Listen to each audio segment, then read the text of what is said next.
The Gay Dolphin Adventure, by Malcolm Saville. Forward.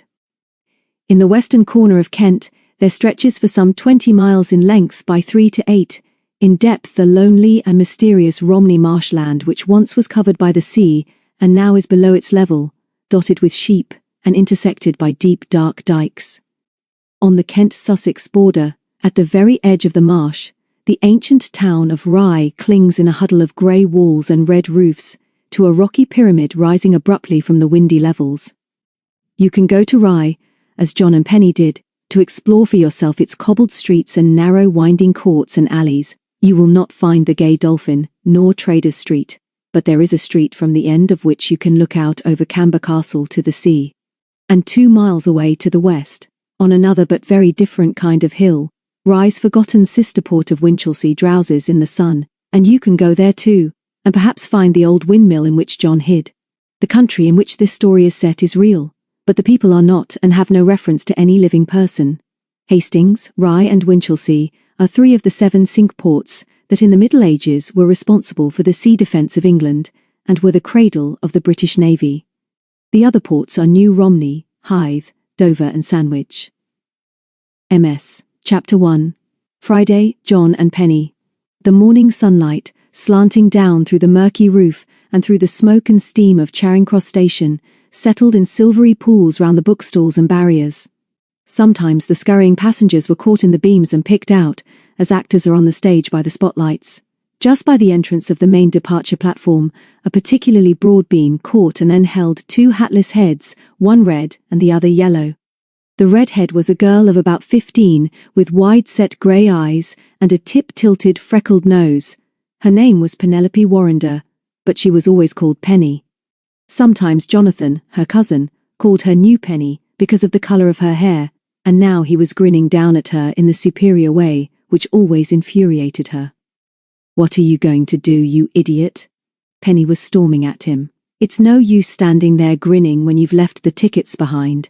And you haven't got enough money to buy any more. You know you haven't, Jon.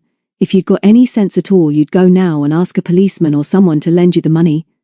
Her cousin hunched up the knapsack on his back and ran his fingers through his tousled hair. He was 4 inches taller than Penny, and just 16. Never, under any circumstances, could Jon look tidy. Always his wrists seemed longer than his sleeves, and his trousers too short.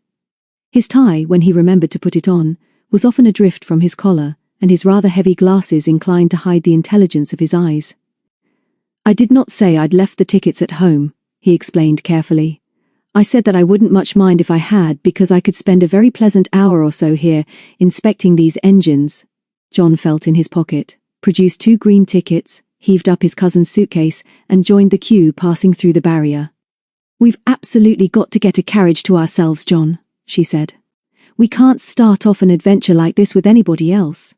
When we find an empty one, I'll pretend to have whooping cough if you like, and you can keep everyone at bay from the window. That generally works, doesn't it? Or would you rather be the whooper?" "I don't care really, but I'm pretty good. I did it last term once on the way to a match." "Look, here's an empty one." "No, it isn't. That's no good. 2 kids and their grandmother just come in from the corridor. Come on, Jon, do buck up. I can't think why everyone wants to travel today." And she chatted on while Jon pursued his leisurely way up the platform. Jon was quite used to her breathless, impetuous ways, for the cousins stayed together in the holidays. Penny's parents were in India, and she had not seen them for some years, and Mrs. Warrender, her aunt, was almost nearer to her than her own mother. And she had worshipped her uncle, who had been killed in the war. The suitcase was heavy, so Jon put it down for a moment to rest, while Penny dodged round the refreshment trolley and hurried ahead. Suddenly Penny called, "Hi Jon, buck up, I've got one!" And there she was, almost as far as the engine and waving wildly. There were not many minutes to go now before the train left, and the big engine was hissing gently just under the signals. Jon had his eyes fixed on it, and did not notice the porter until he had collided with him. He apologized, and then looked in astonishment at the woman whose luggage the porter was carrying. She was the sort of person that deserved a second glance, if only because of her extraordinary appearance. She was short and very broad, and rather inclined to waddle. A bright orange scarf was most unbecomingly draped round her greyish hair, which was cut short like that of a man. As she turned to speak to the porter, Jon, groping again for the suitcase which he had dropped, saw that she wore heavy horn-rimmed glasses, with lenses so thick that it was difficult to see her eyes. "Come along, my man," she was saying. "Never mind that stargazing lad. He should look where he's going. You hurry on and get me a corner, and don't drop those bags." And she turned her enormous back on Jon and waddled after the porter. Jon, still fascinated by the crude check design of the strange woman's costume, was slow to follow until he realized that Penny, hopping first on one leg and then on the other and grimacing horribly, was urging him to greater speed as the porter approached the compartment she was guarding. Jon saw the danger and spurted, but he was still 10 yards away when Penny jumped in and slammed the door. The porter reached the compartment, looked in, put down the bags, and was just about to open the door when Penny let the window, put out her head, and was seized with an awful fit of coughing. The porter was almost blown backwards by the blast, but he rallied and put his hand to the door again. Penny, now scarlet in the face, shook her head at him, but before she could speak the large woman arrived, with Jon only just behind her. Come along," she boomed. "Open the door, man, open the door. This will do as well as anything else, I suppose." "What's the matter with you, child? Let me in, please." Penny gasped piteously and fought for breath. "Oh, Jon dear, there you are at last. Tell the lady, Jon. I think we ought to tell her." "Nah then, missy," said the porter, opening the door. "You go and cough in the corridor and let me get the lady's baggage in." Penny moved reluctantly aside, glaring fiercely at Jon as she did so. The porter put 4 suitcases on the rack while the woman fumbled in a great black bag and presented him with a tip. Then she heaved herself into the carriage and flopped down in the seat opposite Penny. "And what is it that you ought to tell me, my dear?" she asked as her bag slid off her lap to the floor. Penny picked it up for her and, to Jon's admiration, gazed at the woman with wide, innocent eyes. "Well," she said, "I've had whooping cough and we thought—" "Oh, we did we?" "I've had it too, my dear, so you needn't worry. Now, my boy, come in if you're coming and don't fiddle about there in the doorway." Jon flushed with annoyance and squeezing past the big woman's knees he dumped his knapsack on the rack in the far corner. "Coming over here, Jon?" Penny asked hopefully. "No thanks," he said tersely. "I shall be busy on this side for a bit, and I want you to stay over there and write down the numbers of any engines you see. Got the pencil I gave you? And the paper?" Penny looked out of the window. The train was gliding swiftly now above the squalid rooftops of the South London slums, which for a minute were hidden by a green, electric train overtaking them. She fumbled in the pocket of her blazer for a pencil and looked up to catch the large woman's eye. She was not sure, but she thought the stranger winked at her. It was difficult to be certain because her glasses were so thick, but just then, a big engine hurtled by on her side and Jon called, "Did you get her, Penny?" "Oh, I'm so sorry, Jon, but I didn't quite—" she began when the strange woman surprisingly interrupted, called out the number of the engine. "And here's a pencil, my dear. I always have stacks of pencils." And she dived into the untidy black bag and produced a handful. Jon turned from the other window in amazement. "I say," he said, "thanks awfully. That was jolly quick of you. Are you keen on engines?" "Not a bit," was the answer. "But I'm quick to see things," and there was quite a friendly note in her voice as she smiled at them both. When the train had left the edge of London behind and was roaring through the suburbs, she asked Jon to get one of her cases from the rack and then produce some chocolate. "Share it between you," she said. After this, it was difficult for them not to be friendly when she spoke to them, and Jon was trying to guess what she was and where she was going when she gave herself away by looking suddenly at Penny and saying abruptly, "I'd like to sketch you, my child. Can you stay still for a few minutes like that? Look out of the window." Penny flushed as the woman groped in the bag again and brought out one of the pencils and an old envelope and began to draw with quick, firm strokes. Jon crossed to her side and saw Penny coming to life on a scrap of paper. "Why, you're an artist," he blurted out in admiration, and the woman laughed. "I always enjoy being told so," she said, giving the envelope to him. "Perhaps you would like to keep this of your sister. If you don't want it, I dare say someone else will one day. But is she your sister? You're not much alike." "No. We're cousins, but Penny's people are in India, so she lives with us in the holidays. What do you think of yourself, Penny? Funny little thing, aren't you?" "Ballinger is my name," the woman put in. "And of course you can have that, Send it to your parents and tell them I'd like to paint you one day. It was just when the train ran through Tunbridge that Miss Ballinger looked up from her paper and said, "Are you off to Hastings for your summer holiday? Late to start in September, isn't it?" "We're not really going on a holiday at all, Miss Ballinger. This is all rather an adventure for us, though I expect John is too grown up to admit it. You see, we're going to our new home and we've never even seen it before. Everyone I've told about it says that Rye is wonderful. Do you know it?" "Know it?" she said. "Of course I know it. And Winchelsea too. I've got a little place down on Winchelsea Beach. You'd both better come over and see me one day. How long are you staying in Rye?" "We go back to school on the 22nd, John said. "But we'll have a fortnight. I wonder if you know the Gay Dolphin. It's a little hotel in Traders Street, and that's where we're going to live. My mother's been down there for 3 weeks getting the place ready, and now we're going down to help a bit before she opens properly," John continued. "You see, it wasn't very easy for her with Penny and me at school when Dad was killed, and then an old uncle of Mother's who had lived in Rye all his life died. He owned the Gay Dolphin and he left it to her. I've stayed there before now," Miss Ballinger nodded. "I know it well. I've sketched it many a time from Traders Street. Well, young man, if your mother wants guests, I'll come.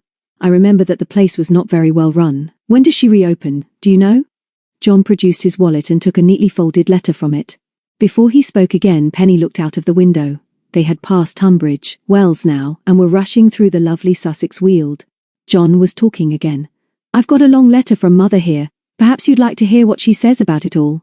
Miss Ballinger nodded. "Indeed I would. I love Rye and I know you'll love the Dolphin as much as I do." John smiled and went on. "There's nothing about the place on the first page except that she says she has kept on the manager, which is a big help. But of course we shall have to help her to make a real success of it. I believe Americans come to Rye a lot, and we hope some will stay at the Gay Dolphin. And will you tell your friends about it too, Miss Ballinger? It's decent of you to say you'll come, but what about your cottage? You won't want to stay with us if you've got somewhere else to live, will you?" "Oh yes, I will. My bungalow. It's not a cottage was the only place in Winchelsea I could get, and as I told you, I like the Dolphin and I'll like it better still if it's got a new owner. Does your mother say when she's going to open? But you can ask her to put my name down anyhow. Read me what she says about Rye, for I say it's a magic little town that casts a spell over everyone who comes in under the old gateways and climbs its cobbled streets." Penny looked up in surprise. Miss Ballinger's voice changed as she spoke the last words quite softly. "Yes," replied John. "Mother says that too. She says we'll never want to go away again, for Rye is like home at once. Here it is. She tells us about Winchelsea too. I can hardly believe that two such places as these ancient ports really exist," she says. "And because I want you both to see them for the first time in the best way, I want you to come to Hastings, and Vasson, my nice porter, will bring the old car over to meet you there. Our Gay Dolphin is great fun, and I know you'll both love it. Your rooms are ready, and John's is in the front with a little window looking two ways, one out into the street in front and the other down the street, right over the very edge of the town across the flat marsh to the sea." "What does she mean by the marsh, Miss Ballinger?" he added as he turned the page. "It's the flat land reclaimed from the sea that stretches from Rye on its hill to the sand dunes. I'll tell you more about it presently if there's time, but we're getting on fast now. It's really the western edge of Romney Marsh. I'd like to hear what else your mother says." He went on. "This is the bit I was looking for, Miss Ballinger. Here it is. She says, 'I'm sure there are secret passages and ghosts here, and one of the maids told me that this was one of the inns used by the marsh smugglers in olden days. She said that the window in John's room was built to jut out over the street so that a lantern placed there could be seen away, down at the little harbour at the mouth of the muddy river, 2 miles away, where the boats would be waiting with contraband from France, to be exchanged for wool from the marsh sheep. This is a strange old house, but I know that I can make it really lovely, although Uncle Charles certainly left it in a muddle. And this reminds me that the old man has left me a lot of ancient documents and letters that look as if they won't be deciphered until John has had the wit to translate them. So you can see that there'll be plenty for you both to do, with secret papers and new places to explore." He looked up from the page. "Do you think she's right, Miss Ballinger? It sounds great, doesn't it?" "It certainly does. I should like to see those old documents she mentions. I'm interested in things like that. Does she say when she'll be ready for visitors?" John skipped the last pages. "No, she doesn't say that. There's a bit here about the new manager. She doesn't say a lot really about him, but I don't think she likes him. But we shall soon know for ourselves.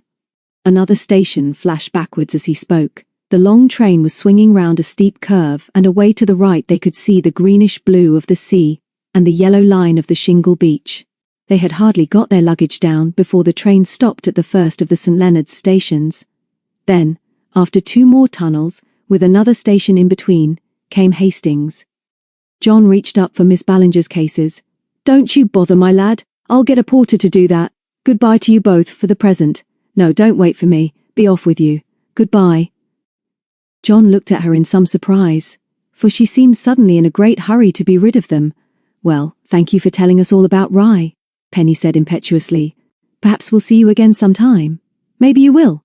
Goodbye, goodbye." Jon got out without paying much attention to his cousin. His mind seemed to be on other things, and when Penny had struggled out with her own case, she saw him working his way up the platform against the crowds making for the bridge behind her. Penny was not the kind of girl who liked to be overlooked, so she dumped her case down outside the refreshment room and stalked after him up the platform. He was talking to the engine driver, of course, and if she had not known better, she might have thought that they were old friends. Jon looked round. "Hello," he said vaguely. "Where have you been?" Penny looked at him with pity. "And just suppose that man with the car has gone while you've been gossiping with engine drivers. I don't see how he would know that that's the sort of thing you do when you get to a place where you're being met. He'd have to be jolly clever to know that, wouldn't he? I bet he's gone home and told Auntie we're not on the train. That's my case by the door marked buffet. Do you mind carrying it for me because I'm tired out waiting for you?" Jon picked it up without another word. He was still looking a little embarrassed. They toiled up the steps and were crossing the bridge before he spoke again. "Funny old thing, wasn't she? What did you think of her, Penny?" "I tell you what was peculiar, Jon, and that was the way she tried to get rid of us when we got here. She was friendly enough nearly all the way, but didn't seem to want us to come out at the station with her. Oh well, why worry? Here we are, and I hope the car is waiting." But it was not. There were only 3 cars waiting in the sun-drenched station yard, and they were obviously taxis. "What did I tell you, Jon? He's gone, he couldn't wait. He didn't know about you and engine drivers, what a pity." "All right, you said all that before several times. You go and ask any of those chaps if they're Fred Vasson, and I'll go and telephone Mother and see if he's left. The great brain at work," she said, as she sauntered over to the waiting taxis. She asked the 2 older drivers if they were Fred Vasson, and they shook their heads. Penny went back to find Jon. He was waiting for her at the door of a telephone kiosk. Penny squeezed into the box with him and shut the door. Jon got out his mother's letter again to find the number. Just as Mrs. Warrender answered the telephone, Jon felt Penny nudge him violently in the back and hissed, "Jon, Jon, look quickly!" But there was not room for him to turn, and he had to strain to hear his mother's voice. "Sensible of you to phone, darling," she was saying. "You are at Hastings Station, are you? Fred's on his way now, but the car wouldn't start. He should be there in 10 minutes. Are you both all right? Longing to see you, Jon. My love to Penny. Bye." Before he could replace the receiver, Penny forced the door open and dragged him outside. "Did you see her?" She gasped. "Quick, Jon, I want to know where they're going." "Who do you mean?" Jon protested. "What's all the excitement?"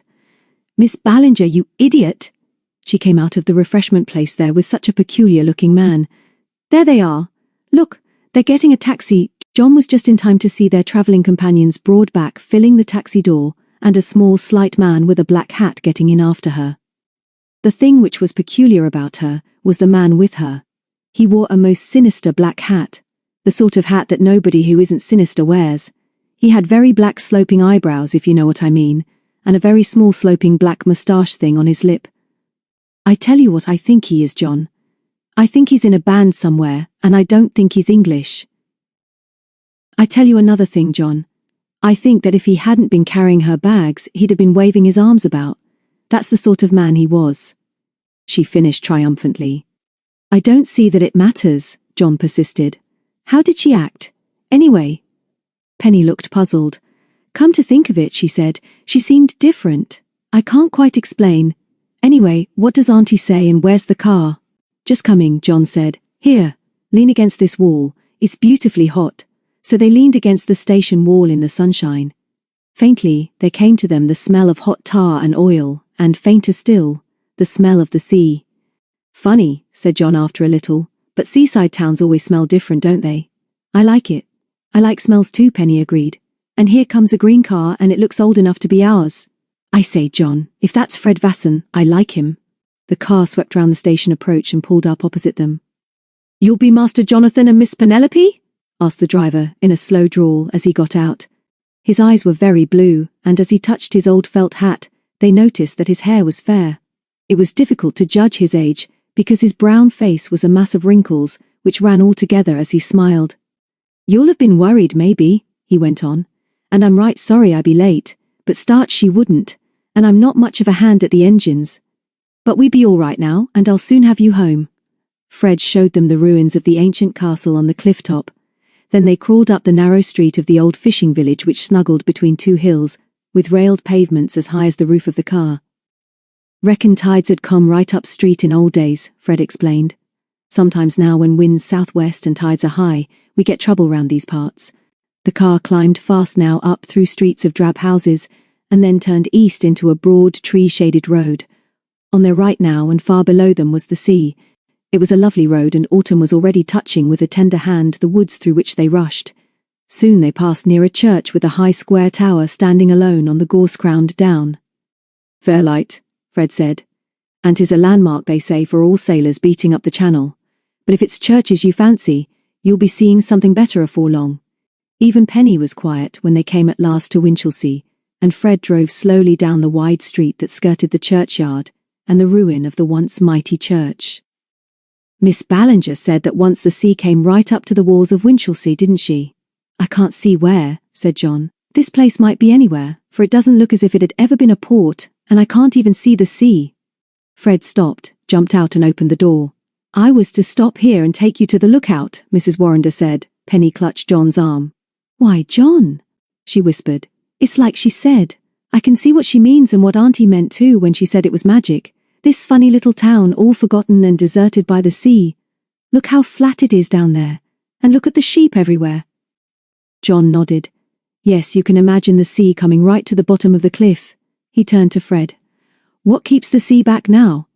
I suppose those roofs over there are on the beach, but it is all so flat that it looks as if the sea could easily come rolling over again. So it could, he said, and it's been near it more than once. I mind a time when I was but a lad when the bank broke over yonder. What bank? Penny interrupted. The man pointed to the right. Those cliffs you see way up yonder are called Cliff End, and right there these flat marshes begin. Pet Level 'tis called here. The great bank of shingle to keep the sea back starts at Cliff End and runs right along to the mouth of the river below Rye yonder. John and Penny followed his moving finger. Them little houses and shacks and the like, he went on, they be called Winchelsea Beach and folks come there in hundreds in summer. Houses be put up behind a bank, of course. What's that bit of yellow land sticking out into the sea like a finger? Asked Penny, looking further east. The Ness, Vasson answered. Dungeness. Look hard and see if you can spot the lighthouse at the end. 'Tis black and white. John could not see it even after he had polished his glasses, but Penny picked it out after much eye straining. Next Fred showed them a squat little ruin with a round keep standing forlorn in the middle of the marsh. This, he told them, was the remains of another castle, called Camber. And last he showed them Rye itself, standing compact on its pyramid of rock, with the westering sun glowing on its huddled roofs. A river wound round the base of the little town, and made its way to the sea. Now you can see why these two towns were important ports, John said. When the sea came up to them they would be like forts on islands. Just how far did the sea come, I wonder? Fred lifted his hand again and pointed. There's the old cliff, he said. Runs right along there from back o' Rye to back o' Winchelsea here. There's a way to walk under old cliffs all the way come on, Penny said. Let's go. I want to get inside Rye and see what it's like. I want to get home. They drove slowly under the old gateway. Strand Gate is called, Fred told them. And of course it is, said Penny. It couldn't be anything else. It faces the Strand. At the bottom of the hill they turned off the road that led to the beach, crossed a canal and tore along a wide road as straight as a ruler. Just as it seemed that they were coming close to the ruin of Camber, the road swung away, and Rye was before them and getting bigger every minute. They crossed the muddy-banked tidal river and just had time to see the black tarred drying sheds in which the fishermen hang their nets, and a few boats drawn up out of the water, before finding themselves in the heart of the town.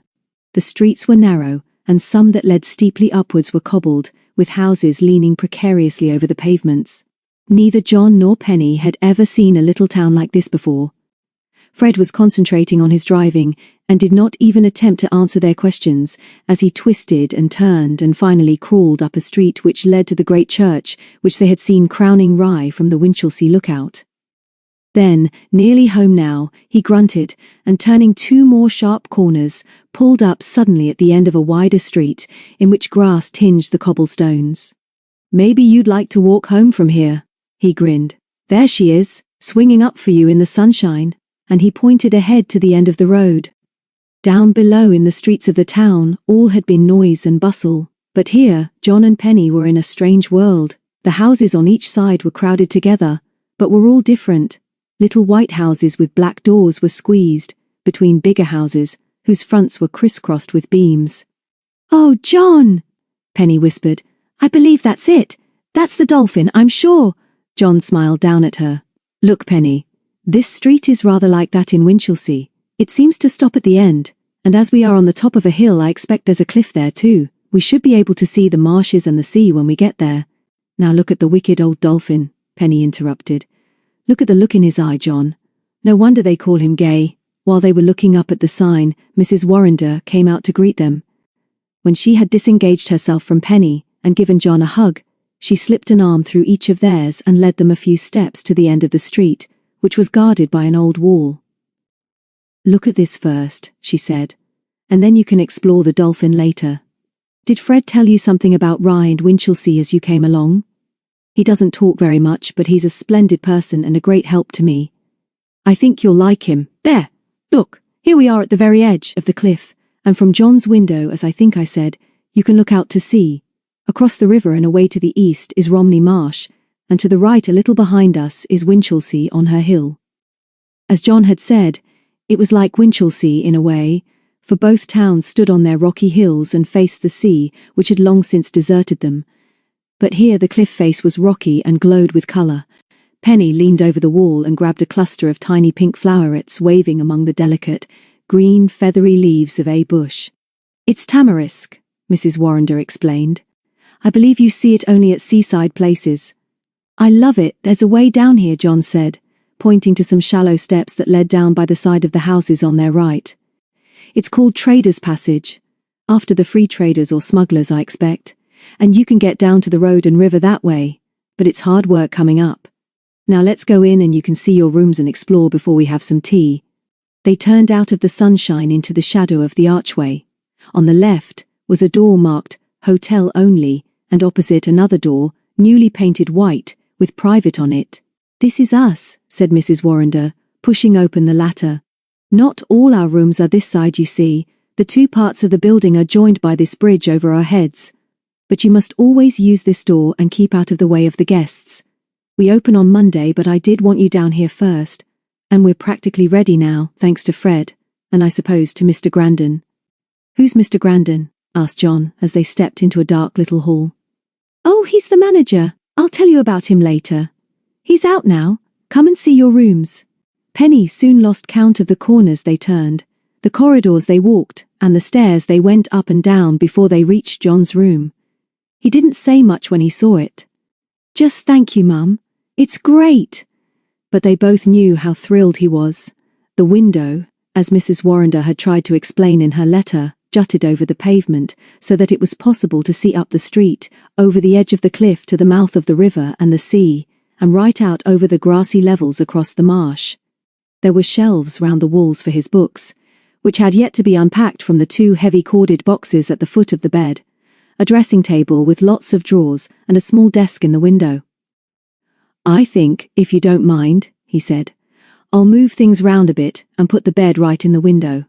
I'd like to sleep there, so that if I lift my head at night, I'll be able to see the lighthouse flashing." "Arrange it as you like, Jon," his mother said. "I knew you'd have your own ideas. Now come and see Penny's rabbit hutch." So they all squeezed along another narrow passage and up a short but narrow twisty staircase. "You're in a different part of the house now, but I was so sure Penny would like this little room that I had to keep it for her. Here we are! Mind your head, Jon, the doorway is low." Penny gasped with excitement. It was certainly a tiny room, but it was gay with chintz, and there were flowers on the window, ledge by the fluttering curtains, and on the little dressing table with its dainty frill. And on the bedspread by the pillow was the sad-looking, and now very thin white teddy bear, who had gone to bed regularly with Penny until not so very long ago. Suddenly her eyes filled with tears and she dared not trust herself to speak. They were so decent to her. They were such darlings. Only Auntie and Jon understood what it was like to have a real mother and father so far away that, except for snaps and letters, they were not real at all. And now this lovely little room. Just for a few seconds Penny felt much older than she really was, and she pushed rudely past Jon, who was in her way, and put her head out of the window so that they should not see how she was feeling.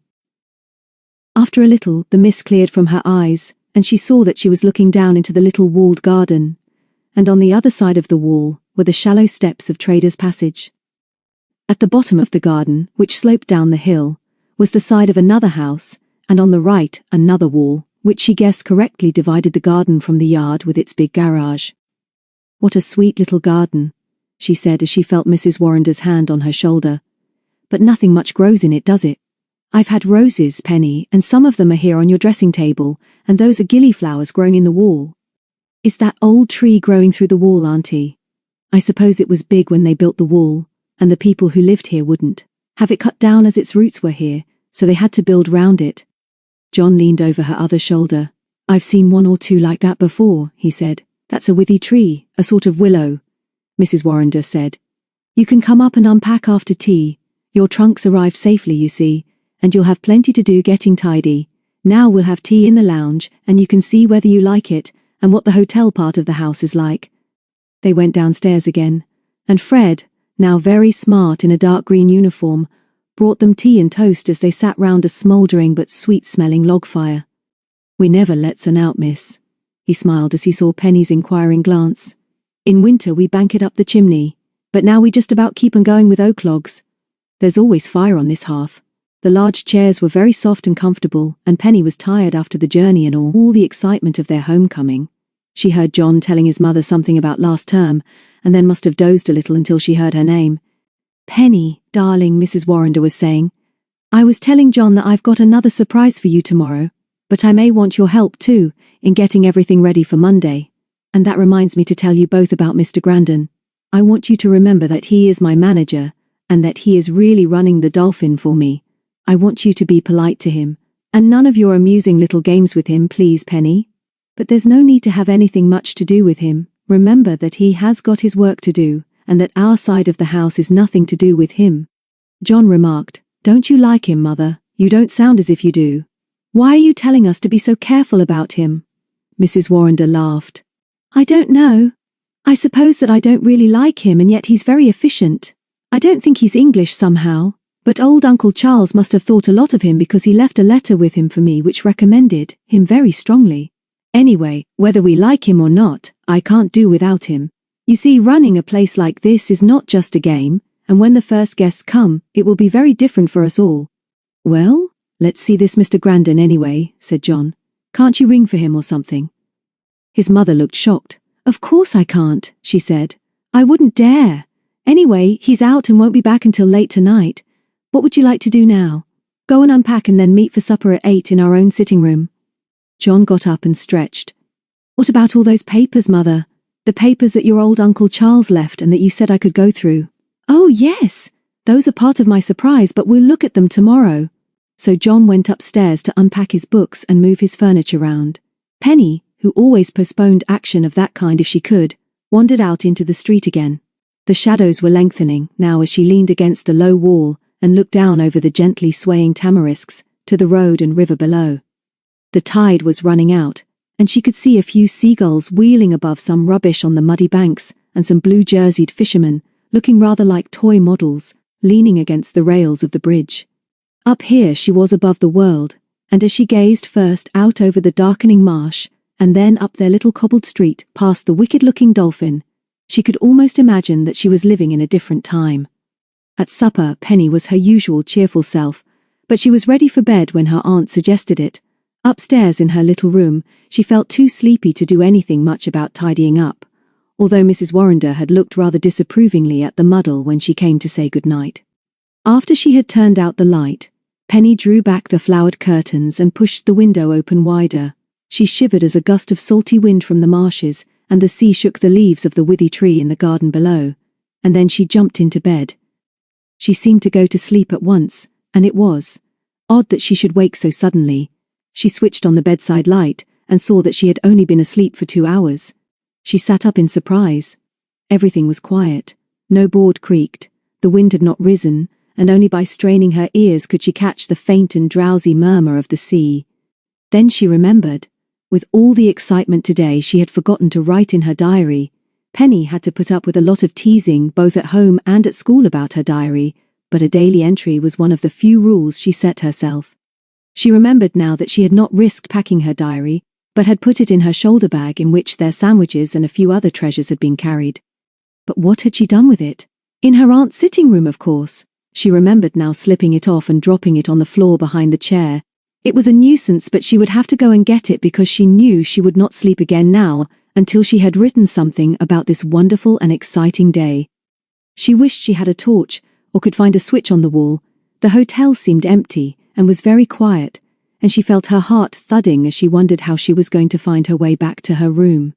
Then she had an awful feeling that she was going in the wrong direction, turned back, and came at last to her own little staircase again. At least she hoped it was her staircase. She had just decided to leave the diary until the morning when she distinctly heard a sound somewhere below her. Her heart thumped louder than ever, and she felt the palms of her hands grow damp. The sound came again. A sort of quiet hiss or whir. Then she realized it was the sound of a telephone dial, and at the same time she noticed the faint color of reflected light at the end of the corridor. She crept along with her hands on the wall, turned sharp left, nearly stumbled over a low step and found herself on a landing looking down another staircase into the lounge. In the far corner, by a shaded light, was the figure of a strange man, with his back to her, busy at the telephone. He was speaking now with his hand half over the mouthpiece, but he was forced to raise his voice, and Penny came down 3 steps as she heard him say, "Yes, yes, the children have arrived, but never fear. It is no matter. Yes, I will find the papers, and if I cannot bring them to you, I will copy those that will give us a clue. Sunday, I will meet you. Yes, the old mill at 6, and I will bring the papers if I can." Then Penny shifted her weight, and the stair creaked. The man whipped round, and she put her hand to her mouth as she recognized him. It was the man with the little black moustache whom she had seen with Miss Ballinger at Hastings Station. Chapter 2. Saturday, Mr. Grandon. Penny awoke from a bad dream to hear a weird gurgling. Then she realized that it was pouring with rain, and that the gutters round the corners and gables of the house were gushing and singing. The curtains were parted, and from her pillow she could see a grey, dull sky through the open window and raindrops splashing on the corner of her dressing table. She jumped out of bed and closed the window. Her watch said 6:30, so she got back to bed and snuggled down for another sleep. But now she was very wide awake, and as she put her arms behind her red head and gazed gravely at the ceiling, the adventure of the night came back to her. She recalled every word spoken by the man at the telephone, the man who must surely be Mr. Grandon, her aunt's manager, the man who knew Miss Ballinger, the man who was to meet somebody at the old mill on Sunday at 6 and was sure that he could find the papers and had told some other mysterious person that they, the children, had arrived. She remembered how the stair had creaked, how she had fled back into the sheltering darkness as he had turned to look at her, how she had wished that John had been with her as she blundered round the corners of the long corridor, and more by luck than anything else had found her own little staircase and the welcome light that shone like a beacon from her open door. She remembered, too, how she had scrambled into bed with a fast-thumping heart, and how, though she had strained her ears, there had been no other sound but the sighing of the wind in the rooftops. She stretched luxuriously and wiggled her toes. How mad John would be when she told him what he had missed. She could tell him at breakfast. But on second thoughts, why not tell him now? She slipped into a jersey and jeans and crept into the passage and down the little staircase. It was light enough now for her to see where she was going, and although she remembered the way down the big staircase to the lounge, she realized that she had no idea of how to find John's room or her aunt's sitting room either. She tried 2 more staircases, but wherever she went she was confronted by closed, silent doors, and somehow she had not the courage to start opening them and looking into rooms which ought to be empty, but perhaps were not. While she was still wondering what was the best thing to do, she heard someone whistling softly downstairs, so she ran to the top of the big staircase and looked down into the lounge. Fred Vasson, in a green baize apron, was just plugging in a big electric cleaner and turned with a start when she called softly, "Good morning, Mr. Vasson. How are you this morning?" "Good morning, miss. You be up early on a wet morning. Maybe you couldn't sleep well in a strange bed?" She sat on the edge of one of the big chairs and swung her legs, and it was while Fred was telling how the sign of the Gay Dolphin outside had just been painted by an artist who lived farther up the street, that she had her bright idea and realized how she might be able to wake Jon. "I say, Mr. Vasson, do you think you could lend me a Mac? Any old Mac would do. You see, I haven't had time to unpack yet, and I want to go out for a bit. But it's pouring down, miss, and it's early too, and there won't be anything to see in this weather.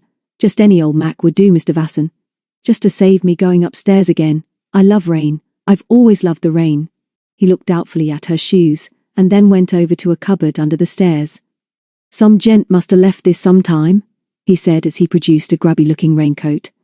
"It'll be a bit on the roomy side for you, but it'll keep the rain out for a little," and he opened the door for her. For a moment she stood in the shelter of the arch looking at the rain, and then ran out into the street. Jon's window was just above her, and as she had hoped, the narrow pane which faced out to sea was open. She looked round for something to throw in, but the rainwater was rushing down the gutters, and there were big puddles over the cobblestones, and not a pebble or handful of gravel anywhere. Rather disconsolately, she wandered over to the wall and looked down to the river. The rain was slanting fiercely in from the southwest, and the sea and Winchelsea on its hill were hidden. Then she noticed the weeds growing at the foot of the wall. Pulling up a big wet handful, she shook the rain from her curls and quite unnecessarily tiptoed over to the still open window and glanced up the street. There was no one in sight, so, putting the tip of her tongue between her teeth, as she always did when concentrating, she leaned back and tossed up the clod. Even as the wet earth sailed through the air, she remembered with glee that Jon had said that he was going to move his bed under the window. For a long, long moment there was a silence, and then came a sort of splosh, followed by a strangled cry.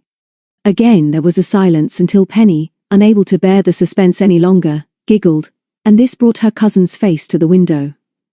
At the sight of him the giggle changed to a laugh. He was struggling to put on his spectacles, and one side of his face was covered in mud, which was running down into his mouth. He wiped the mud off with his pajama sleeve, and when his glasses were safely on his nose, spluttered, "Oh, it was you, was it? I might have known if I'd had time to think. Why don't you go in and keep dry, or perhaps you haven't noticed it's raining. Next thing will be that you'll catch cold and spoil our holidays."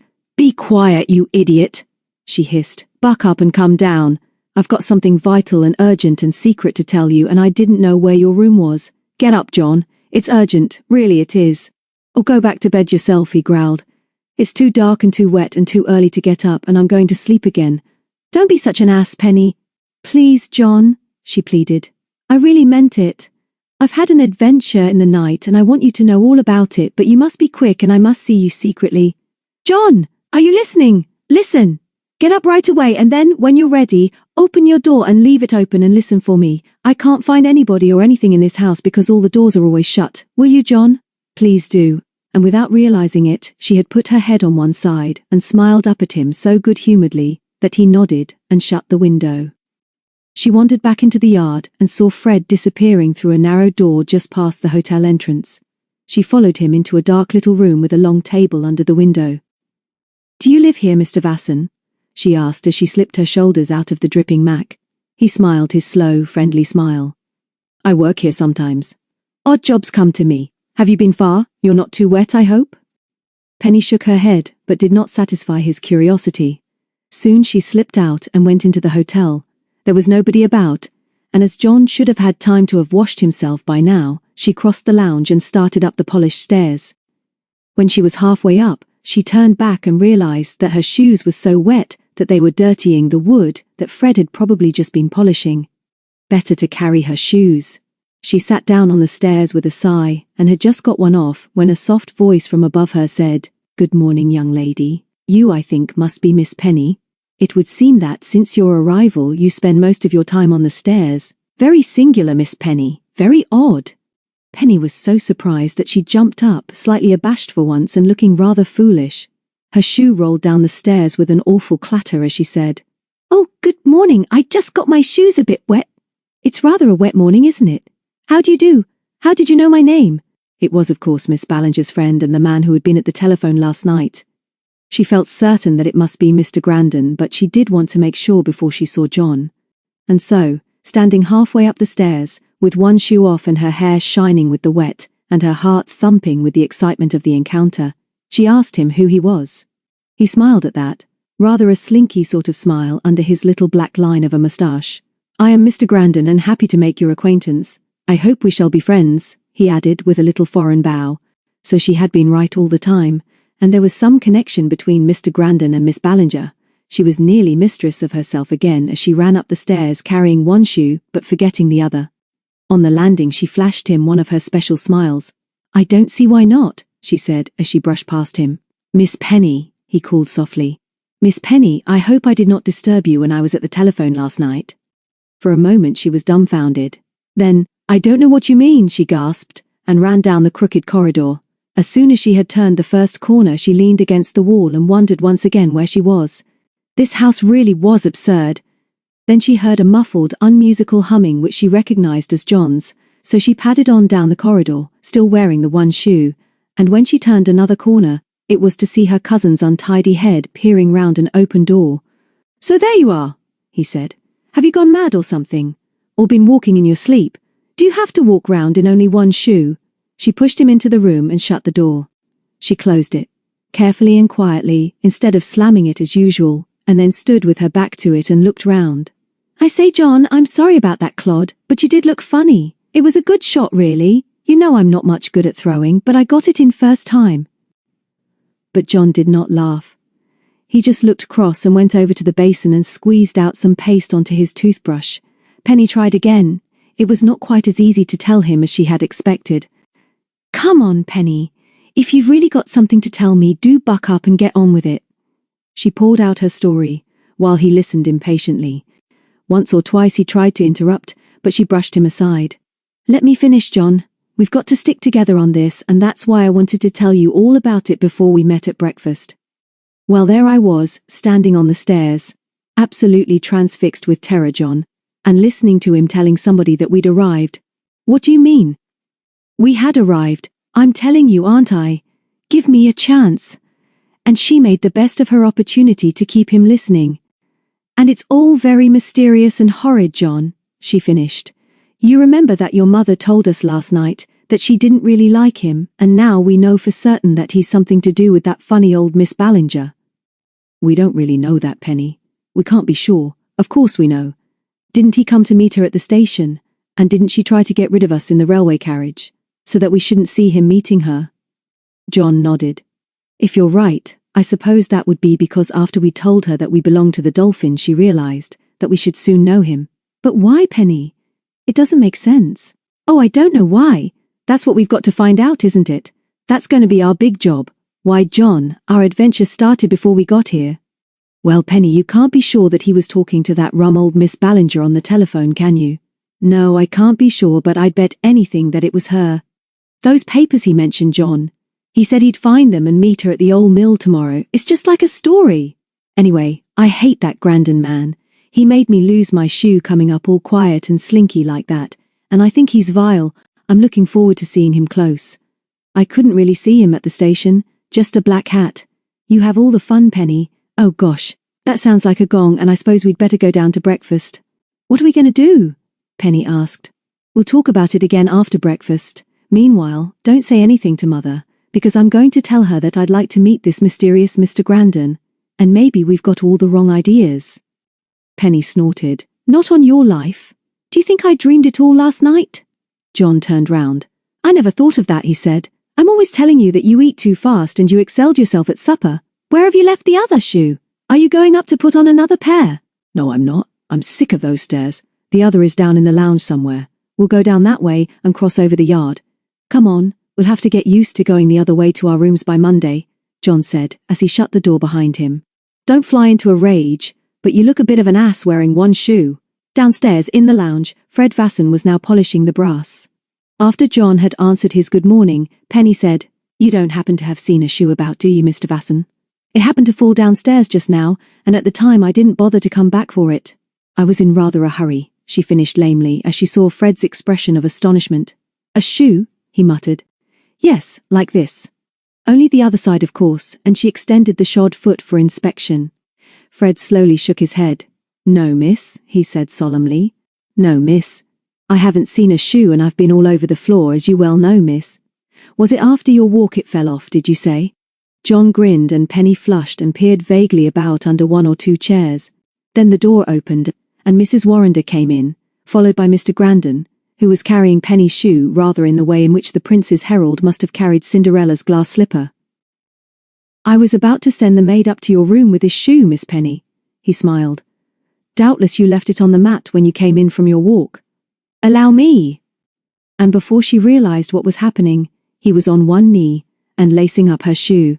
She mumbled her thanks and then followed her aunt and Jon across the yard and into their own sitting room. Penny settled down to her breakfast as quietly as she could, hoping that the episode of the shoe would not be referred to again. But it was. I don't quite know what you've been up to, darling, her aunt said as she passed her a cup of coffee. But I have an idea that it's something you shouldn't. Mr. Grandon came over here with your shoe in his hand. At least he said he thought it must be your shoe, and said that he would like to meet you both. It seemed to me to be a little peculiar for him to have your shoe, but of course I just told him that you were like that. Penny reddened and took a hasty gulp of coffee, but before she could answer, Jon looked up and said, Oh, you know what Penny is, Mother. She was just having a bit of a rag with me and happened to drop her shoe. Your Mr. Grandon is very polite, isn't he? What do you want us to do today? Can we help you indoors as it's so wet? We haven't learnt our way about the house yet. His mother flashed a quick glance at Penny and then smiled. She was really very understanding. That's something you had better learn to do, I agree, she said. Hurry up with your breakfast, and then I've got a surprise for you. I kept it specially for today. Jon, we shall have to fix a private notice on your door, because you're really in the guests' part of the house. But I just had to let you have that room. Penny's doesn't matter, because nobody will ever find their way up there.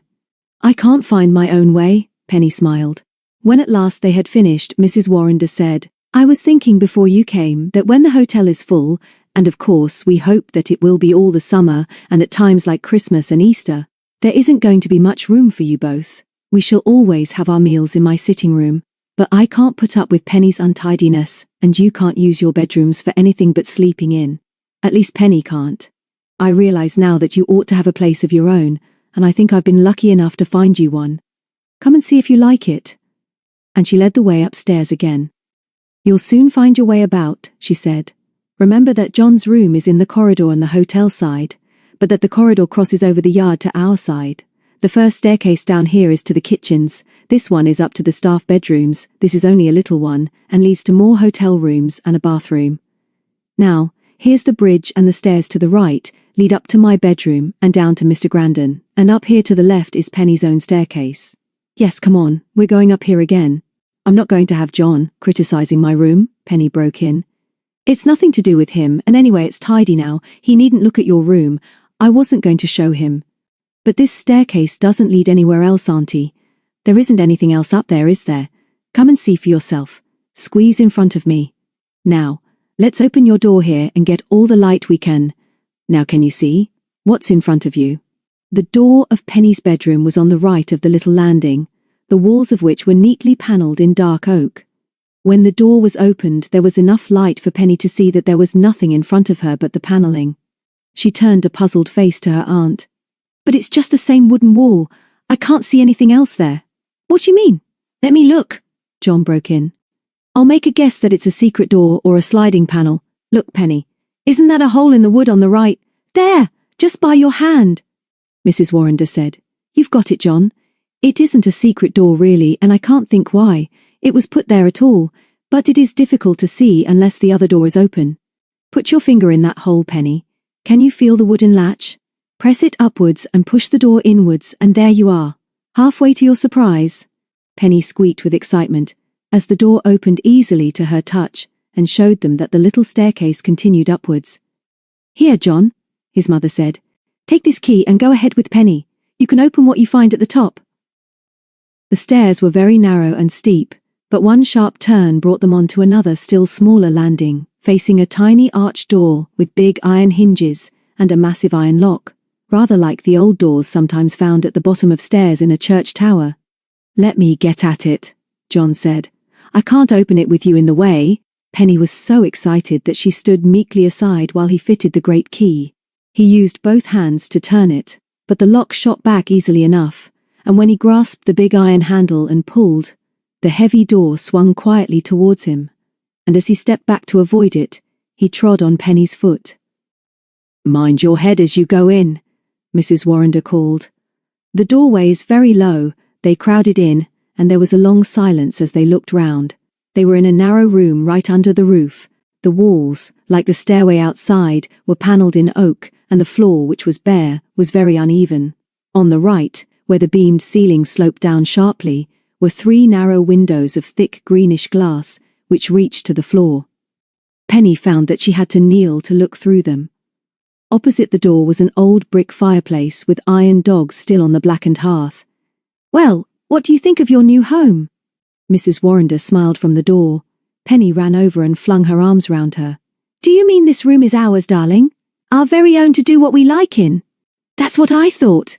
There's not much furniture, as you see, but that is a very valuable table, and I should think it must have been built up here, for they could never have got it up the stairs in one piece. And you can have those 3 chairs, and there's plenty of room in the 2 cupboards, and I suppose there's no reason why Jon shouldn't build some bookshelves if he's careful not to spoil the woodwork. There's something odd about this room, Jon, and I don't quite know what it is. It seems strange that such a nice room should have been built in this way, under the roof. That fireplace is really old, and has been used a lot, and as soon as I found the room I wondered why it should have been used at all for living in." "Perhaps it was a hiding place," Jon said. "A secret room?" said Penny. Mrs. Warrender dusted the tabletop and then sat on it. "But it isn't really secret, is it? I mean, anybody could find that little door outside Penny's room. It isn't really hidden." "No, I believe there is some sort of a mystery about this room, and that it is one of the reasons why I've given it to you both. It is your own room, and you can do what you like here. You can have a fire if you like, and if you want to be up here at night, you can go out into the town presently and see if you can buy an old oil lamp and hang it from one of the beams. Or better still, ask Fred if he can find one hidden away somewhere. Fred can generally find anything. But you must carry your own coal and oil, and you must promise me to keep it clean yourselves, because I have told Mr. Grandon that none of the staff are to come past Penny's Landing. You've got your key, and so far as I know, that's the only one in existence, so I shan't be able to come up here again unless I'm invited." "You will be, darling," Penny promised. "But you'll be the only one. I think this is the most wonderful thing that ever happened to me, don't you, Jon?" But Jon had just seen a big black tin box in a corner over by the fireplace, and although he was really just as excited as Penny, all he said now was, "What's that box, Mother? Did you know it was there?" "Of course. I nearly forgot to tell you. See if you can lift it on the table here, Jon. Help him, Penny. Good." She rummaged in her bag and produced another key, while the children stood by expectantly.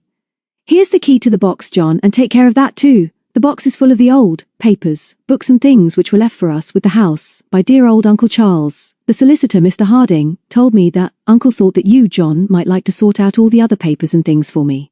"What are you grimacing about, Penny? Have you got a pain?"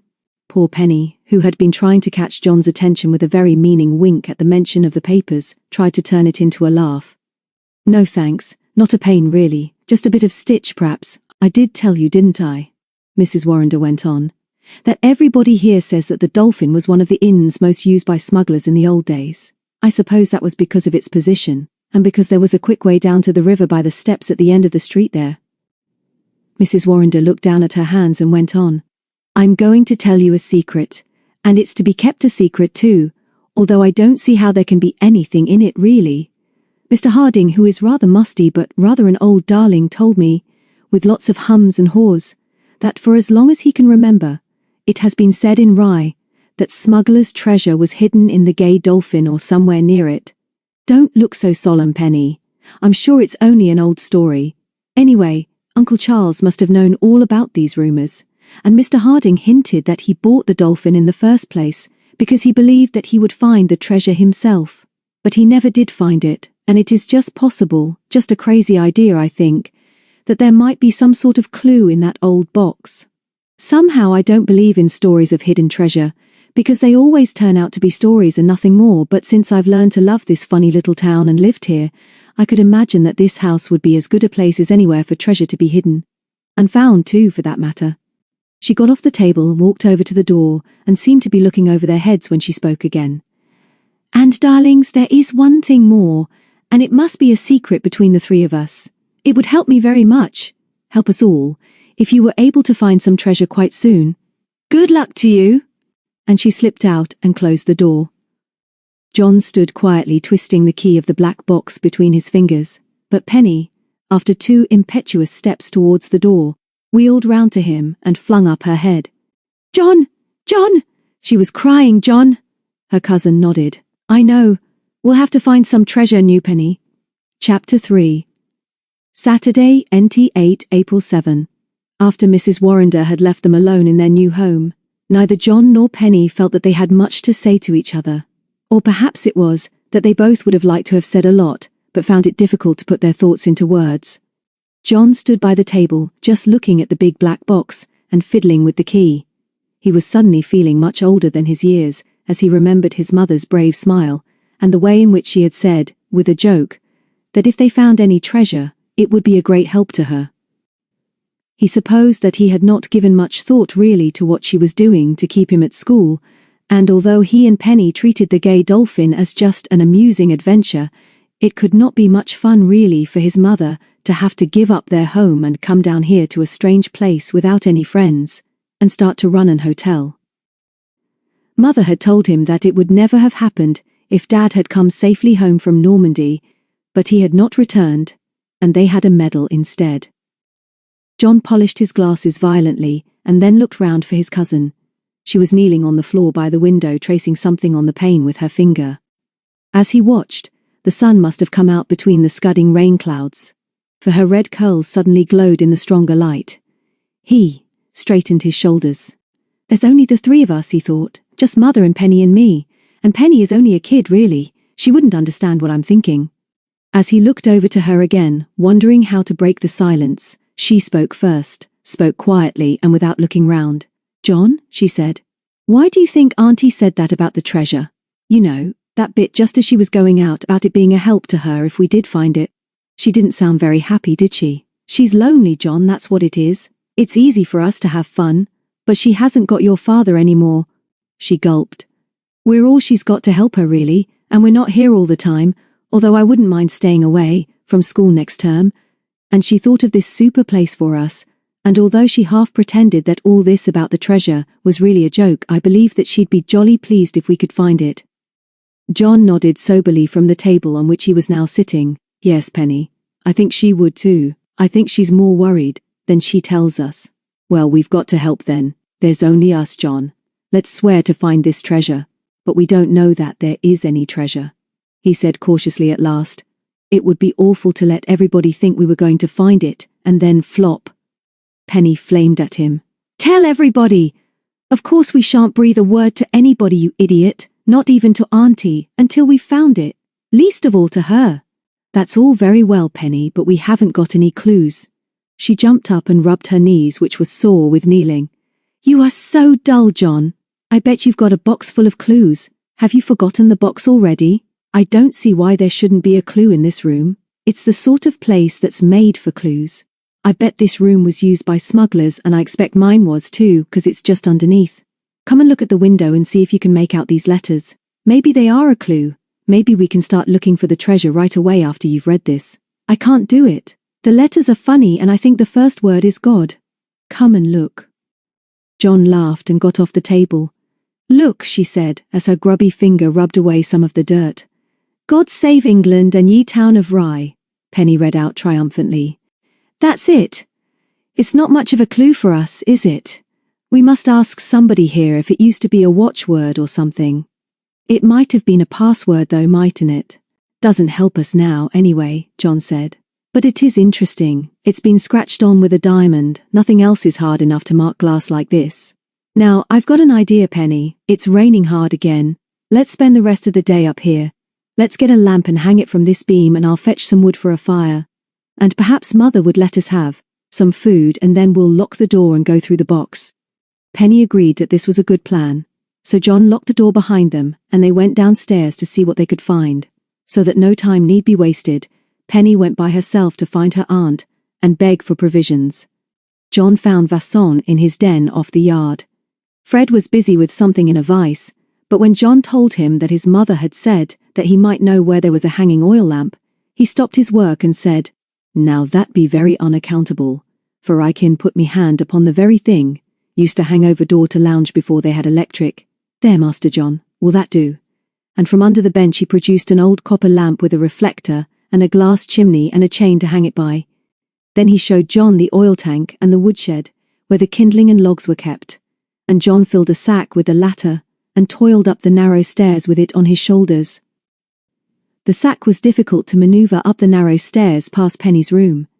She was before him. He could hear her singing something quite unrecognizable and banging about with a broom. Suddenly she stopped and he called, "Open the door, Penny! I'm nearly stuck with this beastly thing." She heard him and ran over to help him up the last few stairs. "It's all right," she said. "I found your mother, who says we can do what we like, and she told that funny old cook to let us have what we wanted for an indoor picnic, and the old dear didn't seem too pleased about it when I told her some of the things I thought we should need.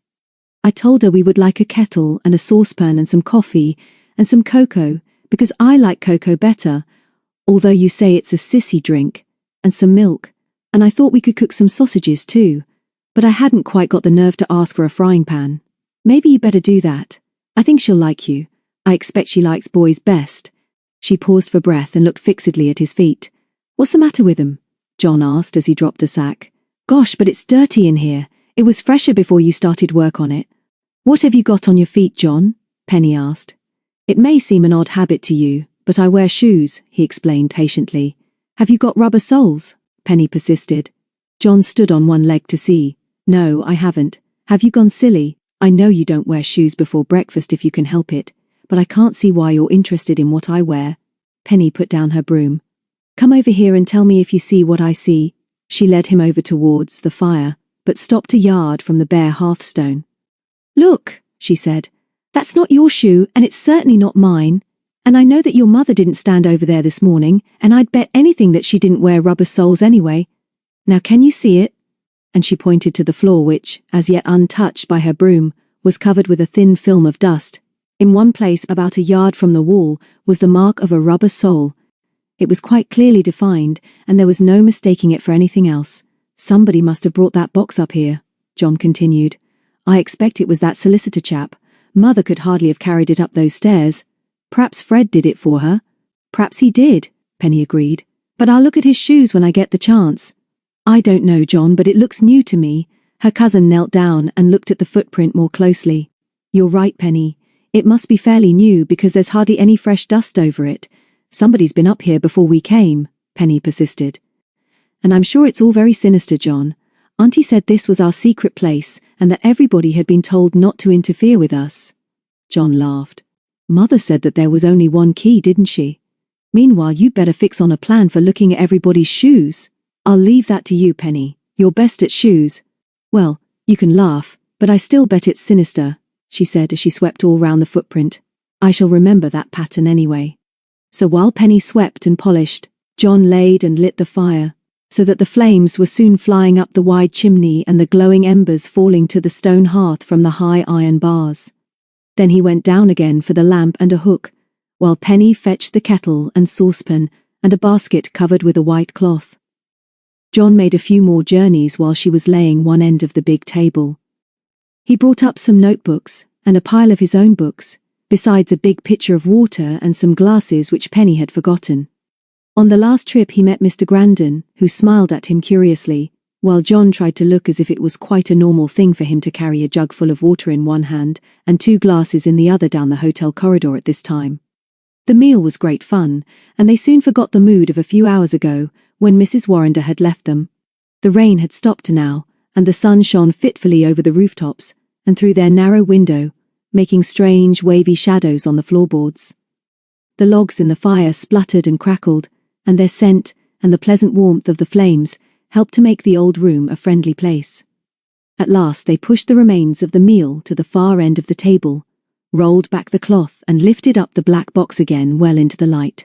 "We've got to have plenty of room to spread things out," Jon said as he put the key in the lock, and oh gosh, Penny shuddered. "Perhaps it's a skull and some mouldering bones." The lock clicked, and the lid swung open easily enough, but there were no bones, just some bundles of papers and a few old books and some rolls which looked as if they might be maps. Jon moved Penny aside. "We've got to do this properly. Sit down and let's look at everything in turn." But it was not easy to do this, for some of the bundles were letters and old bills, and the old-fashioned writing was too difficult for either of them to read. After some hesitation, Jon put these on one side, meaning to come back to them if they could not find something more exciting. They picked out 2 of the books next, and banged so much dust out of them that Penny sneezed violently. There was another big flat book next, and in this was pasted a number of newspaper cuttings. They looked at a few of these, and found that they all referred to smuggling and smugglers on Romney Marsh. There were also some descriptions, cut from old magazines, of the capture of a gang of smugglers, and of their trial in the old courthouse in Rye. Another article, cut out and pasted in the book, told the story, illustrated by quaint, old-fashioned engravings, of the Battle of Brookland. Then they found the roll, easily the most exciting discovery so far. Penny held one end while Jon unrolled it from the other and held it down. They saw at once that it was a rather primitive, sketchy map, and, when they had turned it round and got it the right way up, Jon realized that it was an attempt to show part of the marsh near Rye and the coast beyond it to the west. "Look, Penny! That's Rye, because he's drawn it on its hill. And there's something drawn on the sea just by Rye. What is it? A bird? Of course it's not a bird!" she shouted as she held down her end again.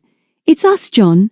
It's the dolphin. At least it's meant to be a dolphin, I think, and it's got a silly grin on its face, so I suppose that means it's gay." Jon looked admiringly. "Perhaps you're right," he said. "It might be, but why should the man who drew this map suggest the dolphin?" "Because of the treasure, silly. I bet this map is the clue, and I bet it's in the dolphin somewhere. The treasure, I mean. There's nothing written on it or drawn on it that looks like treasure, though. Let's look at some of the other things. Winchelsea is shown, look, and he's drawn a little hill or volcano down by the sea, there. And that's a windmill there, and here's another at the back of Rye, and it looks as if it's in the middle of a wood, which is stupid." "Jon," she said hoarsely. "Jon, don't you see we've got it? He said the old mill on the telephone. There you are, there it is." "Well, here are 2, Jon agreed, and we don't know which one.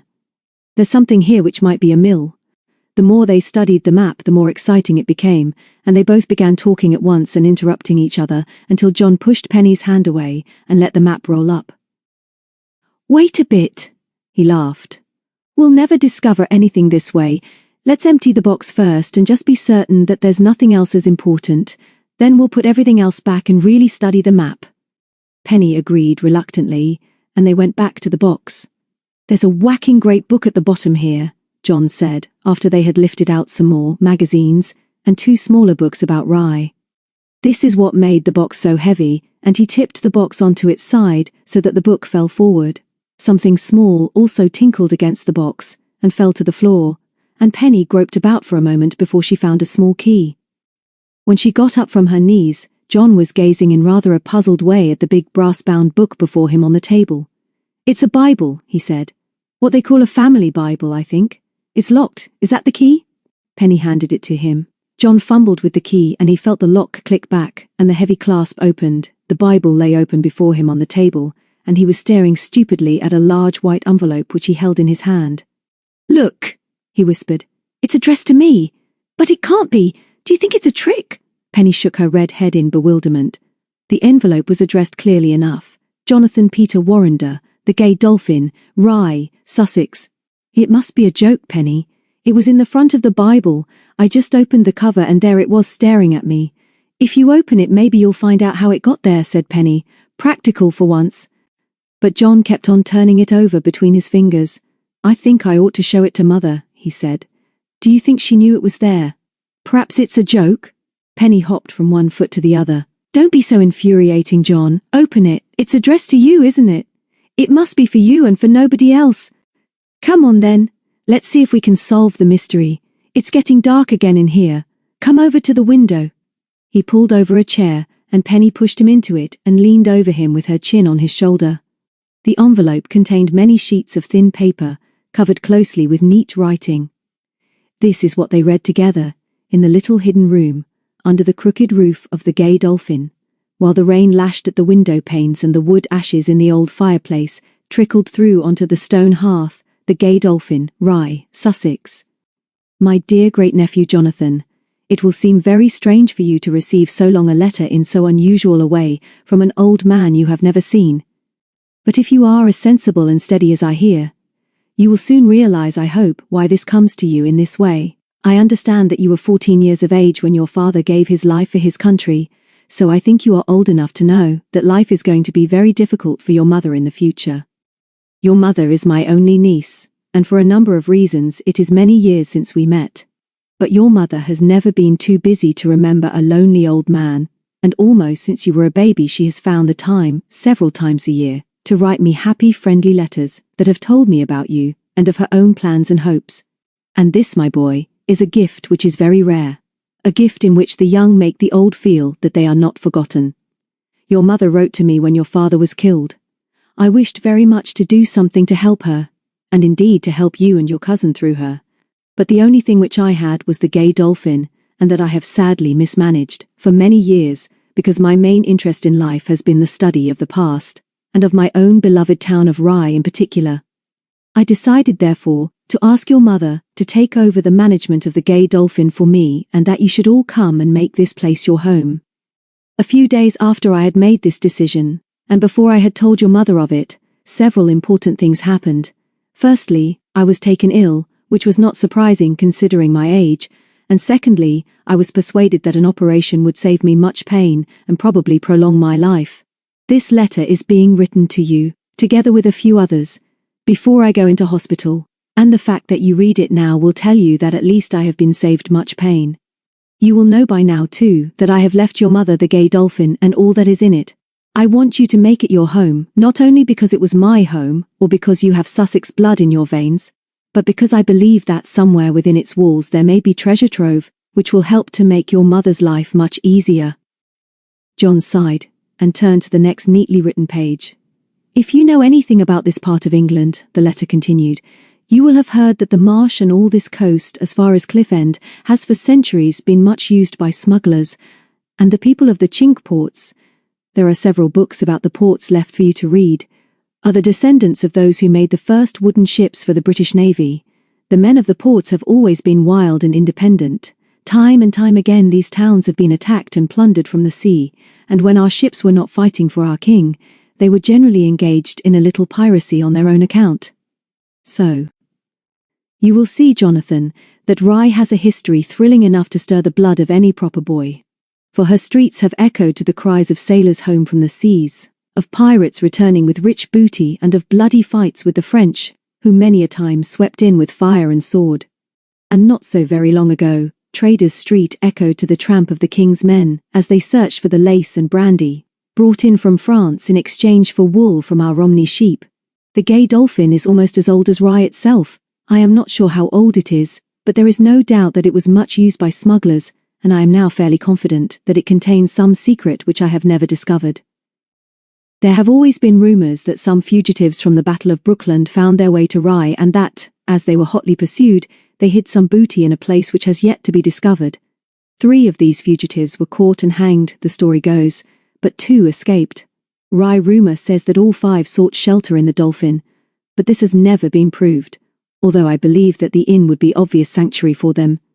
I want you to understand that although I have always known of these rumours, and old tales of hidden treasure, I only thought of them as stories until yesterday, when the clues attached to this letter were brought to me at a time of my life, when they are of little use to me. I believe the parchment to be genuine, and can say little more to you now than that. They were brought to me by the son of an old servant who had just died. This old man, who served me for many years here in the Dolphin, now claims that he is a direct descendant of one of the men who escaped capture after the Battle of Brookland, and sends me the clue without any other message, beyond one of affection and remembrance for a kindness which I once did for him. Here then, my dear boy, is something for you to do, something which, at your age, I would have given anything to tackle. There may be no treasure, but if there is and you can find it for your mother, you will have done a lot to help her. Do not be too disappointed if you find nothing, and do not expect too much. If the clue is genuine, other people may be after it, so I suggest that you be on your guard and be careful to keep the secret. And do not worry your mother with all this unless you have to do so. I have a little more to tell you. I have put this letter in the Bible for a reason which may soon be plain to you, and the contents of the box should help you in your search, for I have collected together many papers and letters which refer to smuggling in this district. The map, I think, deserves a lot of study. It was found in a bricked-up cupboard in the lounge here many years ago, and it seems to show tracks which would be used by smugglers on the marsh and on the levels to the west of Rye. You will see that the artist who drew the map seemed to think that the Dolphin was the center of Rye, and certainly all the tracks marked lead through our ancient town.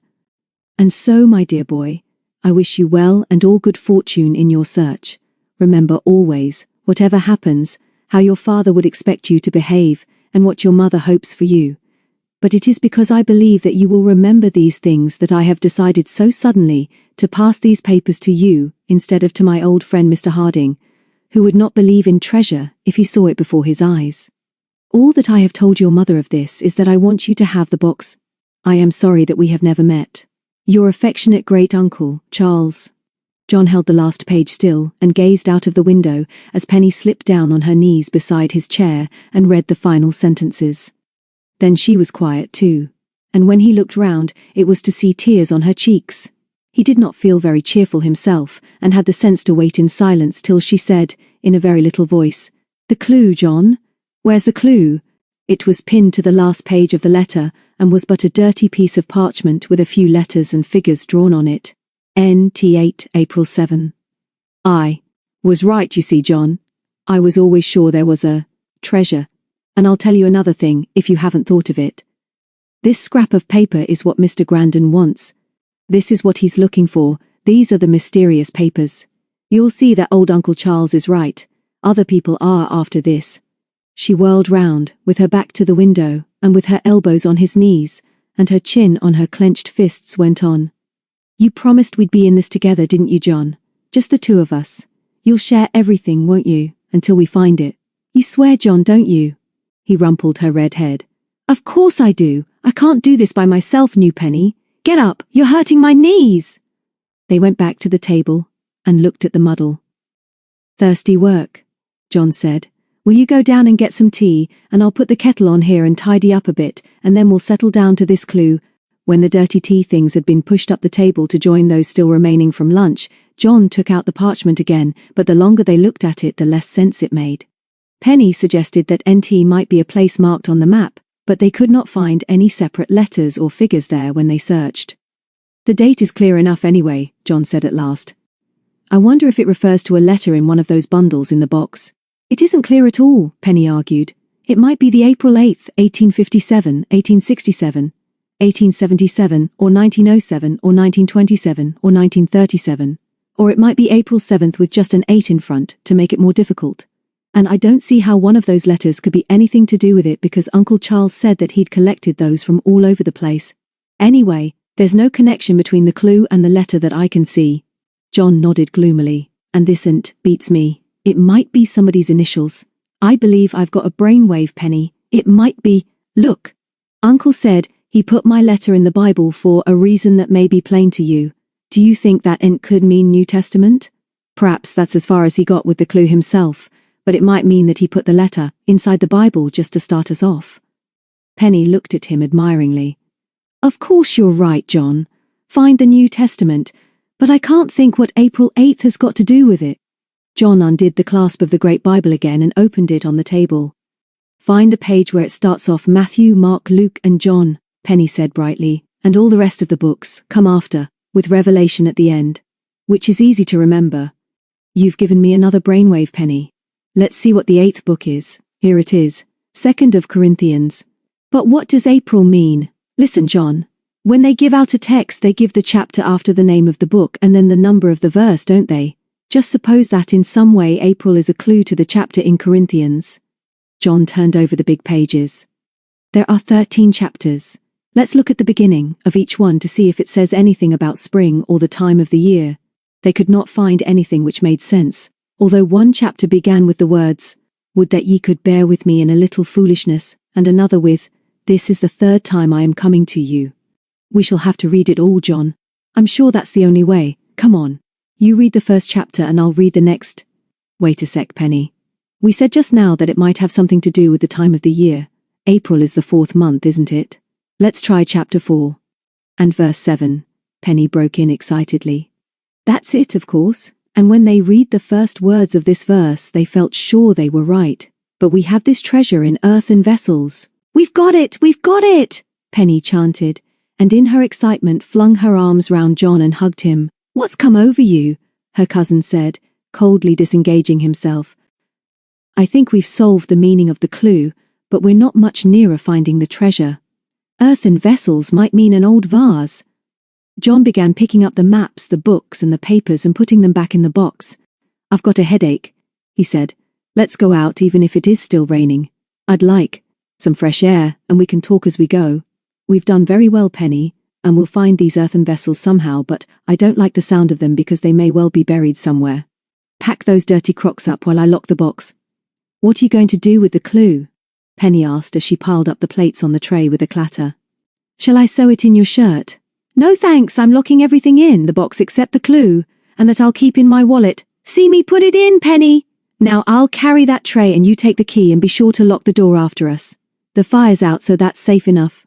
They went over to find Mrs. Warrender. Have you been up there all day?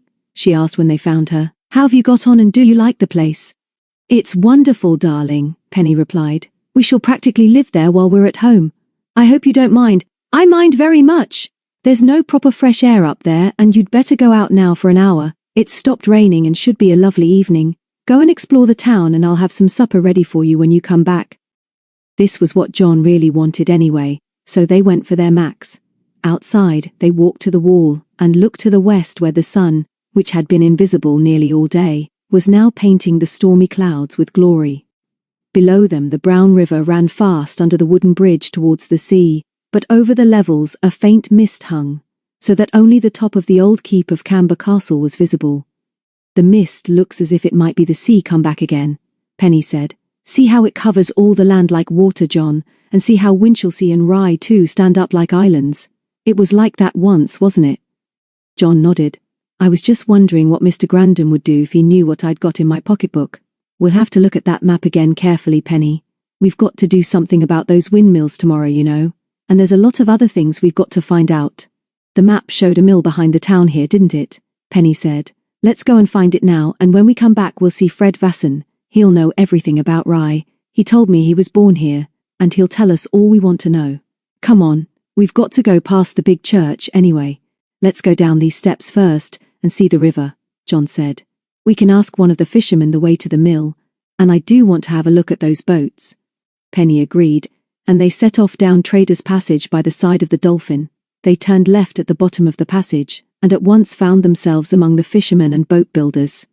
The strong air smelled muddy and fishy, and, oddly enough, the mist which they had seen from above did not come from the river, for down here it was clear. After chatting with a fisherman, they walked back up the narrow streets and looked into shops, with the crowds of country people thronging the narrow pavements. I love Saturdays, especially Saturday nights. Don't you, Jon?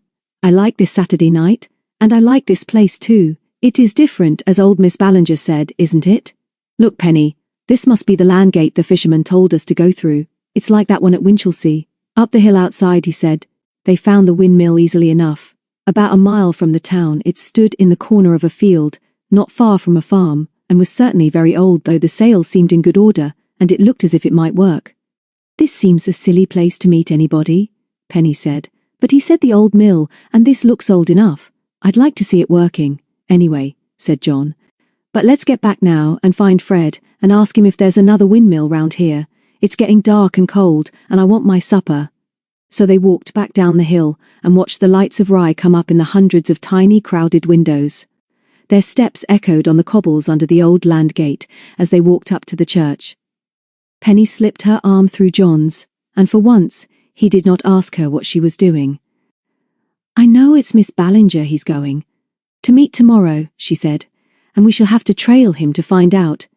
If there's another mill," John said, "we shall have to go to one each. I only hope there aren't three.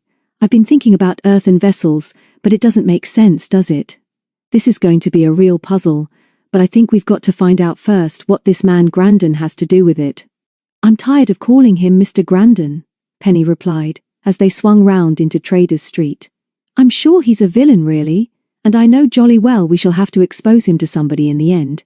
We know he's after something which really belongs to your mother, John, and I hate him. When we're talking about him, I'm going to call him Slinky. It suits him better. He's slimy." "Miss Penny, indeed." "Look at that," John interrupted. "They've got our dolphin sign floodlit. Doesn't it look fine?" And when they reached the hotel, Fred Vasson was standing on a stepladder, adjusting one of the new lamps. "Ready for Monday?" He grinned down at them. "Reckon we've got to look smart next week. Reckon we've got to give the missus a good start. When you come down, Fred, I say, I do hope you don't mind me calling you Fred and not Mr. Vasson," Penny said. "We want to ask you some things about Rye. Can we come and see you in your little den after supper? You'll both be welcome if your mother doesn't mind," he said. "Bring some mugs and I'll make you some cocoa." So, after supper with Mrs. Warrender, they rushed off to Fred. He had drawn a pair of old red curtains across the window, and when the door was shut, the heat from a hanging oil lamp and a stove was almost overpowering. Fred had cleared part of a bench for them to sit on, and while he watched the milk in the saucepan, he began to talk to them about Rye. They could hardly keep pace with his stories, and he did not seem to mind how many questions they asked just as long as they were about this part of the country. "What does God save England and the town of Rye mean, Fred?" Penny asked. "It means just that, lass. Ryers have allus thought themselves a bit separate like, and Ryers would know that it was one of their own who said or wrote those words. Rye didn't allus go quite the same way as the rest of England." Then he told them that owlers were the marshmen who ran the wool from the Romney marsh sheep to boats, which would run it tax-free out of England to France. "We've got very interested in windmills since we came here, Fred, and we found one up on the hill at the back there. Does it work?" "Yes, miss. Her work's all right. She's worked for many a long year." "Are there any more near here?" John put in at the crucial moment. "Not in Rye, but there's a rare old ruin of a place at Winchelsea in Field not far from Churchyard. Most people about here call that the old mill, but 'tis said, I'm told, that all would be built about the same time. Now pass me your mugs, and I'll tell you about the Battle of Brookland." And as he turned to the stove, John looked at Penny and mouthed silently, "Told you so. Just our luck." Chapter 4. Sunday, the Mill. John was wakened next morning by the sound of the great church bell and footsteps on the cobbles outside. He raised himself on the pillow and looked out of his little window towards the sea. The sun was up, and there came to him, across the levels, that smell of salty mist and early autumn that, afterwards, always brought back to him so vividly the first exciting days which he had spent in Rye. John felt under his pillow and touched the big iron key of their upstairs room, and this reminded him of all that had happened yesterday. It did not seem very likely that there could be any treasure, or not a big enough treasure to warrant Mr. Grandin spying upon them and hunting for it himself. That sort of thing just did not happen. But there could be no doubt about the letter from Great-Uncle Charles. That was real enough, and the clue which they had rather luckily deciphered was surely genuine, although John sighed with dismay when he thought of earthen vessels. He was rather afraid that they would have to go through all the books and letters in the box to see if there was anything there to help them. It was then that he noticed a white square of paper on the carpet just inside the door. There was no name or address on this, but very private was scrawled across one corner in indelible pencil. John thought he recognized the writing, and, realizing that there would not be much more rest for him now, he put on his dressing gown and sat on the edge of the bed. "John," he read, "I have been thinking again, and this is all very serious. Slinky must be watched all the time, and very specially today before he goes out to meet Miss B at the old mill." "Have you thought which mill? Remember he told her that he would have the papers. Have you still got the clue safely? I know you will be snoring right up to breakfast time, and you were so shirty when I woke you yesterday that I'm writing this instead. but we have got to dog Slinky today without fail. I am going downstairs now to find him, and I will keep him talking till you come or until breakfast time. Penny, oh gosh, Jon muttered to himself, as he tore the note into small pieces and threw them into the wastepaper basket thoughtfully provided by his mother. Oh gosh, I had a feeling she'd be up to something. She's probably sitting outside his bedroom door waiting for him to come out. Then he washed and dressed as quickly as he could and went downstairs.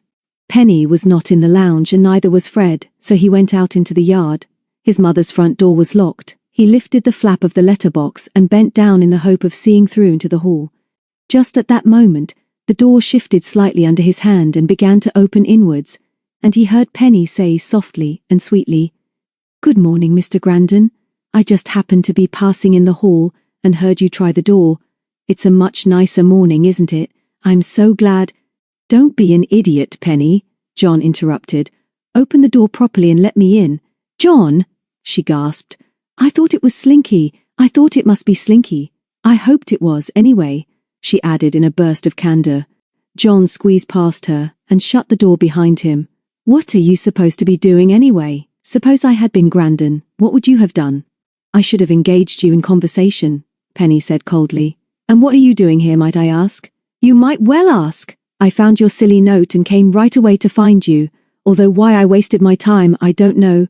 "You've said that before," Penny said brightly. "But what note do you mean?" Jon sat on the stairs and pulled her down beside him. "Do you mean to tell me that you didn't write a note and put it under my door this morning saying that you were going to find Slinky and talk to him? Did you, or didn't you?" Penny nodded brightly. "Oh, that note, Jon. Of course I did, but I'd forgotten just for a moment that I'd written to you. I suppose I was thinking about him so much that when I saw the letterbox waggle I was sure it must be him." "Well, don't let him catch us sitting here," Jon said. "Whenever he meets us it seems as if we're doing something silly, you with one shoe on and me carrying a great jug of water, for instance. Let's go outside in the sun and talk about it till breakfast. There's no sense in making him suspicious, but I would like to know if he wears rubber soles." Halfway through breakfast, Mrs. Warrender said, "You'll both be ready for me at 11:15, won't you?" "Ready, darling?" Penny asked innocently. "What for?" "We're always ready for you." "Church," said her aunt. "And not in those clothes either." Penny looked shocked. "You don't mean that I'll have to wear a hat, do you, Auntie? I never wear a hat now, you know. I don't think I can get mine on." Jon sniggered at this last remark, but was quickly quelled as his mother turned on him. "And Jon too. In your blue suit, please, Jon. And a decent collar for once." Penny was looking very worried. "But Auntie darling, I don't think we can both go this morning, do you? Mind if one stays at home on guard? Perhaps the one who stays could go to Evensong if that's what you think we ought to do." "What do you mean, on guard? It's just a game, Mother. She doesn't mean anything, really. We'll be ready for you." When they were alone again, Penny said, "Jon, I've just had an awful thought. Have you got the clue safe?" He opened his pocketbook and glanced inside. "Yes, it's there. Let's go to our room and have another look at the map. We've got some time yet before we need change." He felt in his jacket pocket. "The key!" he gasped. "I haven't got it. I left it under my pillow." They dashed up together, but the key was still where Jon had left it when he had seen Penny's note pushed under his door. "It's such an enormous key," Jon said as they climbed Penny's stair, "that it's awkward to carry around. It's heavy, but I'll have to do it." Then he put the key in the lock and pulled the heavy door towards them. "Now I've got to find the key of the tin box, but I know I've got that somewhere." When the box was opened, they spread the map over the table again. After a while, Jon said, "You know, Penny, we can't do anything practical until tonight. We shall both have to go to a mill, and we shall have to go separately and hide so that we can see who it is that Slinky meets and listen to what he has to say. Let's not worry about the map or these papers anymore until we know for certain what he's after. He doesn't realize how much we know, and he might easily give something away tonight. And if I keep the clue safe in my pocket, he can't see that, so that even if he is after the treasure, he hasn't got as far as we have. We're a step ahead of him, and he doesn't know what we've got. What worries me is earthen vessels. We shall have to put our heads together over that one, Penny, but the answer may be in this box." Before Penny could answer, there was a step outside and the sound of a knock on the door. Jon dropped his pocketbook and slammed down the lid of the box. Then he ran over and called, "Who's there? What do you want?" His mother's voice answered, "I'm not coming in, Jon. I only wanted to make sure that you were up here. Is Penny there too? You've only got a quarter of an hour to get dressed, and I think it's too bad of you both." And as they looked at each other in guilty silence, they heard her steps go down the stairs. Then they rushed at the box and crammed everything into it except John's pocketbook. John tried the lid after he had locked it, just to make sure, and then pocketed the key. Then they were just as careful in locking the door of the room before they rushed downstairs to change. It was fortunate that the Gay Dolphin was near the church, but it was a silent and breathless trio that hurried into the big porch just as the two golden cherubs by the unusual clock overhead struck the first stroke of 11. By the time the sermon began, John was feeling much cooler. He slipped his hand into his pocket and felt the cold iron of the key. Thank goodness he had remembered to bring that with him. And the clue, too! Or had he brought the clue? Slowly, gently, and unobtrusively, he opened the leather covers, knowing that the next second he would be reassured. But the clue was not in its usual place. In a wild panic, he began to turn out the contents onto the pew beside him and hardly noticed his mother's agitated whispers. He did realize that Penny was leaning forward mouthing wordless questions, but he was far too worried to do more than shake his head vaguely as he went again through the contents. There was no doubt of it. The clue was no longer there. He felt feverishly in his other pockets as he rose with the congregation at the end of the sermon, but without success. Then he remembered that there was a chance that the parchment might be in his old jacket, which he had worn after breakfast. But he continued to fidget miserably until the end of the service. Penny managed to get next to him as they crowded down the aisle. "What happened, John? What have you lost? I can't find the clue. Did you pick it up off the table when Mother knocked on the door?" "Of course I didn't." "Oh, John, how terrible. It might be in the pocket of my old jacket. The one I was wearing this morning. Come on then, let's dash up to your room and see if it's in your old coat." But although they searched every pocket and even the hole in the lining, and then turned the pockets of his old trousers inside out, there was no sign of the missing clue. John sat back on his bed, ran his fingers through his hair, and destroyed his Sunday parting. "This is grim, Penny," he said. "I just can't remember. Let's look upstairs. I may have stuffed it back into the box when we had to rush away." They dashed up the stairs and to their great relief, found that the door was still locked. Inside all seemed to be as they had left it 2 hours ago. They closed the door behind them, and John slid the bolt across. The box was still on the table, but the precious scrap of parchment was not to be seen. "Let's see if the box is still locked," he said. "I've got the key here." Penny crossed the room first, and then stopped suddenly and sniffed. "Can you smell anything?" she whispered, as John was trying the lid of the deed box. "No, I don't think so. This is all right. It's still locked. Stand still for a minute, John. I'm quite sure that someone has been in this room while we've been out."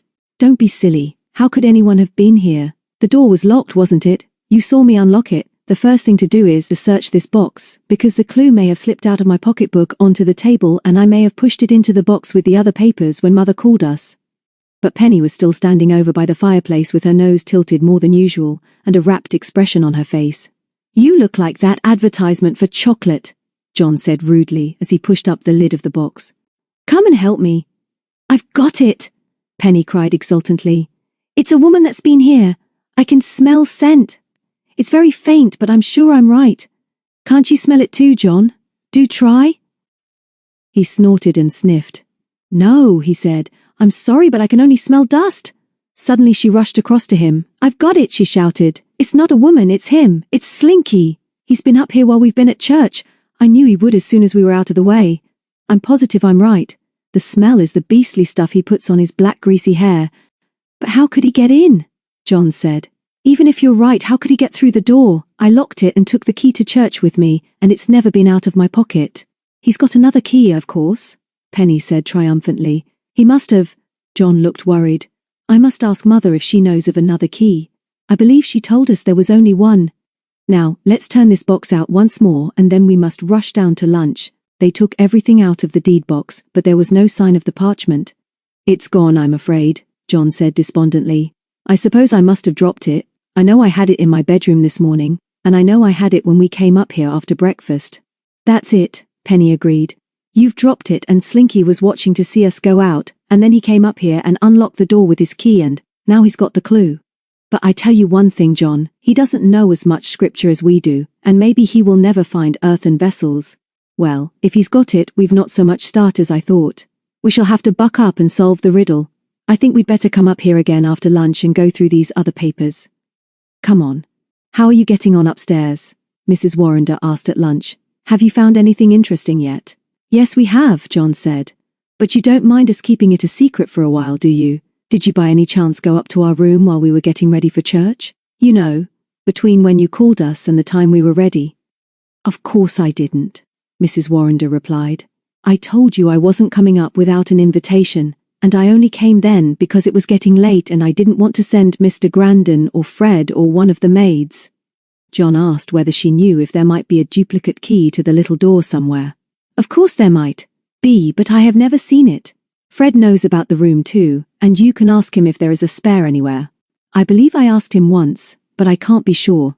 I shouldn't worry about it if I were you, and don't spend all your time up in that stuffy old room. Are you going out this afternoon? Jon smiled across the table. There's lots of things we'd like to tell you, Mother, but we'd rather wait until we're certain. You don't mind, do you? And we'll swear we'll go out later, and if we want tea we'll have it upstairs if you don't mind. I don't mind, Mrs. Warrender replied, but don't take everything too seriously, will you? See you tonight for supper then. They spent 2 hours upstairs, but got very tired of searching long before Jon flung the last bundle of papers back into the box and slammed down the lid. I'm sick of this, Penny. My head aches with reading and I can't make much of most of these old letters. If the kettle's ready, let's have some tea before we go.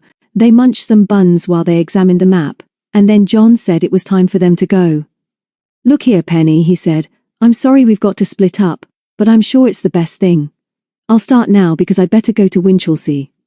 Fred said it wasn't far from the church, and this map certainly marks it at the back of the town. They locked everything into the box again, made the fire safe, packed up all the tea things, locked the door behind them, and crept down the stairs. I don't really know the best way, Jon said as they went out together. I believe buses go along the road we came with Fred, but there must be a shortcut across the marsh to Winchelsea. Come and start me on my way, Newpenny. You've still got plenty of time, and we'll see if we can find a footpath when we get to the other side of the bridge. They went together down the steps of Traders' Passage, past the boat builders, over the bridge, and then stepped out onto the long straight road that led first towards Camber and then back towards Winchelsea. I should walk along the road, Jon. It's much safer and better for you too. You know you don't get enough exercise. Goodbye, I'm going back now. Where shall we meet? I don't think we'd better go upstairs again tonight somehow. I think Auntie would be rather peevish if we disappeared again. We'll meet somehow. I agree that we shall have to be with Mother after supper, but perhaps we could slip upstairs just before we go to bed, or after we go to bed. That would be more fun, Penny laughed as she blew a kiss to him and turned back towards Rye. Jon kept to the road, although the levels looked very tempting in the lovely light of the late afternoon sun, and although hundreds of sheep were grazing placidly between the dark dikes, it was true that there were no clearly defined tracks. By the time he reached the hill which leads up to the Strand Gate of Winchelsea, he was very tired, hot and out of breath. He was also very anxious, because it was after 5:30 and he had yet to find the old mill. The citizens of Winchelsea were enjoying the Sunday evening sunshine as he toiled under the gateway. He glanced over to the lookout, from which they had looked over the levels for the first time on Friday, and noticed a little group standing round a seated figure. He was wondering whom he had better ask about the windmill when, with a shock, he realized that the shape of the figure was familiar, and as it was seated on a camp stool and facing an easel, he had no doubt that the artist was Miss Ballinger. Fortunately, she did not appear to see him, so he hurried past, hoping most fervently that she would not call him back. This was certainly rather puzzling, because it did not now seem that she was the person Slinky was going to meet. Unless, of course, the windmill was very near, and she could reach it easily. He walked quickly up the street, hoping that he would not meet Slinky. At the door of the inn, he asked a man if there was an old mill nearby. Jon followed the directions, and soon found that the town finished as abruptly to the north as it did to the south, although on this side the slope of the hill was more gradual. He went through a gate into an elm-fringed field, climbed a stile and found himself looking over flat country which stretched away into the blue distance of the Sussex Weald. The field before him fell away sharply. In one place, and at the topmost ridge of the hill stood the gaunt black ruin of a mighty windmill. There were no sails on this mill, and from where he was standing the sky showed through the timbers of the roof. This was certainly an old mill, if not the old mill, but it did not seem as if he would have much chance of hiding near enough to it to overhear any conversation that might take place outside. This gave him an idea. Suppose the meeting was inside the mill and not outside. Or better still, was there a chance for him to get there first and hide inside in a place where he could hear all that was happening if Slinky met his companion just outside? Then he noticed two things. The first was that the sun had disappeared, heavy clouds were coming up from the sea, and that without sunshine the old mill looked particularly mysterious and lonely. The second thing scared him at first, for it seemed to be a black hat, without a head inside it, moving slowly along towards the mill just on the level of the ground. A black hat suggested Slinky at once, and the old mill suggested the same person, but the poor man could hardly have shrunk to the size of a doll. Then he had his big idea. It must be Slinky who was walking along a ditch or a sunken path or road that was not visible from where he was crouching. After a little the black hat disappeared altogether, so Jon got up and ran along his side of the hedge in the direction from which the hat had moved. His guess was a good one, for after a minute's running he came to a sunken road, climbed the gate, and very cautiously made his way towards the mill. The road had obviously been used by the wagons which had brought the grain to the miller, and later returned for the baker's flour. Luckily, the track twisted and turned more than once, but Jon moved very carefully and was certain he made no sound as he made his way cautiously round each corner. After a little he noticed a still burning cigarette stump, so, very carefully and slowly, he climbed up the steep bank, and by holding on with both hands to a little hawthorn bush, he raised his head until he could see over the edge. He was astonished to find himself so near to the mill, though not so surprised to see Slinky leaning against it and lighting another cigarette. Jon held his breath, praying that his quarry would not look down as he threw his match away. Then, he realized with a shock, that unless he did something definite at once, it was more than likely that he would be found by Slinky's visitor, who must be due at any moment. He had to think quickly, and as a thorn from the branch he was grasping was now hurting him badly, he let go and slid, as quietly as he could, down the bank into the lane. He lay still for a moment, but there was no sound from above except that made by the rising wind as it whistled through the creaking skeleton of the mill. He went forward a few steps and noticed a little track running sideways up the bank, and realized that it must have been by this way that Slinky had reached the mill.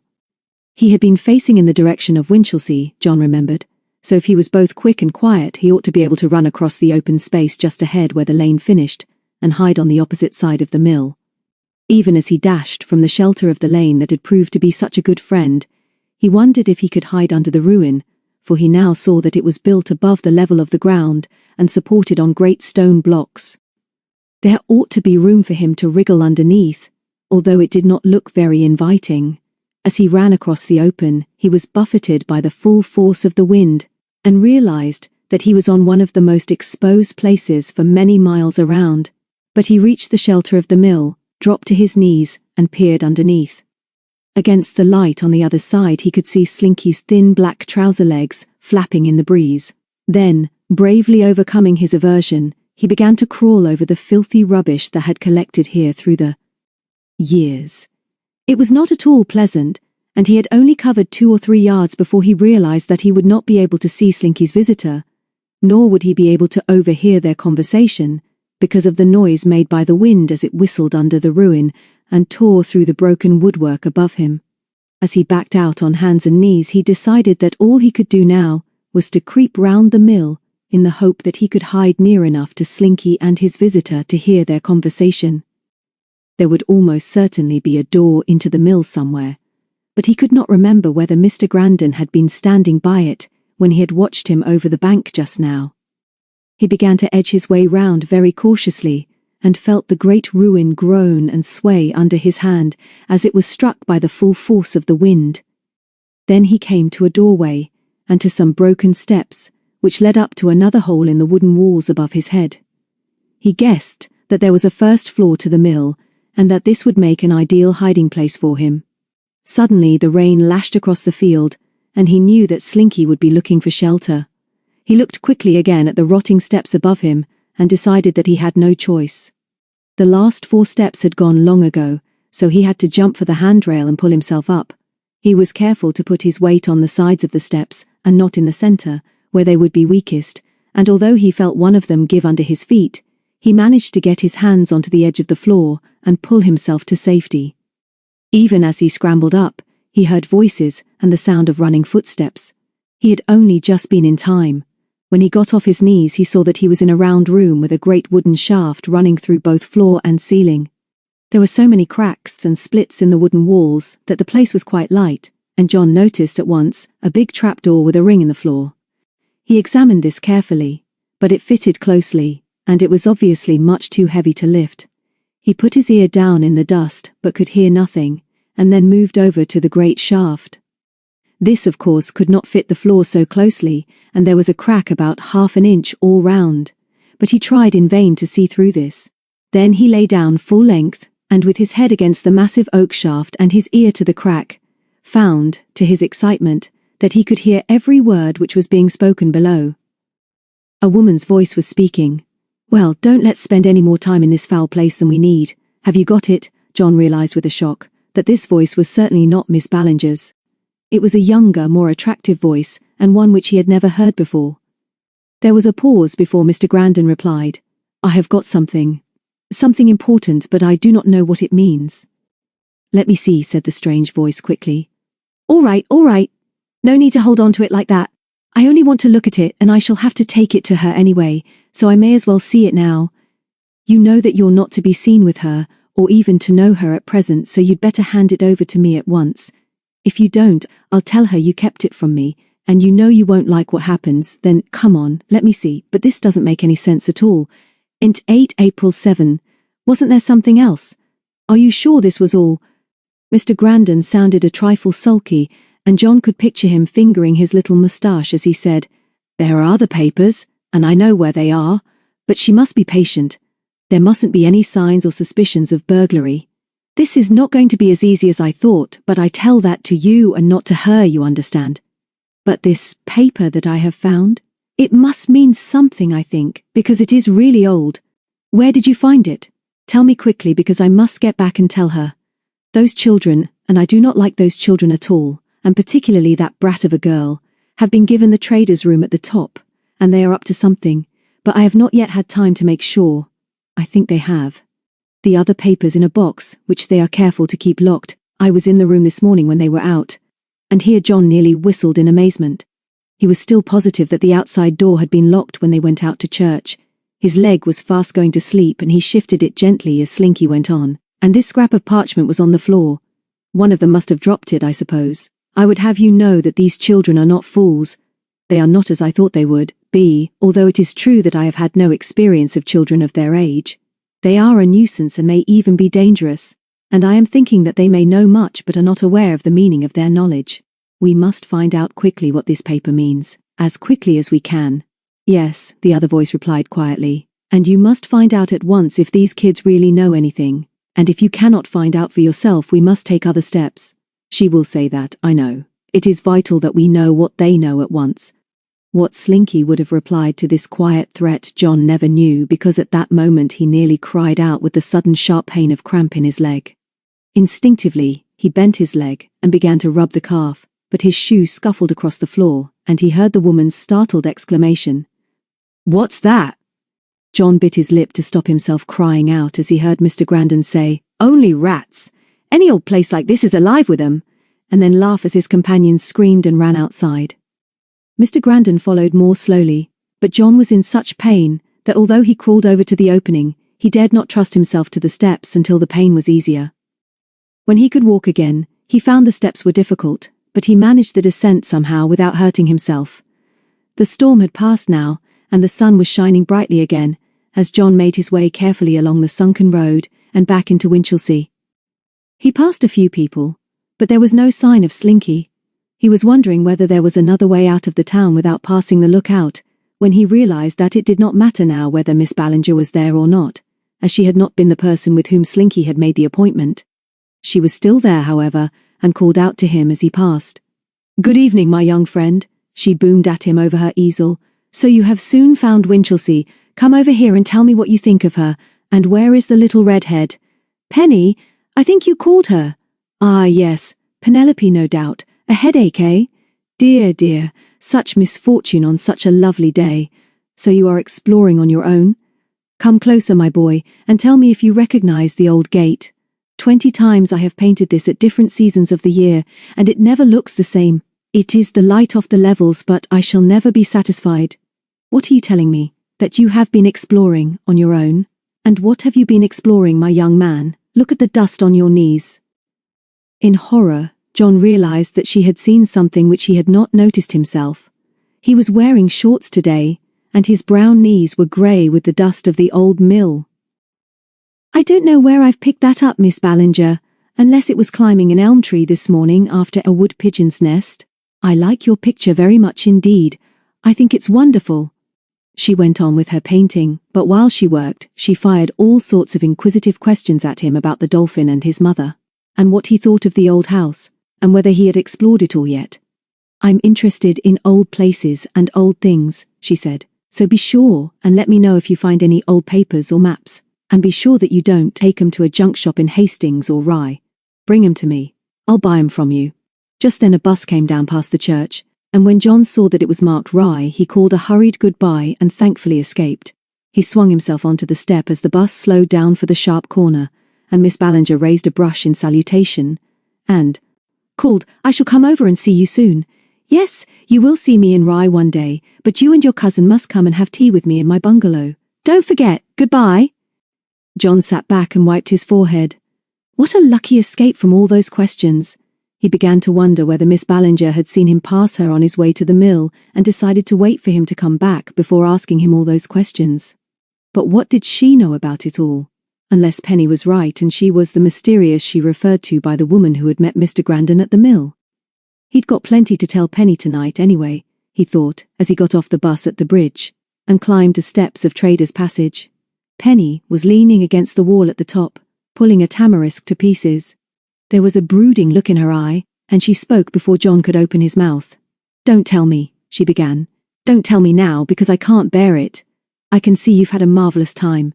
I can sec by the silly grin on your face that you've had all the adventures. I knew you would. You chose Winchelsea Mill yourself, didn't you? You jolly well knew that I'd have a miserable time. Tell me now before we go into supper. Who met him? I don't know who it was, Penny. I never saw her. You didn't see her? You went all that way and found the place and saw Slinky. I suppose you did see Slinky, didn't you? Oh, you did, but you didn't see the her. But of course you didn't have to see her because it was Miss Ballinger, wasn't it? He shook his head. No, it wasn't. But I have seen her as well. Penny put her head in her hands. Don't explain, Jon. Please don't tell me. I'll tell you what a marvellous time I've been having instead. No, listen. You must listen. I got caught in the rain and lost in that farmyard place, and chased by a goat. Then I lurked round that horrible old mill for half an hour and got ordered out of the field by a beast of a farmer. And for the rest of the time I've been waiting and waiting for you, Jonathan dear.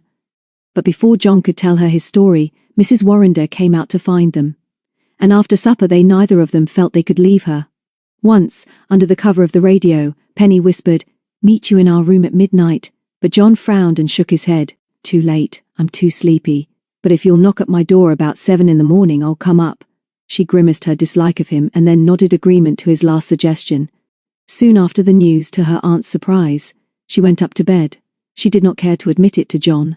But she was tired too, and although she was keen to share his news, she did realize that the early morning would be better fun.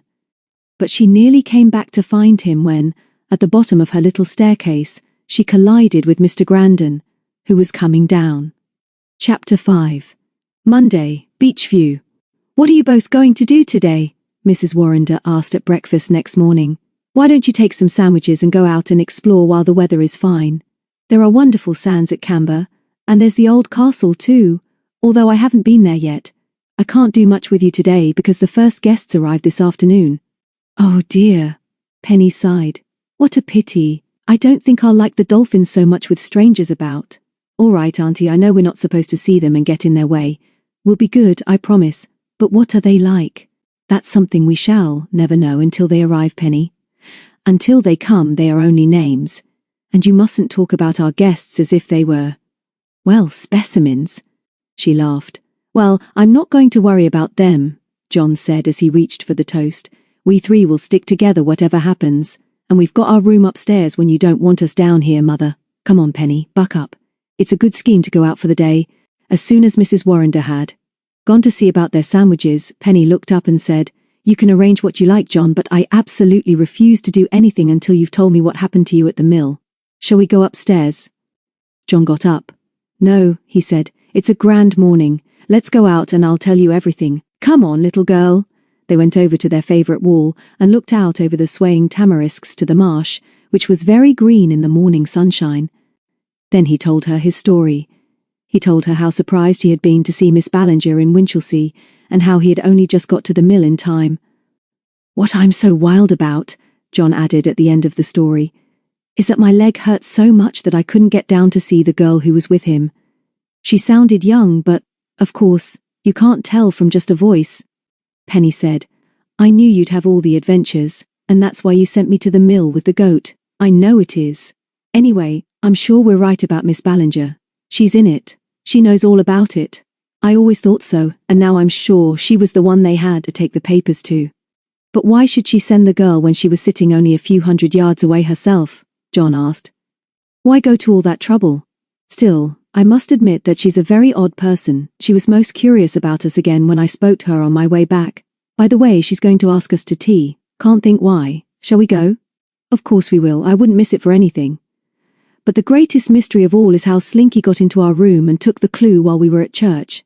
He must have another key, and I suppose we shall have to ask Auntie to let us change the lock." "John, I bet that footprint in the dust was Slinky's. He's been there lots of times." "Maybe he has, but I don't think he's ever been able to open the box. I suppose I must have dropped the clue when we rushed out to church. I think I'll slip up now and get the map. It's safer with us than in that room, and we'll have another good look at it when we're out. You go and see if the sandwiches are ready, and don't forget a bottle of something because picnics always make me thirsty." And he wandered off indoors, leaving Penny still leaning against the wall. She was wondering whether it was worth going into the kitchen yet, when she noticed a boy wobbling down Traders Street towards her on a bicycle.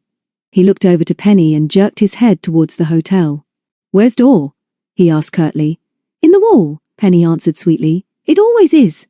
The boy glowered at her and muttered something which she could not hear, and got off the bicycle. Then he took a letter from his pocket, and after some intense mental effort turned in under the archway. He did not look like an errand boy, and as Penny was by nature very curious, she followed him into the yard, where he was now standing on the cobbles looking sulkily first at one door and then at the other. "I wonder if I can help you?" Penny asked in her very best manner, and held out her hand for the letter. The boy looked at her with deep suspicion and then said, "You live hereabouts?" And when Penny nodded, he rather reluctantly handed over the envelope. Penny gasped. It was clearly addressed in a small but tidy handwriting to Jonathan Warrender, Gay Dolphin, Rye, and marked in addition, "Bearer to await reply." "You just wait here and I'll bring you the answer in a minute," she said, and dashed in to find John. She met him coming down the stairs whistling cheerfully, with the map roll sticking out of the inside of his coat pocket. John crossed over to the window and slit open the envelope while his cousin stood on tiptoe and tried to read the letter over his shoulder. "Winchelsea. Dear Jonathan, if you and your cousin can spare the time this afternoon, I should be very happy if you would come and have tea with me. You may like to explore in this direction, and I shall be glad to see you and perhaps tell you some more stories of the ports and the marsh. I hope you will be able to tell the lad who brings this that you will be coming. Please give my kind regards. To your mother, sincerely yours, E. M. Ballinger. P.S. My bungalow is the fourth to the west on Winchelsea Beach, past the little hill at the end of the beach road." After some discussion, they agreed to go out for the day and finish up at Miss Ballinger's, so John went into the yard and said to the messenger, "Tell Miss Ballinger, please, that we'll be glad to come and thank her very much. Can you understand that?"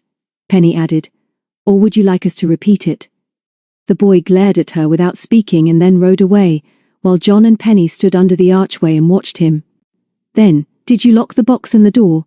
Penny asked. "Of course I did, and I've got the big key in my pocket. There are some other maps, too, you know, Penny, but they don't show as much as this one. Have you got the grub yet, or are you going to keep me waiting again?" "I'm going to keep you waiting, little man. If Auntie is in the kitchen, I'll tell her we'll be out to tea. I'll meet you outside when I'm ready," When she came out eventually with a heavy haversack, Jon was leaning against the wall studying the map. "Come and look at this again, New Penny," he called. "I think I'm beginning to know what it means. Look, you can see the wavy rivers running round Rye. And the straight black lines must be the roads. You can see the kink in that crazy road between Rye and Winchelsea, can't you? You know, the road that seems to be going away from Winchelsea all the time.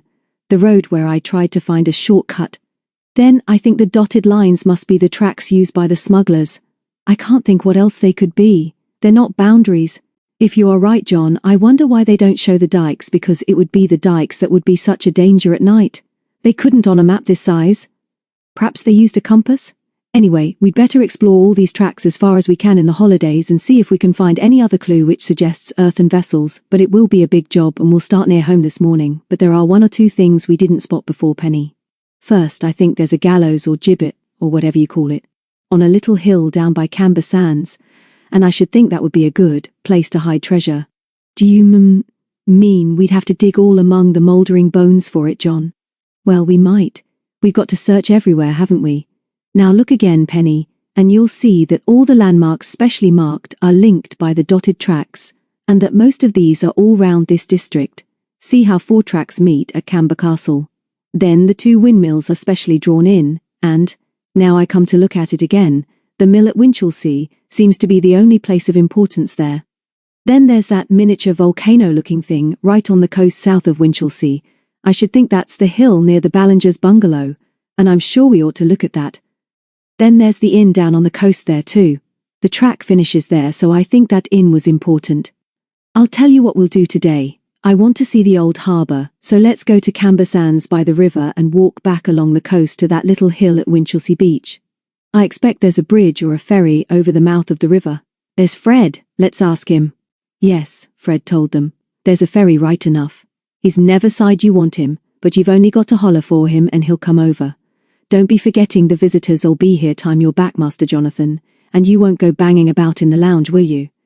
So they went and said goodbye to Mrs. Warrender, and then Jon folded up the map so that it fitted properly into his pocket, took up the knapsack and led the way down to the iron bridge that crossed the river on the other side of the town. I just don't know what we're going to do about these earthen vessels, New Penny, he went on. I haven't got an idea, and you know, we might wander over 2 counties and never find a clue. They were crossing the bridge now, and, as this was the first time they had explored this part of the town, they stopped for a minute to look down at the brown water filling the river as the tide came in. On this side of Rye, they were on the edge of the real marsh, and could see at once that it was different from the levels round Winchelsea. It was wider, and bigger in every way, and stretched, as flat as a table, as far as they could see to the east. They came down the slope of the bridge, which set them above the low level of the marsh, and went off along the east bank of the river towards the sea. They reached the little town of Rye Harbour after an hour, and walked on to the wide, white stretch of Camber Sands, a little farther on, and had their lunch on the top of the dunes. After they had eaten, they walked barefoot back along the sands until they came again to the harbour, and found the ferryman, who took them over the river.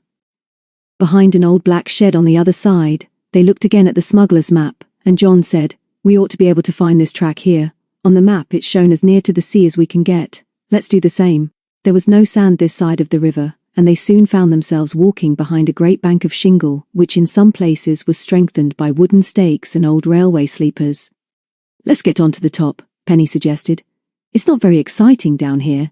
"Maybe not," Jon replied, "but I bet we're walking on the smuggler's track. This would be a good place for them to go, I should think, and I expect there's another quick way across to Camber Castle too." "All right, let's climb up." Once up, they realized that this was the artificial bank built to keep back the sea. Here the beach was of shelving shingle divided by old breakwaters, and although now that the tide was out there was some sand, it was not a very inviting prospect. "I wouldn't like to be here when there's a storm," Jon said. "Can't you imagine how the waves would crash against this bank?" Penny turned her back to the sea and looked back over the levels to Rye, still standing serene but lonely on her hill. "Yes," she agreed, "and you can see how they've had to make the banks stronger in some places. But Jon, what a thrill if this bank did break and the waters rushed across to the 2 towns. It reminds me of that story of a little boy who put his hand in a hole in a Dutch dike and saved his country. I suppose that little hill straight in front is the one marked on the map. It's like a pyramid from here, and there's a little black hut on the top. And I can see the houses beyond, too. Now the sun's gone in, and the wind's cold. Let's go down behind the bank again, and walk on the smuggler's path. They slithered down, bringing a rush of shingle with them. To their right now, the grey ruin of Camber Castle seemed very close, and Penny suggested that it was just the sort of place for hiding a treasure. It might be, Jon agreed. But we've got to make up our minds now what we're going to say to Miss Ballinger. We've got to agree about this, so once we've got a story we must stick to it. You think she's behind all this, don't you, Penny? She nodded violently. I know she is. Well, I'm not quite so sure as you are, her cousin went on, but even if she is, it would be crazy of us to let her see that we're suspicious. I wish I knew why she suddenly sent us that note this morning, and why she so specially wants us to come today. I can't help feeling that she wants something from us in a hurry. I expect you're right really, Penny, and she's the one who told Slinky to find the clue and bring it to her. We shall know soon anyway, because we're nearly there, Penny replied. Let's make up our minds quickly because she's probably got the clue by now. If she has, that will prove it, Jon agreed. But she'll be clever if she gets as far as earthen vessels. We must pretend to be quite innocent and try to lead her on if she keeps on asking us questions. She'll do that, Penny interrupted. She's always asking questions, and that's why we're asked to tea. You're right, Jon. If we stay simple long enough, she'll give herself away. Would you like me to be a bit silly? You know, not quite. For goodness sake, don't play the fool, Penny, or you'll spoil it all. Let's make up our minds not to talk too much, and maybe she will give herself away. This is a rum place, isn't it? The bank here was very high, and behind it the grassy levels seemed, in contrast, to be much lower. The track upon which they were walking was bordered on their right by a lagoon, which looked as if it filled as the tide came in. Before them rose the steep little hill which Penny had seen 10 minutes earlier, and on the seaward side of the hill was a row of squat cottages. A rough road ran inland towards Winchelsea from the beach, and beyond that again were some modern bungalows and some ramshackle huts made out of old railway carriages. Penny wrinkled her nose in disgust. What I can't understand, Jon said, is how she can live here if she's an artist. It's all so ugly, and yet we know she's an artist because she sketched you for some extraordinary reason. Fourth along, she said in the note. Come on and let's get the party over, and they turned onto the beach and trudged west along the shingle. There she is, Jon said. Waiting for us. Don't forget what we said, and don't play any of your silly tricks whatever she says or does. Just beginning to wonder if you'd lost your way, she boomed. Glad you could come. How are you, my dear? I met your Jonathan yesterday and he was good enough to admire my work. Come along in. And she led the way down the shingle path, edged with large stones towards the faded green door of the bungalow. Miss Ballinger apologized for the size of the hall. Not much room here, I'm afraid, but that's my fault and not yours. Trouble is I'm too big for the house. Come along in here, and let's have some tea. And she opened another door and led the way into a room with a cheerful fire in a miniature kitchen range and a table loaded with cakes and jam. When they compared notes later, they both agreed that their hostess was very entertaining, and for half an hour at least she did not ask them many questions, or none which were difficult for them to answer. The tea was wonderful, and as they had had nothing but sandwiches since breakfast, they did full justice to it. After tea, Miss Ballinger invited them to see some of her work. There was no doubt that she was a clever artist, and for a time they were both fascinated by the sketches and paintings that she selected from piles of canvases stacked untidily on the sofa in the front room. Why, here's the dolphin, Penny called excitedly. You must have painted this from our wall. Yes, I did, but that's some years ago now, the older woman explained. I did that when I was staying there once, but I'd like to do a better picture one day. Has your mother decided when she's going to open? She asked Jon. We're opening today, he said. I hope you'll come while we're at home. Miss Ballinger nodded. I'll ring up your mother sometime or come over and see her. I'm fascinated by old places and old things. I collect old maps and papers, and my house in London is full of them. You must both come and see them one day. And that reminds me that you can do something for me before you go back to school. Of course we will, Miss Ballinger, Penny said sweetly. We'll do anything we can, won't we, Jon? Miss Ballinger had her back to them as she spoke, and was standing by the window. But she turned at Penny's remark and her glasses flashed, so that they could not see the expression in her eyes. I'll tell you what you can do for me then, she said. Just now I'm making a collection of old letters, books, documents and maps. I'm particularly interested in maps dealing with this district. I get all my stories of the marsh and smugglers from papers I have already collected, and I'd like you to help me to find some more. I don't quite see how we could help you do that, Jon said. Of course we would if we could, but we're not likely to find any old papers or maps. I thought you might look round for me. I'd pay well for anything you found like that. A little ready cash is always useful at school, I've been told, and if you like, I'd be glad to pass over a few pounds now for you to go shopping for me. Oh, Miss Ballinger! Penny exclaimed as she nudged Jon so violently that he staggered. We couldn't possibly do that. Well, just remember I'm interested if you find any such documents whenever and wherever you may come across them. I'm a very keen collector, and collectors, you know, will give almost anything to get what they want. Although the last words were spoken with a smile as she turned again to look at them both, Penny sensed a warning or a threat behind them, and when Miss Ballinger spoke again, quite softly, she moved instinctively a little nearer to Jon. And that reminds me, their hostess was saying, didn't you tell me on the train that your mother was keeping some old papers for you to see? Are you sure you haven't anything which you could sell me, Jonathan? Perhaps some of those old documents which are quite worthless to you would be just what I'm looking for. If I come over one day soon, perhaps I could look through them. What papers do you mean, Miss Ballinger? Jon answered innocently. I didn't say we'd looked at those old things yet, did I? Didn't you? How very odd. I wonder what made me think you had. How very extraordinary. Have you looked at them yet? Well, said Jon hesitantly, we have found one or two old papers, and there was a map too, wasn't there, Penny? But of course we couldn't let you have any of those. After all, Miss Ballinger, those are ours, and we wouldn't want to sell them, if you see what I mean. I don't see what you mean at all. Miss Ballinger snapped so sharply, and with such a distinct change of expression, that Penny jumped. There's no reason whatever why you two children shouldn't let me have those old papers. They're worthless to you, I'm sure, but they must be just the sort of document I want. And the map? I'll tell you what I'll do, my young friends. I'll give you £5 for that map. But Miss Ballinger, said Jon, we couldn't take money like that. Of course we couldn't. It was only a scrappy old thing, wasn't it, Jon? Penny went on. Just a lot of little sketches and some red crosses and dotted lines. Red crosses? Miss Ballinger interrupted. Are you sure of those? Because those are the sort of maps I'm always looking for.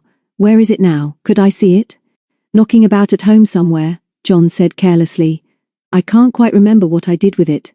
Can you remember, Penny? No, I can't, but you're jolly careless, Jon. Oh well, I suppose I'll find it somewhere sometime. Now listen to me. That map may be worth a lot of money, and I think you'd better go home at once and see that it's safe, and then perhaps you'd let me see it sometime. Just bring it along, or I'll come over if you'll send me a postcard. I'll soon tell you what it's worth. And turning to Penny, Miss Ballinger went on. When's your birthday, my dear? Would you like the dolphin painting? Well, Penny replied, rather taken aback, I've just had it. In July, actually. Of course I'd like that picture of yours, but I couldn't possibly take it.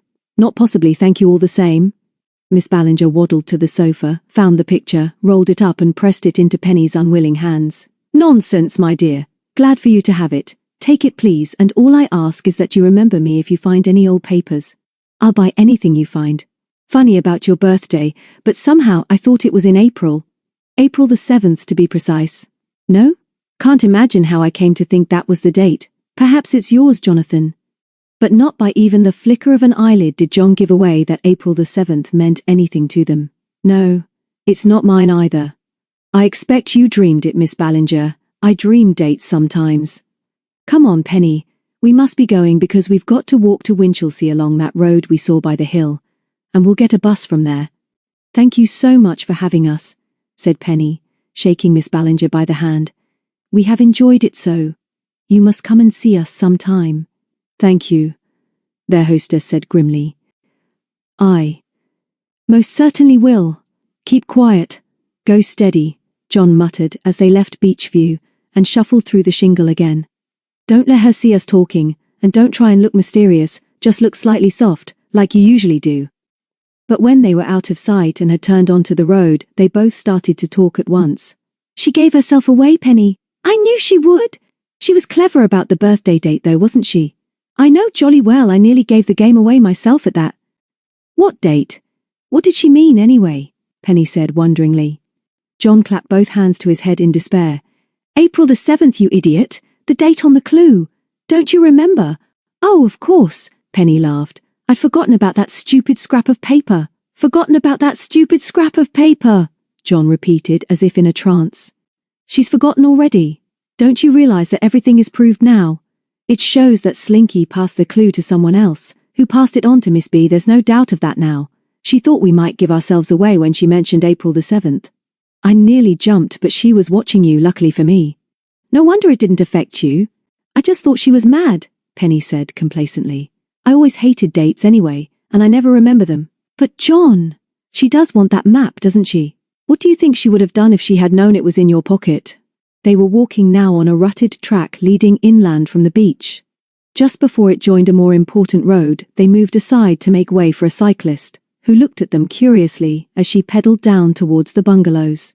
She was a very pretty girl of about 20, wearing a white mackintosh and sandals on her bare feet. Jon turned to look at her as she passed. You'd know her again, wouldn't you?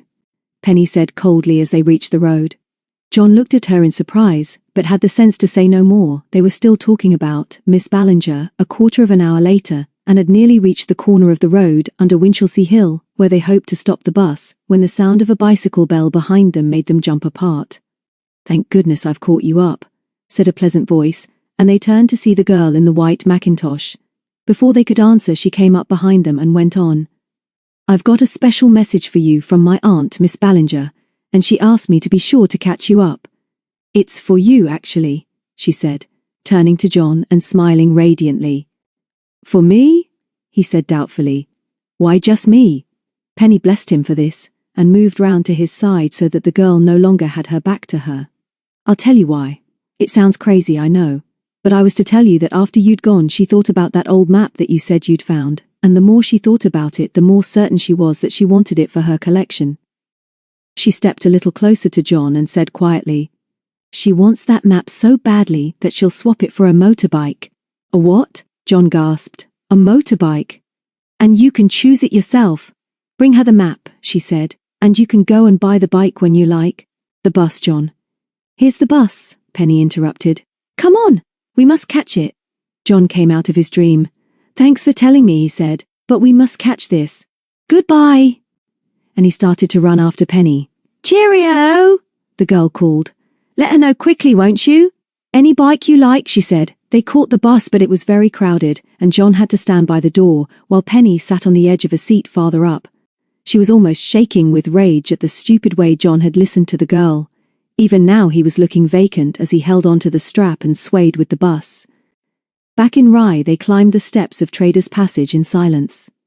Penny did not feel like starting a conversation, and Jon still seemed in a dream. At the top, though, outside the Dolphin, they both saw the same thing and stopped. A little black Scotty dog with one ear cocked was sitting solemnly under the archway regarding them with curiosity. I said we wanted a dog here, Penny whispered, and now here he is. He's wonderful. Here, little black boy, here. Oh, wake up, Jon, do. Anyone might think that girl was a witch and had put a spell on you. I don't know about a spell, Penny, but you see, I nearly met her before. What do you mean, nearly met her? I did nearly meet her. That was the girl who met Slinky at the mill. I'd recognize her voice any time. Chapter 6. Tuesday allies. Only 12 more days and then school again, Penny said at breakfast next morning, and we've got a lot to do still. Where are you going today? Mrs. Warrender asked. Camber Castle, we both want to see it. I've been reading about it in some of those old books. What old books? His mother asked. The books in the box, the great Uncle Charles's box upstairs, of course. I've been very good, Mrs. Warrender smiled, and I haven't once asked you what you have found. Anything interesting yet? Nothing really, Penny broke in quickly. And what are these new people like? I think they're nice. There are some children too, and a dog. I didn't really reckon on a dog, and I don't think the best hotels have them. We met the dog last night, Penny said. He's a darling, and I covered him. Mrs. Warrender smiled and said, Have a good day, and don't be late for dinner this evening. 2 hours later, Jon and Penny had left the Winchelsea Road by a farm gate and were heading towards the grey bulk of Camber Castle, rising ahead of them like a rocky island in a green sea. I've got a feeling, said Penny pensively, that we're going to discover something thrilling at Camber, Jon said. I tell you what, Penny, I nearly told Mother everything at breakfast this morning. You mustn't think I'm backing out. But I don't see much chance of us getting nearer to any treasure with our clue, and I don't like this business between Miss Ballinger and Slinky and that girl who tried to bribe me. You looked quite goofy at her anyway, Penny said quickly. What do you mean? I was just surprised at being offered a motorbike. Well, I've never seen anyone look like that, even at the idea of a motorbike, she retorted. But it doesn't matter now. What's more important is that you promised and swore not to say anything to Auntie. You know you did, Jon. It's not like you to back out. Maybe it seems difficult now, but I'm sure we shall find something soon, and remember too that old Uncle Charles told you in the letter that your mother wasn't to be worried. We must wait a few days more, Jon. Let's do it on our own. They crossed yet another dike by the usual plank bridge before he spoke again. It's not that I don't want us to do this together, New Penny. It's just that the whole business looks more serious than we first thought, and if we're not bright enough to find the answer to earthen vessels before these other people, then we shall be to blame for not telling anybody else, especially if there really is a valuable treasure. Don't you see that we ought not to risk losing anything for Mother's sake, if we could find it by telling her what we have discovered so far? Penny had no immediate answer to this, and Jon looked at her in surprise. Her chin was up, and her grey eyes gazed across the levels to the sea. The wind whipped her hair back from her face, which, for once, was very serious.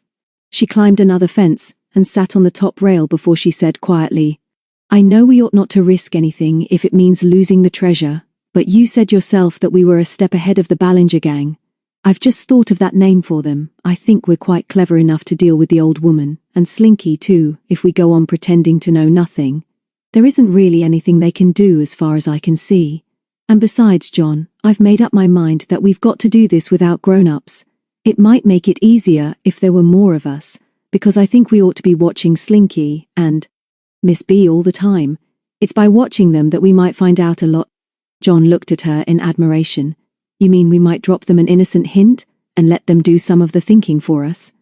Penny nodded brightly, although she had not really thought as far ahead as that.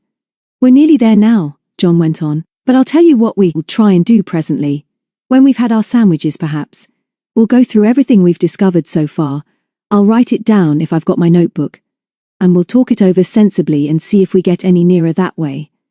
They were close enough now to see that the castle walls, viewed from the outside, were still in fairly good condition, and that the building itself was very much bigger than they had imagined. The round, squat central keep did not rise very high above the outer walls, but what struck them most forcibly was the castle's loneliness. They stood for a moment in the big, grassy space inside the crumbling walls. The sun beat down upon them, and they were sheltered too from the breeze. The only sounds were the monotonous baaing of the sheep and the ceaseless song of the larks overhead. I wouldn't like to be here at night, Penny said at last. I wouldn't like it at all. It's all right now with the sunshine, but I wouldn't like it at night. You said that 3 times. Nobody is going to ask you to come here at night unless you come to watch one of the others, and it was your own idea to get them to work for you, wasn't it? Now, let's be sensible. The map showed 4 tracks meeting here, and the path we've just used was one of them. This must have been a splendid place for a smuggler to hide treasure if he wanted to get rid of it quickly. It would be easy to defend too if it were attacked, and I believe there's a good chance that something is hidden here. For the next hour they explored the walls from the outside. They looked to see if any of the great stones within their reach were loose, or whether any showed strange markings or signs. They searched too, along the ground at the foot of the walls, and once Jon went down on his hands and knees and scraped at the sand from a bare patch in the hope that he might find a trapdoor. They found an ideal picnic place inside the castle, on the top of a high grassy bank that rose, in one place, to within 2 feet of a part of the outer wall that faced due south. Here, they were almost as high as the sentinels who once would have paced the ramparts on the lookout for invaders. They were sheltered here from the wind that sang among the broken stonework, and Penny flopped down and stretched herself on the sweet-smelling turf, which was gay, with tiny nodding scabious and little red and yellow blooms of lady's slipper. She sniffed rapturously. "It's lovely," she sighed. Jon was already unpacking the haversack. "What's lovely? Can you smell meat pie?" "No, I didn't mean that. I meant everything. I love the smell of the sea and the marsh and the sheep, and I love being here in the sunshine and listening to the birds, and I love the dolphin and the fun we're going to have. And today is one of the days when I feel I never want to go back to school again." You'd better have something to eat, her cousin said rudely. You can't be feeling well. As soon as we've finished, we'll do as I said and write down all the things we know about the Ballinger and Slinky. A quarter of an hour later, when they were ready to talk again, Jon brought out his notebook and pencil and began his task. I'm going to write down what we're sure of, Jon began. We don't want to put down queries and what we think may have happened. First of all, we know that Slinky and Miss Ballinger, and of course, that girl, are all convinced that there is a treasure to be found either in the Dolphin or somewhere near. We know, too, that they have the clue on the scrap of parchment which Great-Uncle Charles left for me, but we don't know whether they have deciphered it. Another thing we're certain of is that they want the map, and would go a long way to get hold of it. They even sent a messenger after it who made you look goofy, Penny murmured as she lay on her back with her eyes closed. Jon continued as if he had not heard the last remark. Another thing we're sure of is that Slinky has a duplicate key to our room, and until we get that lock changed, he can go in there and nose around whenever we're out. He can't unlock the box anyway, Penny said, and there's nothing else in that room, is there? If he wanted to see inside the box badly enough, I expect he could have another key made. I've only just thought of that, but perhaps we ought to keep the box in my bedroom. What I think, Penny went on dreamily, is that we ought to watch them all the time, and sooner or later they'll think of something that we haven't, and then we can nip in first and get the treasure. Very practical and helpful, Jon said. Thank you very much. Now there's another thing. We found the letter and the clue in the Bible and that started us off, but I don't think they will even get the same start. Just be quiet for a minute, Jon, and listen. There's a sort of hum like you get in a field in summer. It's wizard. Listen. With a sigh, Jon put his notebook on the grass beside him, lay back and closed his eyes. Perhaps Penny was right. No reason why they shouldn't take it easy for a few minutes. Sun was lovely too. Jon was warm and comfortable, and when he closed his eyes the world slipped away. Penny was asleep already. They slept for an hour, and in that time several things happened. High up under the walls they could not be seen from outside, and only from inside by someone who came right round the keep, and then looked up to their eyrie. Penny was the first to wake. The sun was still pleasantly hot on her face, and glowed pinkly through her eyelids, which for a moment or two she kept blissfully closed.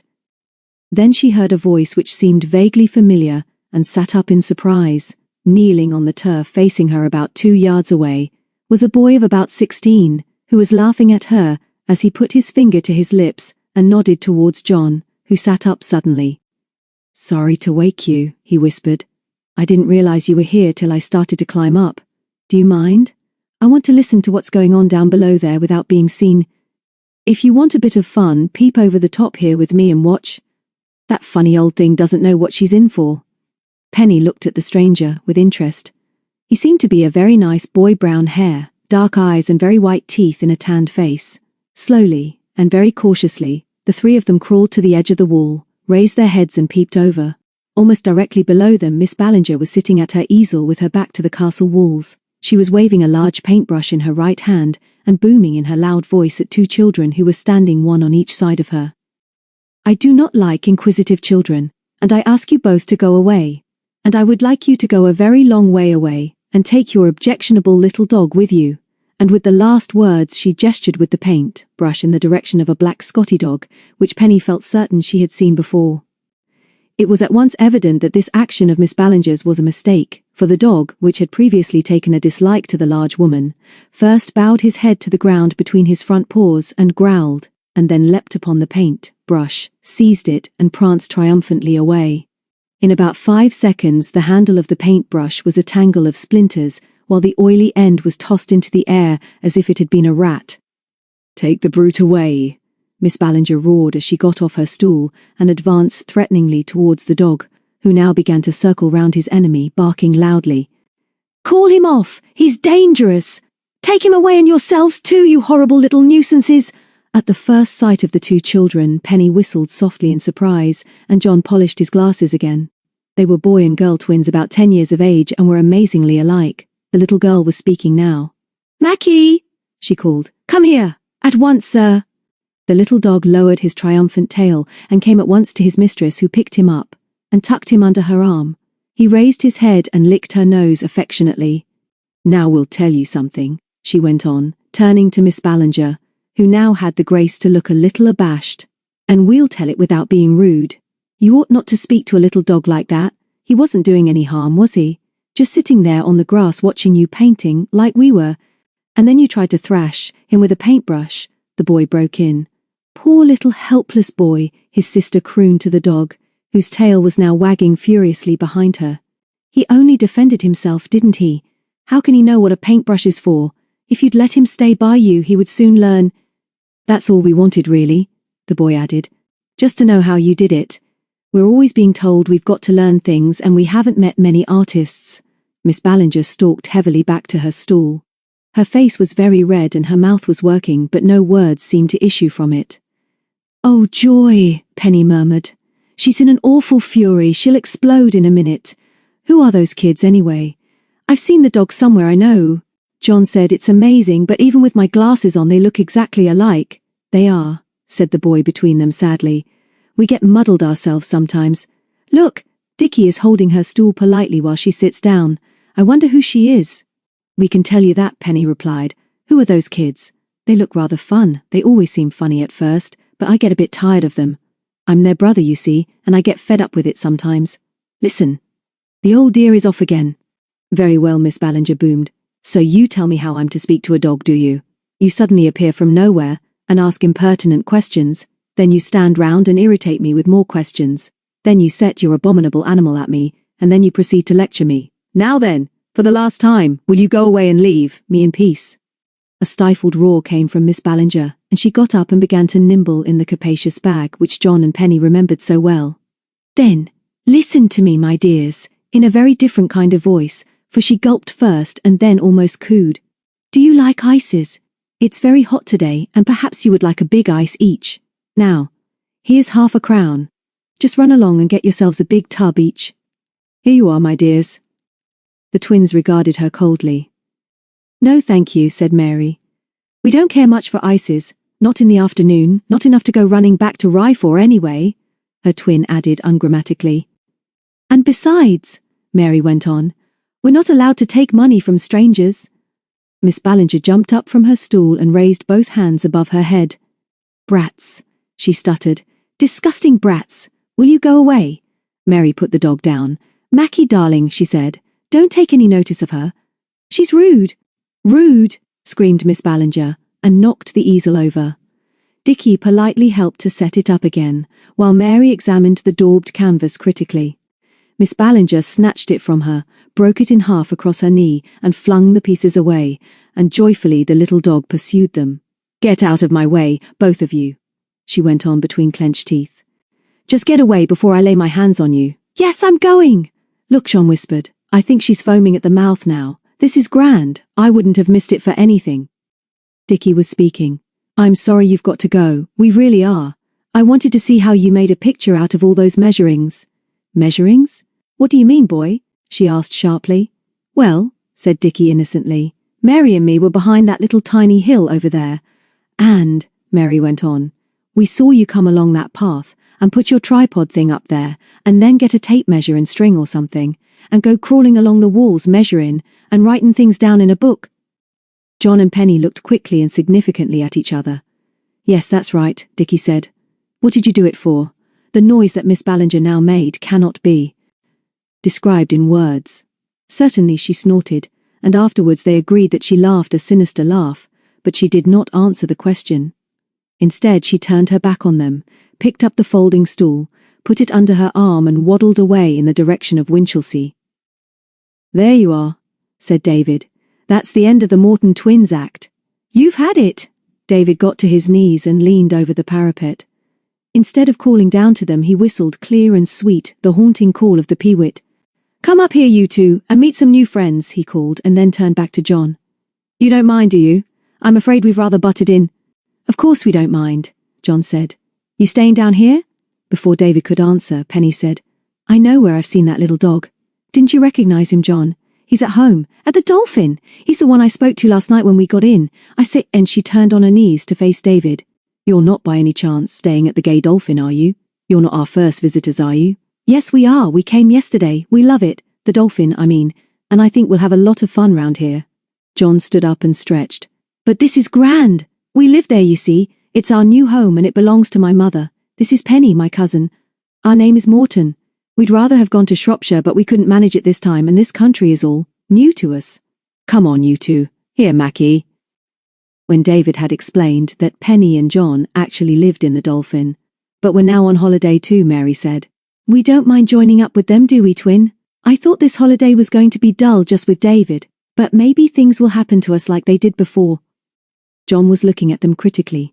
"What do they mean?" he asked. "Anyway, what do they mean about things happening to them?" "That's all right," David said quickly. "Don't take too much notice of them. They always talk like this, and up in Shropshire we did get mixed up in some fine adventures. We'll tell you about them someday." Penny liked them all. David she had been sure of from the moment she had wakened. "Thanks for coming to share our adventures," she said. "Let's all stay here while the sun is still shining and have some chocolate." Mary sat down by Jon and pulled the dog onto her lap. "Thank you very much. Can Mackie have some too? He likes chocolate. It nourishes him." "Why do you call him Mackie?" Jon asked. "Because he's Scottish. Macbeth is his real name," David explained. "Why? Lots of people ask that," Mary said. "It's 'cause he murdered sleep when he was tiny. That means he barked a lot and kept our parents awake one night. He didn't like that fat woman, did he, Dickie? He hated her." "When he hates people it means they're bad," Dickie said. "He's never wrong, not often anyway. I didn't care for that woman either, and she was snooping along and measuring the walls, and she didn't like us seeing her. We only came yesterday, and I think there's something mysterious going on already." "Oh well, what shall we do now?" queried Mary. "Let's have some tea," Dickie said promptly. "That's what I want more than anything." "So do I," Penny agreed.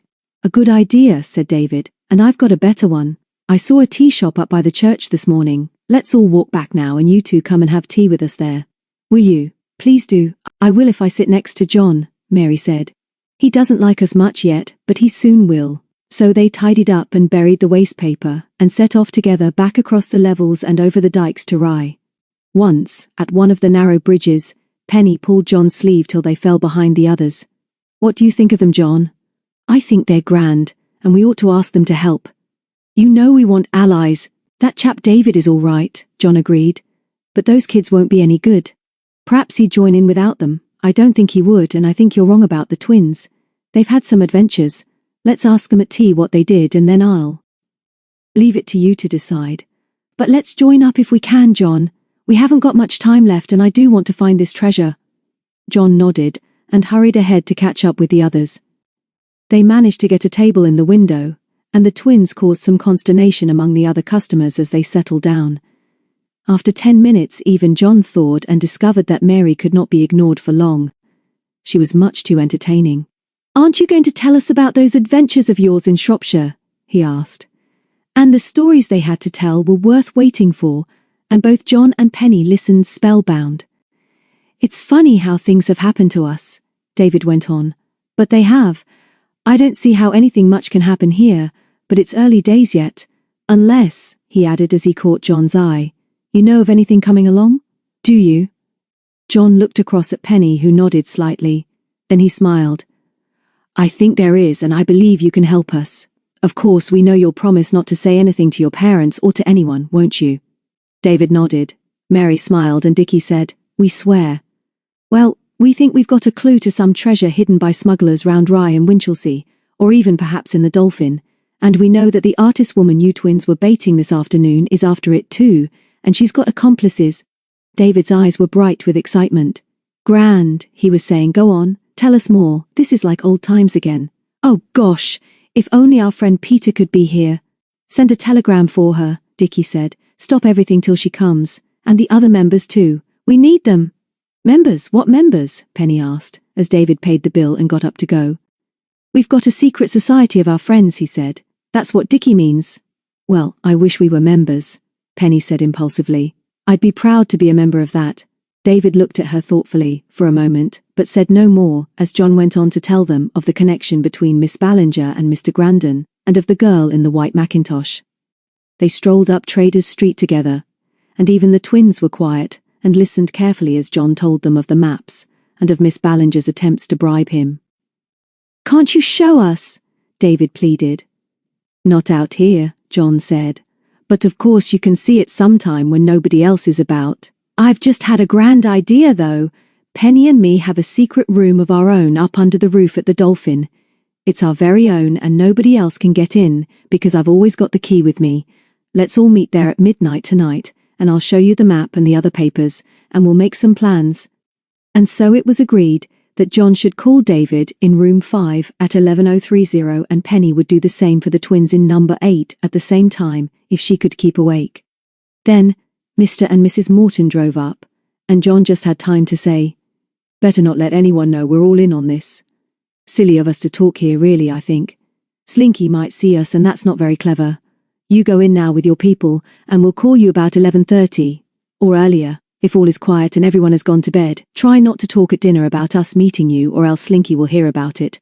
See you later then. Wear soft-soled shoes." When they had gone, Penny said, "That was fun, Jon. I'm so glad you decided to recruit them. I was willing you as hard as I could. I practically prayed, and I'm sure we shall be able to do something with them. Don't you think so?" Jon nodded. "Maybe. But don't say too much yet. Let me do the explaining tonight. Come on, time to change, else we'll get into more trouble." Penny stayed awake until sometime after 11. At last it was time. She had not undressed, so the moment the hands of her watch showed 11:30, she reached for her torch, opened her door quietly, and stepped onto the creaking stairway. All else was quiet, and as the light was burning in the corridor, she switched off her torch. Her journey down the stairs and along the carpeted corridors was rather nervy, but she found number 8 without difficulty. The door was unlocked, of course, so she turned the handle and slipped in.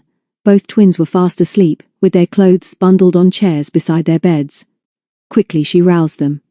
They crept out into the lighted corridor and stood stock still when there came a sound of a match being struck somewhere below them. The twins shrank against the wall as Penny whispered under her breath, "Still, don't move." Then a board creaked round the next corner, and Penny thought, "It's all up now," and wondered what explanation she could give. Behind her, the twins' eyes were bright and big with excitement, but neither of them moved. For a moment she considered opening the door nearest to her and slipping inside, but before she could decide, 2 shadows slipped round the corner, to be followed by Jon and David. A suppressed giggle came from Mary, and Penny whispered, "What are you going this way for, you chumps? Buck up! There's someone downstairs." "Must have lost my direction," Jon muttered. "Sorry, I remember now. It's the first turn on the left for your stairs, isn't it, Penny?" She nodded. "Hurry," she urged. "Do hurry." When they came to her staircase, Jon stopped and whispered, "Lend me your torch, Penny. Mine's nearly out and we must see properly to open the door." She passed hers along and saw David grin at her as the beam flashed across his face. Behind her, the twins twittered with excitement as they climbed the narrow stairs. She closed the door of her room as they passed it and called up to Jon. "I suppose you've got matches for the lamp, Jon. There are some on the ledge, over the fireplace," he whispered back. "Do you mind if Penny comes in front, David, and holds the torch for me while I unlock the door? She knows the way round here." So Penny squeezed past and held the torch while Jon fumbled for the big key in the pocket of his dressing gown. In the background there was a peculiar tap-tapping, and Mary whispered, "It's Dickie's teeth. He's not scared, only excited. Do buck up there, Big Jon, 'cause we're getting worked up behind here." The beam of the torch focused on the lock as Jon fitted the heavy key and turned it. Penny stepped back as he pulled the door towards them, and then swung the beam over his shoulder into the room. It was very dark, for there was no moon. She shone the beam of the torch across to the fireplace to guide Jon to the matches. But as the little yellow spotlight reached the panelled wall at the far end of the room, there was an odd click, and then Penny screamed, and the torch clattered to the floor. For a moment she was so frightened that her knees went weak, and she leaned against the doorpost. In the darkness she felt Jon stoop for the torch, and then his arm slipped across her shoulders and gave her a clumsy squeeze. "Did you see her, Jon?" she whispered. "Just her face, against the dark wall. Did you see her too, Jon? Tell me you did."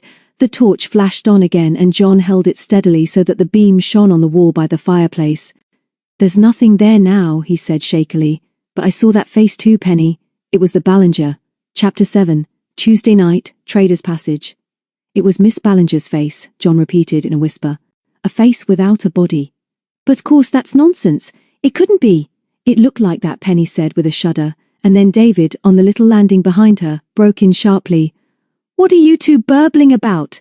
Do get out of the way and let us in. Isn't there a light somewhere?" And from behind him came further plaintive comment.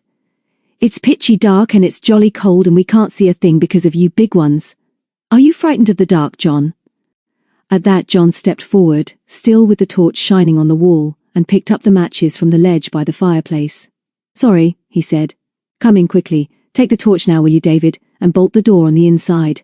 I'll soon have the lamp alight. Penny, there ought to be some dry wood. Down there. Try and get a fire going. I'm cold and we might as well be comfortable if we're going to talk. You're going to tell us your secret, aren't you?" Mary began, and Dickie said, "This place is fun. Does it belong just to you two?" Jon nodded, but before he could answer, David interrupted again, and Penny could not help thinking that he did certainly know how to manage things. "I don't think the kids saw it," he said. "But I did. Don't worry, Penny, I'm sure it was real." He turned to the twins. "Did either of you two see a woman's face with big glasses up against the wall here when Jon shone his torch through the door?" Dickie and Mary glanced meaningly at each other. "I've explained once," the former began patiently, "that we couldn't see a thing because it was dark. And you great lumps were standing right in the way," Mary continued. "And how could there be a woman's face there, anyway? Do talk sense, David. There aren't any pictures or a mirror. I suppose you were just dreaming as usual. But Penny looks as if she saw something horrid, twin," Mary said quietly. "Was there a face, Penny? We'll believe you, even if it's magic." Penny, who had now got the fire alight, got up from her knees and faced the boys. She felt better now. "Yes," she said. "It was Miss Ballinger's face. The woman artist you baited at Camber today. I saw it, Jon saw it and David saw it, and if you'd been big enough, you'd have seen it too." "Nowhere she could have hidden, here in the room, is there?" David asked. "See for yourself," Penny replied. "There's nothing here except our precious tin box and table and chairs. Well, I think there's a secret passage behind the fireplace, and that rude old Miss What's-Her-Name heard us coming, and was just skipping off when Jon opened the door," Mary announced.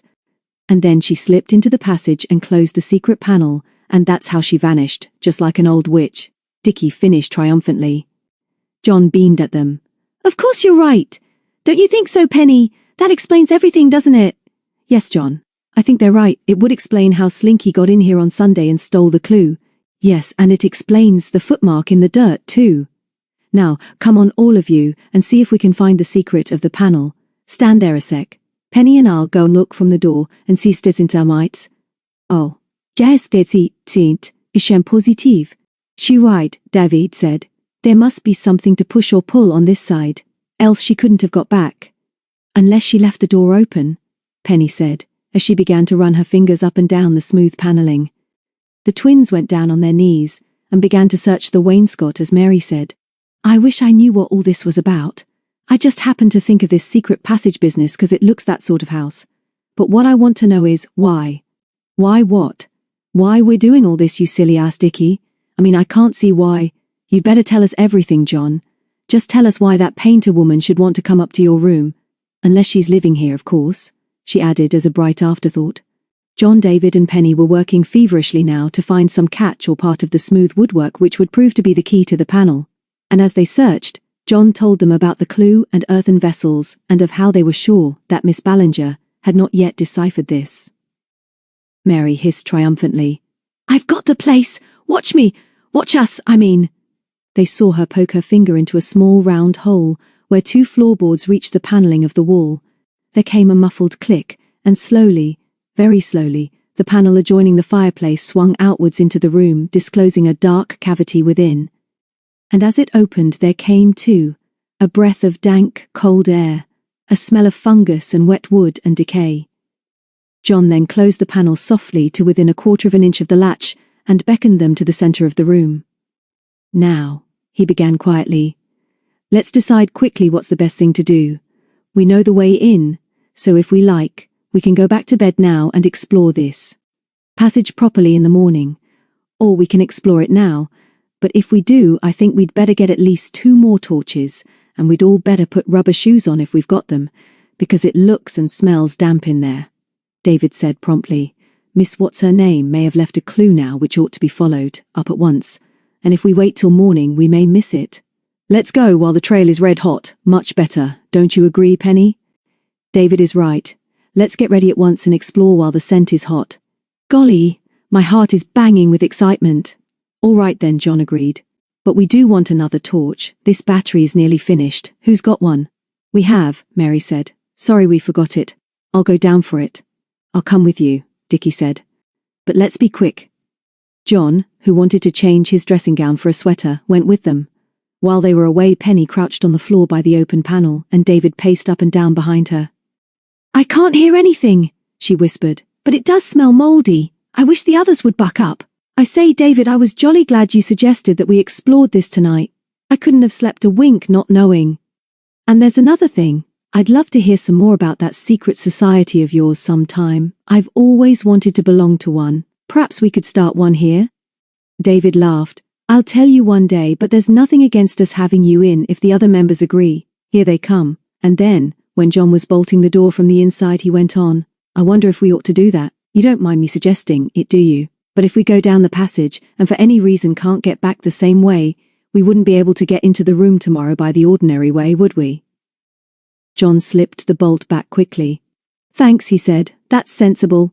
Now then, I'll turn the lamp low and then we're ready. Who shall go first?" "You," said David promptly. "It's your passage anyway. Penny next to you with a spare torch, then the two nuisances, and then me in the rear to keep them in order, and with the other torch." This seemed to be sensible, so Jon opened the panel wide and stepped in. His torch showed a narrow stone stairway leading down to the right at the back of the fireplace. Penny, immediately behind him, took his left hand, and he noticed how cold her fingers were. Then David whispered, "We're all in now. What about the panel? I better leave it open, hadn't I? Bother it, it's closed itself. I wonder if I stepped on something to make it do that. I can't find the latch that Mary worked from the outside. I can't see a knob or a handle or anything, and I'm wondering how we're going to get back again," Jon said over his shoulder. "We're off. Be careful not to slip. These stairs are narrow and steep." The staircase twisted sharply to the right, and Jon stopped suddenly and switched out the torch. Penny blundered heavily against him, but David took the hint and switched off his light as well. The twins stood still and silent, and the blackness was so intense that Penny could almost feel it. Under his breath, Jon whispered, "Quiet. I heard voices. Listen." Penny strained her ears, but she could hear nothing but the thumping of her own heart, so. After a little, Jon moved down 3 more steps and then stopped again. "Feel the wall on the right," he whispered. "It's wood. The other side is stone, but this side is wood. I bet we're the other side of a panelled room. Now can you hear voices?" And he gripped Penny's fingers so tightly that she nearly cried out with the pain. They stopped again, and this time she did hear the murmur of voices quite distinctly, and Dickie said suddenly, "That's our father's voice." "Course it is. Can you hear him, Mary?" "Yes, I can, and I don't like hearing him talking down here." David replied, "Jon's right. We're on the other side of our parents' room. For goodness sake, don't make a row. Do the stairs still go down, Jon?" "There's a straight bit here," Jon whispered. "Then it looks as if it turns and goes down again." "Use your torch to look on the ground for clues, will you, David? There might be something. There might be clues in the walls, too," Penny whispered. "There's 1,000 hiding places for a treasure in just this little way, Jon." "I hope the Ballinger hasn't found it, that's all," her cousin said. "But I suppose we shall soon hear if she has. Come on, Penny, let's try the next floor." "And going down," David murmured behind them. Another twist in the staircase and some more steps down, and again Jon stopped. This time they all heard voices and crowded up to him as he put his ear close against the wooden paneling. He pulled Penny's head close to his mouth. "Listen," he breathed. "Tell them all to listen without a sound. It's Miss B and Slinky. They're the other side of this panel. I tell you it's not safe," they heard Mr. Grandin say. "They are suspicious already and may well have told Mrs. Warrender of their discoveries."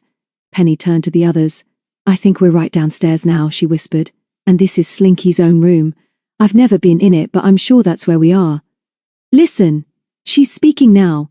There is no more time to waste, my friend," came Miss Ballinger's unmistakable rumble, "and I do not intend to be put off with any more of your futile excuses. I am now confident that those 2 children have the key to the secret. True, we do not know whether they realize that the int clue was a clue. I tried the little fools yesterday by suggesting that April date to them, but they just looked stupid."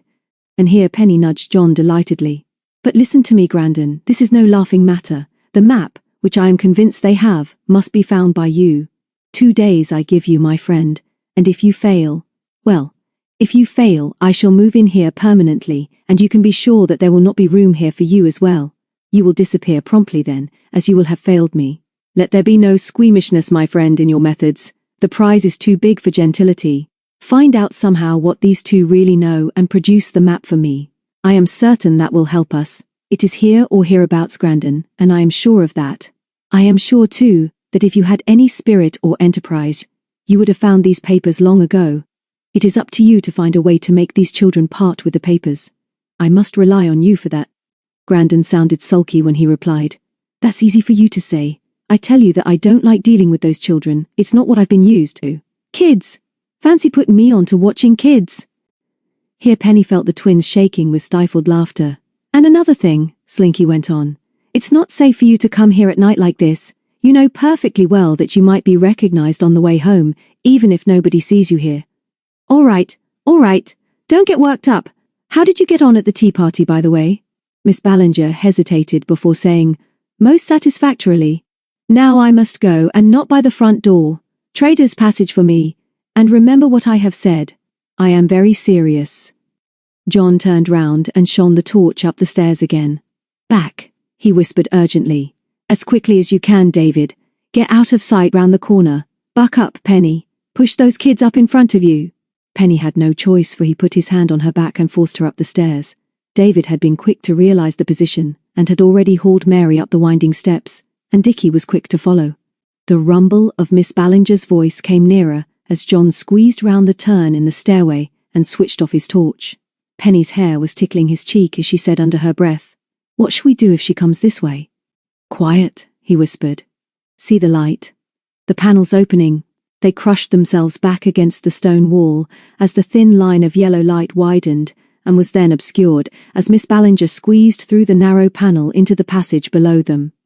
Then they heard Miss Ballinger say curtly, "Well, good night." "2 days," I said. "Communicate in the usual way," and then there was a click and they were in velvety darkness again, until Miss Ballinger switched on her torch. They all held their breath, in an agony of suspense, until they heard her heavy footsteps going away from them down the steps. "We shan't hear any more tonight anyway," Jon said after a pause, "and we've certainly got something to go on now. Let's we go back to our room where it's warm and plan what to do tomorrow. What say you, Penny? Why not hurry now and find out where she's gone and how she got in here? We may never get such a good chance again. What do you think, David? I think Jon is right really, but I'd like to follow her." "Come on, we're all in this now, so let's make the best of it. Lead on, Jonathan." So they crept past Slinky's door again in single file. There were some more steps down, and then the passage widened. Jon stopped and flashed his torch sideways and upwards, and they saw that on their right was a brick wall, and on their left bare earth and stone. The floor was of earth now, and so was the roof. "I guess that we're down to the level of the cellars which are on the other side of this wall," Jon whispered. "Can you smell anything?" "I can smell a lot of stale, wet things," Mary sniffed. "And I don't like any of them." "I can smell something burning," Penny said, "and the air is blowing up towards us, isn't it? Let's go on." "Why, Jon, what's that? Flash your torch ahead on the left. Look, it's something hanging from the roof." Jon swung the beam up to the roof and they all stared in silence till Penny said, "I know what it is. Those are the roots of the withy tree that grows through the wall in the garden. I can see it from my window. Now we know where we are. Let's hurry on." "I can still smell that burning. That was terrible," murmured Dickie. "Fancy being scared by an old tree." And as they passed, he slapped the straggling roots where they came out from the roof. The passage now ran downhill. It was rough underfoot, and the roof was sometimes shored up with planks and supports. In some places the walls were damp. "We're going downhill fast now," Jon said, "and it's fairly straight. Here's what we smelled burning. Miss B's cigarette end. It's still alight, so she can't be far ahead. Don't make a row." The air was fresher now and seemed to be blowing steadily towards them. "Going uphill again now," Jon said. "Now a turn to the right. Look out, Penny. There are 3 steps up here. Gosh, I'm out." And even as he spoke, he disappeared. Penny looked up and saw something like branches outlined against a star-spangled sky, and then Jon's hand came down to her and pulled her into the open. When they were all out, they realized that they were on a patch of waste ground behind some fishermen's huts standing above the road and the river. The feathery branches of the tamarisks were stirring gently, and a great moon sailed serenely over the walls of rye, which towered up behind them. David's hand came down hard on Penny's shoulder. "Isn't that what we're looking for?" he said quietly, pointing with the other hand down to the river. Penny wriggled free and stood up. Unmistakable in the clear moonlight, the stumpy figure of Miss Ballinger was crossing the old wooden bridge. In the stillness, the sound of her footsteps came faintly to them.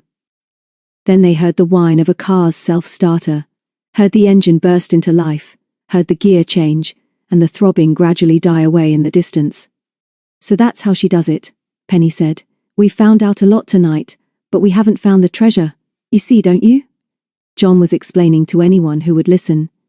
"You see that the way we've come was the smuggler's secret way up into the town. That's why the Dolphin was marked on the map, and that's why the steps are called Trader's Passage. Smugglers used to be called free traders. I bet our secret passage runs under the steps all the way. This entrance is well hidden too," David said. "We must be careful not to leave any signs outside here. Now, I suppose we'd better go back. Which way? Outside or inside?" "Inside, of course," the twins protested. They pulled the tamarisk branches over the entrance again and made their way quickly up the passage. When they had all reached the top steps safely, they remembered that the panel had closed behind David, who had not been able to reopen it. "That was unintelligent of me," he admitted, "and it was stupid to forget it before we came up again. Shine the torch, somebody, and let me see if I can find the latch which will do the trick." But he was unsuccessful. Both torches began to dim, and Penny was worried as they searched and fumbled for the secret catch. "Trouble is," Jon said, "that the catch seems to work from the inside, and that hole we found is lower on that side than it is on this, and that's why we can't get at it here. The only way to find it would be to heave up these floorboards, and I suppose nobody has got a strong knife." Nobody had, and Jon sat back on his heels in despair. Then one torch flickered and went out, and Mary said, "I'm not very keen on this. Shall we go right down the passage again and then come up the steps outside and knock at the front door? We're tired now, aren't we, twin?" "I don't know about you chaps," Dickie yawned, "but I'm going down to wake up Slinky. He'll just have to let us through his room. If he tries to be funny, I'll just fix him. Come on. Mary and me are tired, and it's all because David hasn't been clever with this secret door." "But he would do it himself." "Don't be crazy, Dickie," David said, "and don't show off. You know perfectly well that we can't go and wake him up. He'd give the whole game away and that would be the end of everything for us." "Golly, this torch is going now. I'll switch it off while we talk." "We've got to do something, anyway," Penny replied. "We can't sit here all night in the dark." "There are 3 things we can do," Jon said. "We can stay here in the cold, we can walk back as Mary suggested, and try to get into the Dolphin without waking anybody, or do what Dickie says, and I think the last suggestion is the best." "All right," David said. "Maybe it's the best idea, and he might give himself away somehow. Just enough in the torch to get us down to his room, I think. And if he does give the game away, we shan't be any worse off than if we have to wake somebody up from the front. Let's try him and let Penny do her act." So this time Penny led the way down until they reached Mr. Grandin's room. She listened carefully at the panel and whispered, "There's no sound. I think the nasty little man must be asleep. Here goes," and she rapped sharply on the panel 3 times. She repeated this signal twice and then whispered, "I heard a click. He's put the light on. Now listen to me." And in a very creditable imitation of Miss Ballinger she went on, "Open quickly. Urgent. I have lost my light and cannot find the catch. Are you there? Open quickly. Do not keep me waiting." There was a startled gasp from the other side of the paneling. "Why have you come back? Go away. It's not safe." Penny took a deep breath and tried again. "Do as I say," she rumbled. "Open up and do not argue." "Very well, but be quick, I beg you," Grandin gasped, and Penny found herself pushed into the background with the twins while Jon and David took her place in front of the panel which suddenly swung open. For a moment they were all dazzled by the light, and then the 2 boys jumped down into the room. Grandin, now in scarlet pajamas and a brilliant patterned dressing gown, started back in astonishment. His mouth fell open, and when Penny turned to help the twins he stuttered with rage. "Please don't make a noise, Mr. Grandin. We got lost in there, and we want to get off to bed right away. Let us out through your room, please, and we're sorry we got you out of bed." The man gulped and put his hand to his throat. Penny, watching him curiously, saw the veins swell on his forehead. "What do you mean?" he gasped in a strangled voice. "How did you get here? What's in there? A passage? I suppose this is all a trick just to wake me up and annoy me. Tell me quickly." "Is that a passage?" Nobody answered him, and Penny even felt sorry for him. Jon led the way across the room, and David followed as Mr. Grandin spoke again. "I do not know the meaning of this astonishing escapade, but I shall most Certainly inform Mrs. Warrender in the morning, and Mr. and Mrs. Morton also, he added after a quick look at David and the twins. I wouldn't tell anybody, Jon said steadily. I honestly don't think you should. I hope you will believe what I say, Mr. Grandon. Much better for you to say absolutely nothing to absolutely nobody. Slinky was standing now between them and the door. His lips were shaking, but Penny did not like the look in his eyes, for they were blazing with hatred as Dickie said, If you didn't know there was a passage there, why did you open the panel for us? I shall most certainly inform your parents in the morning, he said quietly. Now get out, all of you. Jon looked him up and down coolly as he passed and said, I wouldn't tell anybody if I were you, Mr. Grandon. It would be very unwise. We were all in the passage there sometime tonight and have heard a lot. Information of the very greatest value to us. Good night, Mr. Grandon, and thank you. Chapter 8. Wednesday, Roman's Isle. Jenny was too bewildered and frightened to know where she was. Her heart was thudding against her ribs, and she realized that she was half out of bed with her head hanging over the edge. The hand that she had felt so unmistakably in her dream was still holding her shoulder, but a voice she knew and loved was saying, Penny! Darling, what is it? What's the matter? Why did you shout like that for Jon? Penny rolled over, sat up in bed and hugged her aunt. I'm so sorry, she said. Did I really shout for Jon? You won't ever tell him, will you, Auntie? Promise you won't. Darling, it was terrible. I had a nightmare. I was being chased down the passage by Well, I was being chased anyway. You know how awful it is, don't you? Mrs. Warrender sat on the bed and pushed back Penny's tousled hair and looked gravely into her grey eyes. You've no business to be having nightmares like that, Penny. Are you sure you feel well? You look tired. Do you know the time? It's nearly 9 and I've had to wake Jon too, for he was dead to the world. What have you two been doing? She added suspiciously. Nothing, darling, Penny said quickly, clasping her knees. At least that's not quite true. Nothing that we can tell you about now, so please don't ask me yet. You won't ask us, will you? And I'm so sorry we're so late. I was tired yesterday, but I can't think why Jon should be. Can't you? Mrs. Warrender asked quietly. How odd. I think I must talk to Jon again. Be as quick as you can now, because I'm keeping your breakfast hot. Penny put her face right under cold water twice to try and wake herself properly, but she yawned several times while she was dressing, and did not feel very fresh when she went down to breakfast. She did hope that Jon would be there first, because she was not looking forward to a further conversation alone with her aunt, who seemed to be getting rather suspicious. It was silly of him not to wake up at the proper time. If they went on making mistakes like this, they would spoil everything. Then she remembered Slinky's threat to tell Mrs. Warrender and Mrs. Morton about last night's adventure. Perhaps he had already done this, and that was why her aunt had seemed so quiet and suspicious just now. And yet, it did not seem likely that he would risk doing such a stupid thing merely out of spite, particularly as he must have been certain that Jon would betray him if forced to do so. She paused outside her aunt's sitting room and listened hopefully. Jon was down, for she could hear his voice raised rather querulously, and as Penny recognized this sign, she was certain that unless he was supported, he was in the mood to give everything away. By the time Penny sat down at the table, Jon had started to say, Mother, I think perhaps we ought to tell you. And then two things happened. First, Penny kicked out under the table in the hope of reaching her cousin, and then there was a knock at the door and Mr. Grandon came in. He looked more sallow than usual this morning, and his black eyes flickered quickly from Jon to Penny as he said quietly to Mrs. Warrender, Excuse me, the telephone. They insist upon speaking to you and say it is urgent. I am so sorry. I did not know that you were still at breakfast. He held the door open for her then. When she had gone out, he turned to Jon and Penny and put his finger to his lips. As soon as he had closed the door, Penny opened her mouth to speak, but Jon whispered, Quiet for a minute. He may be listening outside. Penny tiptoed to the door and put her mouth to the keyhole, took a deep breath and blew through it. If he's there now, that'll give him earache, she announced with great satisfaction, then turned like a fury on her cousin. Now then, she went on, you were going to give in, weren't you? You were just going to tell her, and I bet Slinky was listening outside then and invented the telephone so that you would be interrupted. It's too bad of you, Jon. You know you promised you wouldn't tell her. Look here, Penny, Jon said.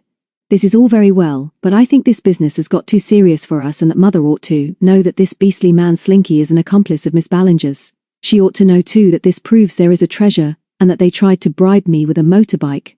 Jon, You know you promised that we would do this without the grown-ups, and now we've got the Mortons to help. There's no need to be afraid of anybody. We'll find the treasure without grown-ups. I know we will."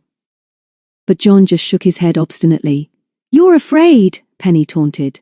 "That's what it is. You're scared about the whole business. I tell you what I'm going to do. I'm going to find David and tell him that even if you back out now, I'll stand by him and help him to find the treasure in spite of anything the others can do with your help. It's no use you looking mad and getting red in the face and spluttering. I know very well that David would see this through on his own. He's not the sort to go to grown-ups. And I never thought you were until the last day or two." Jon was furiously angry. He was not used to this sort of taunt from Penny. He did not like it at all, and was still trying to find a dignified and suitable retort when Mrs. Warrender returned. "Odd about the telephone," she said. "When I got there the caller had rung off. What's the matter with you, Jon? You look red." "Never mind. Don't tell me. By the way, I've got a special message for you." "Me too?" asked Penny. "No, it's not for you, it's for Jon." "You weren't mentioned, Penny. I've just seen Mr. Morton in the lounge, Jon, and he tells me that you have already met his family." "Yes," Penny broke in. "Yes, Auntie, we did meet them, but we didn't know who they were at the time. They're nice, and I think we shall be friends." "Well," Mrs. Warrender went on, "you know I didn't really want this to happen, but they seem to like you too, so I suppose it's all right. Anyway, Jon, Mr. Morton asked me to ask you whether you would like to go with them to the golf links this morning. His boy David is going too, and stay to lunch with them at the clubhouse. Mr. and Mrs. Morton are both keen on golf, and I think they want you two boys to caddy for them. It's nice of them to ask you, so I should go if you're not too tired." "And what about me?" Penny asked plaintively. "I'll think of something," her aunt said quite grimly for once, and Penny had the grace to grin sheepishly at Jon across the table. "I'm not interested in walking round with a sack of golf clubs on my back anyway," she said. "Have a good time, Jon, and I'll see you this afternoon, I expect, unless I decide to do something on my own." Soon after this Mrs. Warrender left them, and when the door had closed they both started to talk at once. "I'm sorry I got into such a rage about telling your mother," Penny began, and Jon said, "Do you think Slinky really was listening outside the door?" "Oh, that's all right, Penny. It's just that this business is getting me down a bit, I suppose. We'll give it a little longer. Keep your eyes open here and watch Slinky particularly, and David and me will have a talk about last night and see if we can get any more brainwaves." Later, when Jon went out into the lounge, the twins introduced him to their father. Jon liked Mr. Morton at once. He liked them all, and when they went out into the sunshine together, he realized that he was going to enjoy the day. But he had no idea how exciting it was going to be. David was just driving the car under the archway into the street with Vassum beside him, so they followed him out. Penny was sitting on the wall swinging her legs, and Mrs. Morton went over to her. "You must be Penny," she smiled. "I've heard a lot about you already. You and Jonathan must come out with us for the day soon. We'll make up a party. And if you've nothing better to do today, my dear, just keep an eye on those awful twins of mine, will you?" All right, I'm coming. Thank you, Vassum. What a lovely day." "Best get your game in quick," Vassum replied as he closed the car door and stood back. "Wind's rising and weather's breaking up. Moon's full tonight and tide be highest of the year." At the golf course, David showed Jon how to carry a bag of golf clubs comfortably across his shoulders. Then they all tramped across the springy turf and over the dunes. Before long, the wind freshened, and the sun disappeared behind the clouds which were piling up from the southwest. The color of the sea changed to dark green, and far out across the sands, the tumbling waves were flecked with white foam, and by the time they were back at the clubhouse, the first silver spears of rain came driving sharply at them from the sea. "Vassum was right then," Mr. Morton said as they went in. "Doesn't look as if we shall get much more golf today. How quickly the weather changes down here." The meal was good and the boys were hungry, but they both felt sleepy by the time the coffee arrived. Jon was almost nodding when he realized that Mr. Morton was talking about the marsh. "We've read a lot of the smuggling stories," Jon said. "Didn't the Romans land on the marsh? Do you know any stories about them, sir?" "Yes, Jon, there's no doubt about that. Roman remains have been found in the marsh, I believe, and many of them in this district. A mound in flat country like this is conspicuous, and somebody told me that many of these odd-looking hillocks have already been opened by experts." "What do they find?" David asked. "Bones?" "Yes, bones and old Roman coins and fragments of pottery. Pottery made of clay, earthen vessels." "But sir," Jon said as quietly as possible as he polished his glasses, Can you tell me what sort of pottery would be in these old graves? Would they put their gold in them? Mr. Morton laughed. You sound very keen. I'm not an expert on this, but I think they did bury gold in pottery jars with their dead. I suppose that lots of these little hills and ridges round here might be Roman forts or burial places? Jon persisted and winked hard at David, who seemed at last to realize that these questions meant something. A sudden gust of wind shook the windows as Mrs. Morton finished her coffee. I'm sorry about the weather. What are you boys going to do? We're going to stay on here for a while and play cards. Would you like to wait for us or go home on your own before it gets too bad? There's a bus, I believe. Jon nudged David and said, I think I ought to get back home, thanks all the same. Penny is on her own, you see, and I might be able to help my mother. I'll go back with you, Jon, David added, taking up his cue quickly. Outside, when they left the shelter of the clubhouse, the force of the wind nearly lifted them off their feet.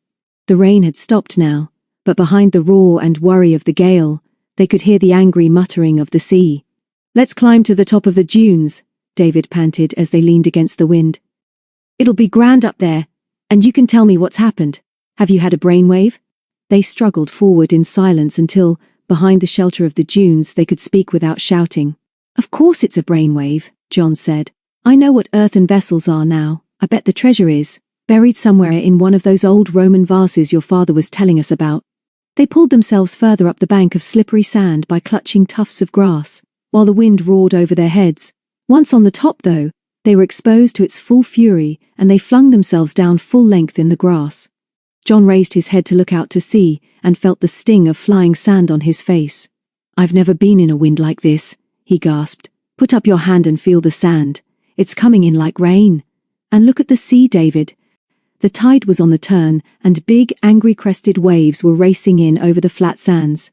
The horizon was a bright, clear strip of light above the brown sea, but dark clouds filled the rest of the sky. The world was full of wind. They were alone in a world of roaring and booming, a world in which the wind seemed a live and tangible thing as it whipped the sea into a fury, whirled microscopic grains of sand from the beach and whistled through the grass that was levelled round their heads.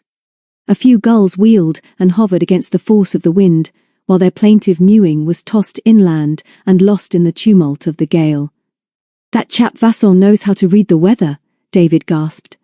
Do you think we'd better get back to the Dolphin? Yes, I do. I think we ought to look at the map again and check up on the hills which it shows. Come to think of it, David, Camber Castle is on a mound, and we caught Miss Ballinger messing about round there. Then, the 2 windmills are built on mounds, and both of those were marked on the map. And there's a gibbet on a little hill round here somewhere. Penny wants to explore that, and I've got it, I believe! There's one little hill marked specially, and that's on Winchelsea Beach, just by those bungalows where the Ballinger lives. Maybe you've got something there, David agreed. Let's get back and rout out the others and see if there's anything we can do today. I hope it won't rain again, though. If it does, Jon replied, we can all go up to our room and have a fire and make some plans for exploring all these mounds properly. Come on, let's try for the bus. And they scrambled down from the dunes and were almost blown off their feet as they made for the road on the other side of the clubhouse. The bus put them down by the river, and as they climbed the steps of Trader's Passage, another scurry of rain rushed over the levels and lashed the sturdy walls of rye that had stood fast and firm against so many gales. Vasson was standing under the archway looking out to sea, and nodded when he saw the boys. You were right about the weather, Fred, Jon remarked as he wiped the raindrops from his glasses. I've never been in a gale like this before. The porter shook his head. Nor never may again, he muttered. I've seen but 2 more like this, and each time there's been trouble. And there'll be trouble tonight, I'm thinking. Now look, he said, pointing in the direction of Winchelsea Beach. That's where the levels seem to be lowest, back there behind those pink boxes they call bungalows, and it's just along there from Cliff End to Camber where the bank is weakest. Do you mean the high bank that keeps the sea back? Jon said. I mean the bank what's meant to keep the sea back, Vasson said gravely. 'Tis nobody's business to see to it seemingly, and if once it goes, and go she might in weather like this with the tide at the full, there's nothing to save thousands of acres of best grazing in the country, and nothing to stop the sea coming up here again. But has the big bank ever broken there? Jon asked. Once.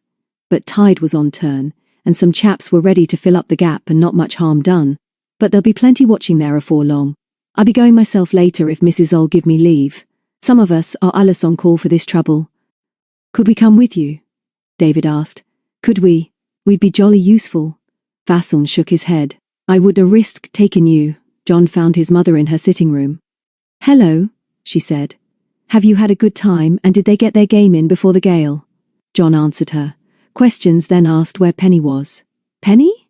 Didn't I tell you? She's gone to Hastings in the car with the twins and Mr. Grandon. Mr. Grandon? Jon nearly shouted. Yes, and why not? I thought it was rather decent of him. I'm not sure whether I was right to let those twins go too, but they wanted to go and I didn't think Mrs. Morton would mind. It seemed a shame for them to miss the fun. Fun? Jon gasped as he sat down on the nearest chair.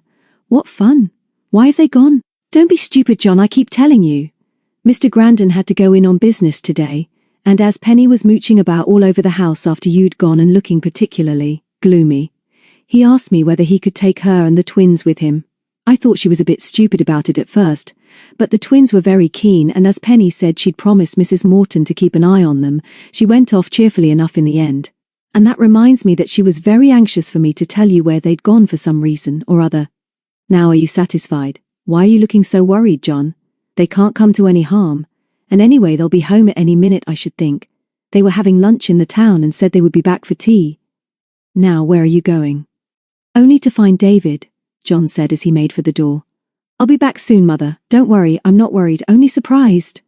David looked up eagerly from his chair by the wood fire in the lounge, but before he could speak, Jon had told him the news.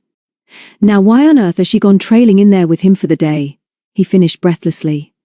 At that moment the telephone began to ring. Gay Dolphin Inn, Jon announced, feeling rather bored. Oh, may I speak to Mr. Jonathan Warrender, please? Came pleasantly over the wire in a voice Jon seemed to recognize. Jonathan Warrender speaking, he said, feeling himself go rather red in the face. Isn't that lucky, the girl said.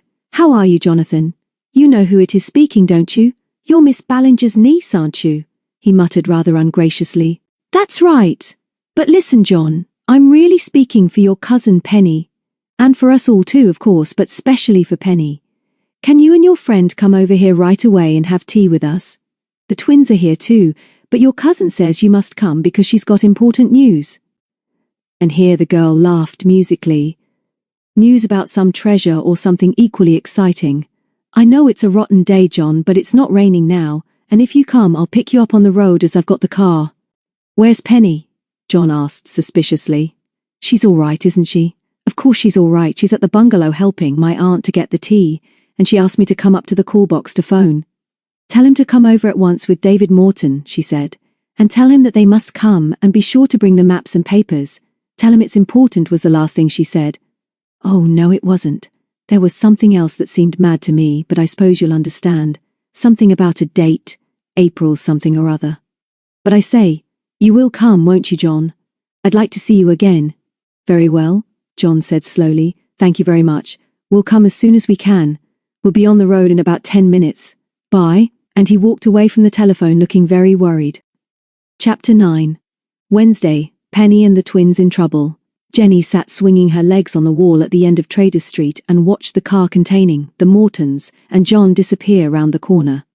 A steady wind from the sea behind her ruffled her hair, and she stifled a yawn and waved to Vasson, who smiled at her as he went back under the archway. The wall began to feel uncomfortably hard. She jumped down and, frowning, she strolled under the archway and met the twins and Macbeth coming out into the sunshine. Hello, Penny! What shall we do? Dickie began. Before Penny could answer, her aunt's door opened and Mr. Grandon came out. And what are you going to do this lovely morning, Miss Penny?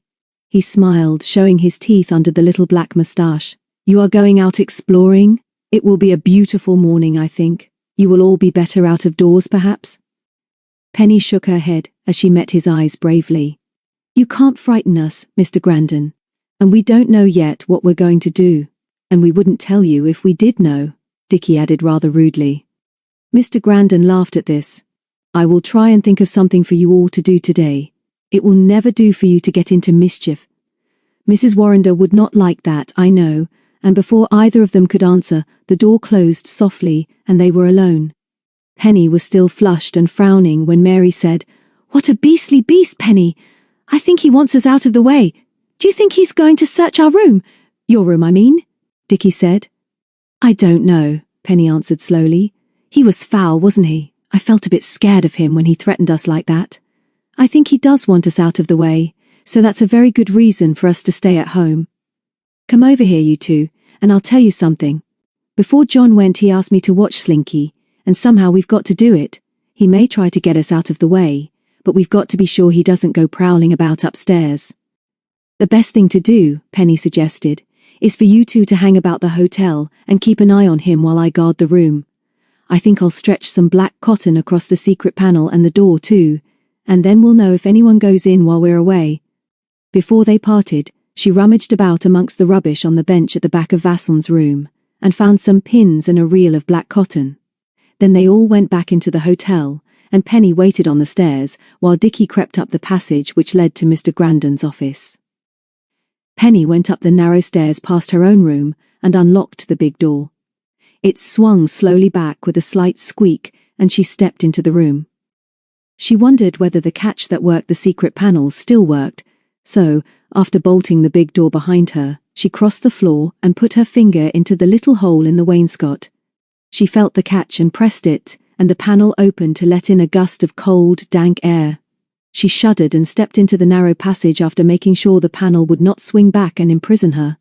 There was enough light for her to press a pin about 9 inches above the ground into each wall, and then stretch a length of black cotton taut between the two so that anyone stepping, however cautiously, up the passage could not avoid breaking the thread or pulling out the pins. After closing the panel, she fixed another thread trap across the inside wall and then repeated the same trick across the little landing at the top of the stairs. There did not seem much else that she could do up here, so she locked the door again, hid the key in her room, and went down. In the long corridor, she ran into Mrs. Warrender. "What are you wandering about up here for, Penny?" she said brightly. "I was hoping to find you because I want you to go down to the high street for me. It won't take you more than a quarter of an hour. You don't mind, do you?" The note was soon written, and Penny went out determined to get back as soon as possible. As she ran down Trader's Passage, she noticed how the wind was rising, for here, on the edge of the town facing the levels, there was nothing to break its force as it came blustering in from the sea. She had to wait a few minutes for an answer to the note, and was back at the Dolphin again within half an hour. "Thank you, Penny," Mrs. Warrender said. "I've got a surprise for you. Mr. Grandon has offered to take you and those Morton twins into Hastings in the car. He has to go into the town, and as you seem to be rather at a loose end, he thought you might like to go, and as he has included the twins very specially in the invitation, I've taken the risk of accepting for them. I don't think Mr. and Mrs. Morton would mind, do you?" Penny gasped. "He asked us to go with him, Auntie. Are you sure he suggested it?" "Of course I'm sure.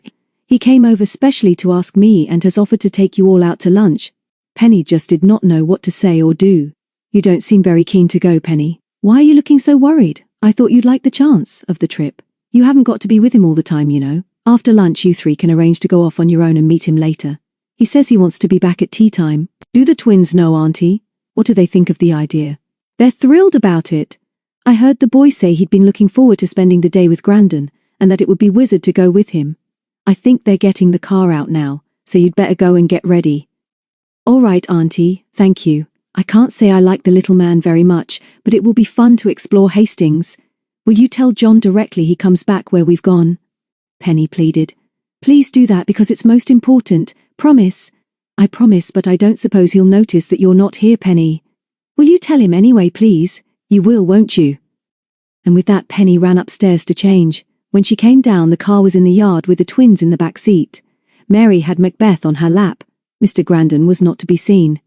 Mary looked anxiously at Penny. "We did right, didn't we, Penny?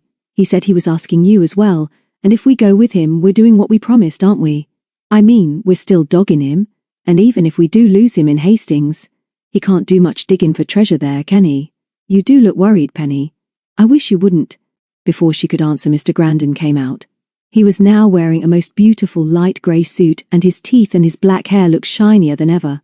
"Ah, Miss Penny is ready," he began. "I am so glad you are honouring me with your company. I had to go to Hastings today, and Mrs. Warrender was so good as to give her permission." As they crawled down the narrow street by the church, Mr. Grandon broke an awkward silence. Which way did you come with Vasson? There are 2 good roads to Hastings, and we will go now the way that is fresh to you. We came through Winchelsea, Penny said shortly. Mr. Grandon flashed his teeth at her. No need to be sulky, he said, too quietly for the twins to hear. Let us all have a holiday today. A truce, shall we call it? Let us enjoy ourselves. They went through several lovely little villages, Mr. Grandon chatting pleasantly the while, and making rather feeble jokes as well, until, in spite of her suspicions, Penny found herself answering, and laughing with him too. Mr. Grandon burst into song, and bent forward over the wheel as if he was in a racing car, so she leaned back and hoped for the best. Penny was still wondering what the real purpose of the invitation could be, and trying to make some sense out of his extraordinary mood, when he pointed ahead and said seriously, Perhaps you would like to walk along the parade to the pier. Slinky went on. I will meet you there in half an hour, and please don't be late, as I have much to do later, and almost before they were on the pavement he had let in the clutch and glided away. Well, said the twins together, what do you think of that? Penny shook her head. I don't know what to think, everything is upside down. If we didn't know what we do know about him, we'd think he was quite decent. I say, something has happened to the weather. It's going to rain like fun in a moment, and the wind is worse than ever. Let's cross over and look at the sea. The tide was low, but the waves were racing in over the sands and breaking in fury over the rocks. Storm clouds filled the western sky, and the force of the wind seemed to grow every minute as they leaned over the rails and watched the seagulls twist and turn over the deserted beach. Then came the first sharp stinging raindrops. They noticed that under the parade on which they were standing was another covered walk open to the sea, and that they could reach the pier. This way, in shelter. Dickie was fascinated by the concrete walls of this underground parade, which was studded with the coloured fragments of broken glass bottles and china. Mr. Grandon was waiting for them, as he had promised, in a shelter by the pier. He had no raincoat, and looked rather miserable and cold in his smart grey suit. I have parked the car, he said. Let us go and eat. Mr. Grandon had obviously made arrangements for their reception, and they were able to settle down at a nice table in the window. Dickie looked doubtfully at the menu thrust into his hand by an efficient waiter, and their host was just saying, Perhaps you will leave it to me to order for you. I know what you like, you see, when his elbow was jogged by a large woman who was making her way to the next table, and he dropped the card. He stooped to pick it up, while Penny gasped audibly as Miss Ballinger sat down within 4 feet of them. At that Miss Ballinger turned and recognized Penny. Her ugly, bespectacled face broke into a smile of welcome as she got up and waddled over to them. But what a pleasant surprise, my dear, she boomed. Have you come to search the antique shops here for me? And where is your cousin Jonathan? I seem to remember these children. And this gentleman? Perhaps you will introduce me? Miss Ballinger's pretense of not knowing her own accomplice rendered Penny speechless, until suddenly she realized that Miss Ballinger was not aware that the children knew of the connection between them. I am so sorry, Miss Ballinger. This is Mr. Grandon, who manages the Dolphin for my aunt, and who kindly brought us along in the car for a few hours. Mr. Grandon, this is Miss Ballinger, whom we met on the train and at Winchelsea. But perhaps you know her. Grandon shook his head and then bowed gracefully. I have not that pleasure, he smiled. How do you do, madam? Miss Ballinger spoke. This is fun, isn't it? And here, Penny felt Dickie step gently on her foot under the table. I wonder if you would all have pity on a lonely old woman who was going to have her lunch alone and come and join me. Would you? I should be so glad of your company. Then, before Penny could make any further protest, the waiter appeared again, and they soon found themselves seated round a larger table with their new hostess, who had her back to the window. She gave them a very good meal, a meal so unusual and so satisfying that even Dickie was reduced to silence. Penny was too worried to say much, but she did notice that Slinky kept very quiet, and this of course was in keeping with the part they now knew he had to play with Miss Ballinger. It was while the grown-ups were having their coffee, however, that Penny noticed the weather. From where she was sitting she could see the parade and part of the beach. But for the last hour she had been too busy listening to Miss Ballinger and keeping a guard on her own tongue to realize that what had seemed to be a storm was now a raging gale. We shan't be able to bathe now, she said to Mary regretfully. I've got a better idea, Miss Ballinger broke in. The weather's too bad to do anything out of doors, and I've done all my shopping. If Mr. Grandon would give me a lift home, I should be very grateful, and then, perhaps, you would all come and have tea with me and finish off the day nicely." Mr. Grandon murmured a polite acceptance, just a little too quickly it seemed, and the twins looked rather at a loss. But by now Penny's mood had changed. Perhaps it was the good lunch, but although she was sure that this meeting had been arranged, she no longer felt afraid. If they thought that they could bully Penny Warrender, they were mistaken, and perhaps this would be a chance for her to solve the mystery on her own.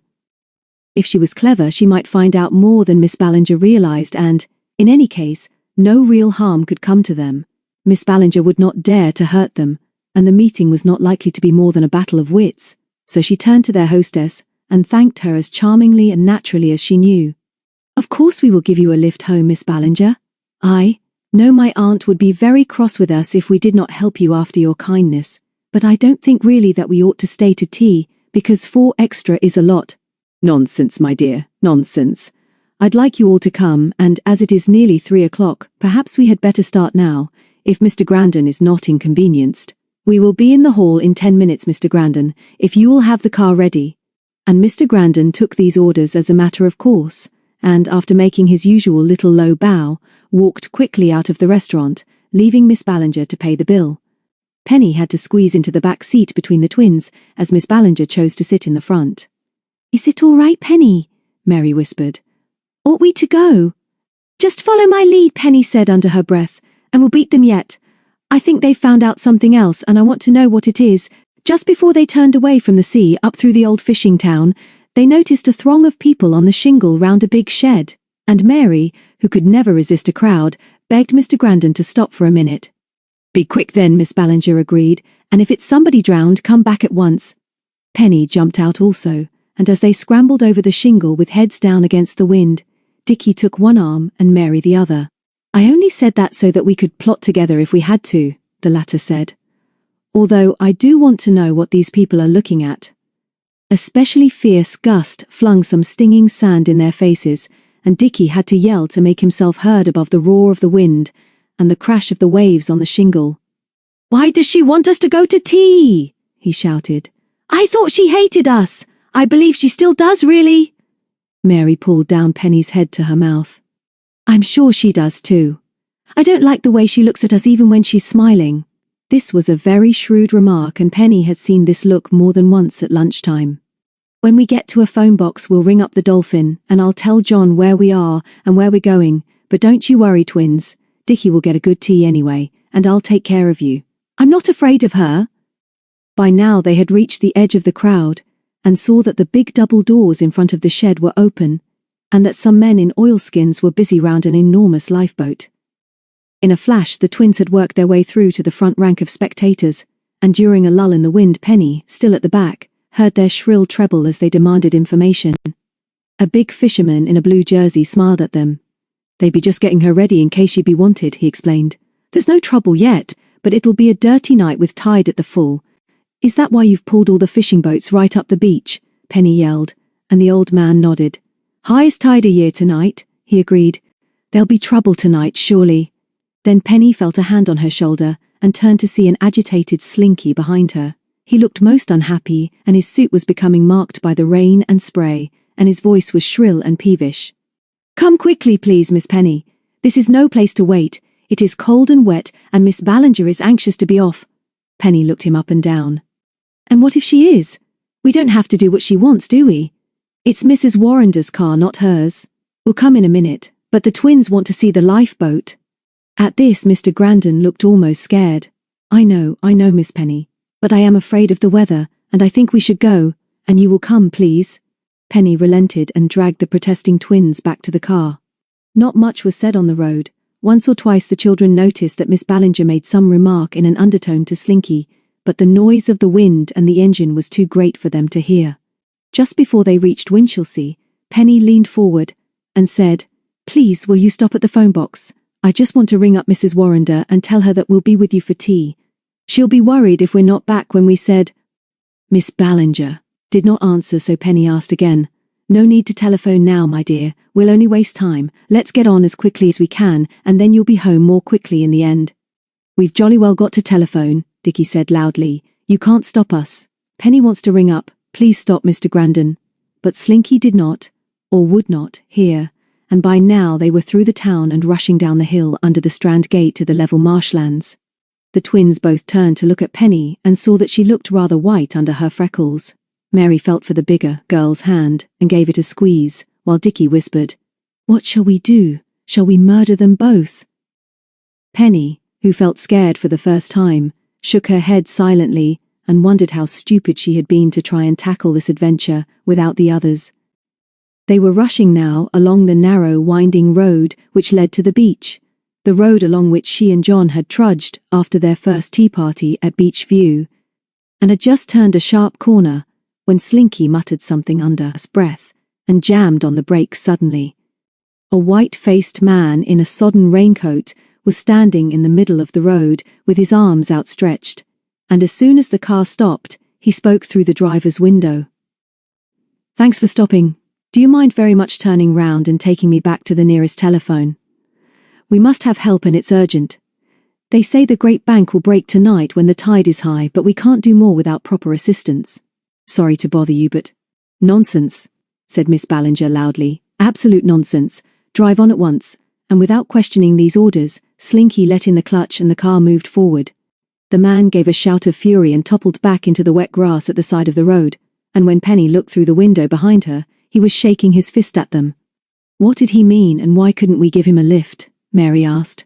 "I want to go back to Rye now anyway, and I don't think I want any tea even if Dickie does. And I don't like this weather." "What did he mean about the Great Bank breaking?" Dickie persisted. "Just hysteria, my dears," Miss Ballinger replied. "Don't take any notice. No such thing could happen. We haven't time now to give strangers a lift, and he had no right to stop us like that. I want my tea and so do you." But Penny was not sure that it was nonsense. She knew what the man meant, and she remembered Vasson's views about the weather changing and what the old fisherman at Hastings had said less than an hour ago.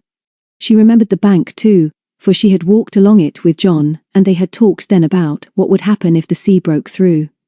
The car had left the road now, and was bumping over the rough track that led to the beach.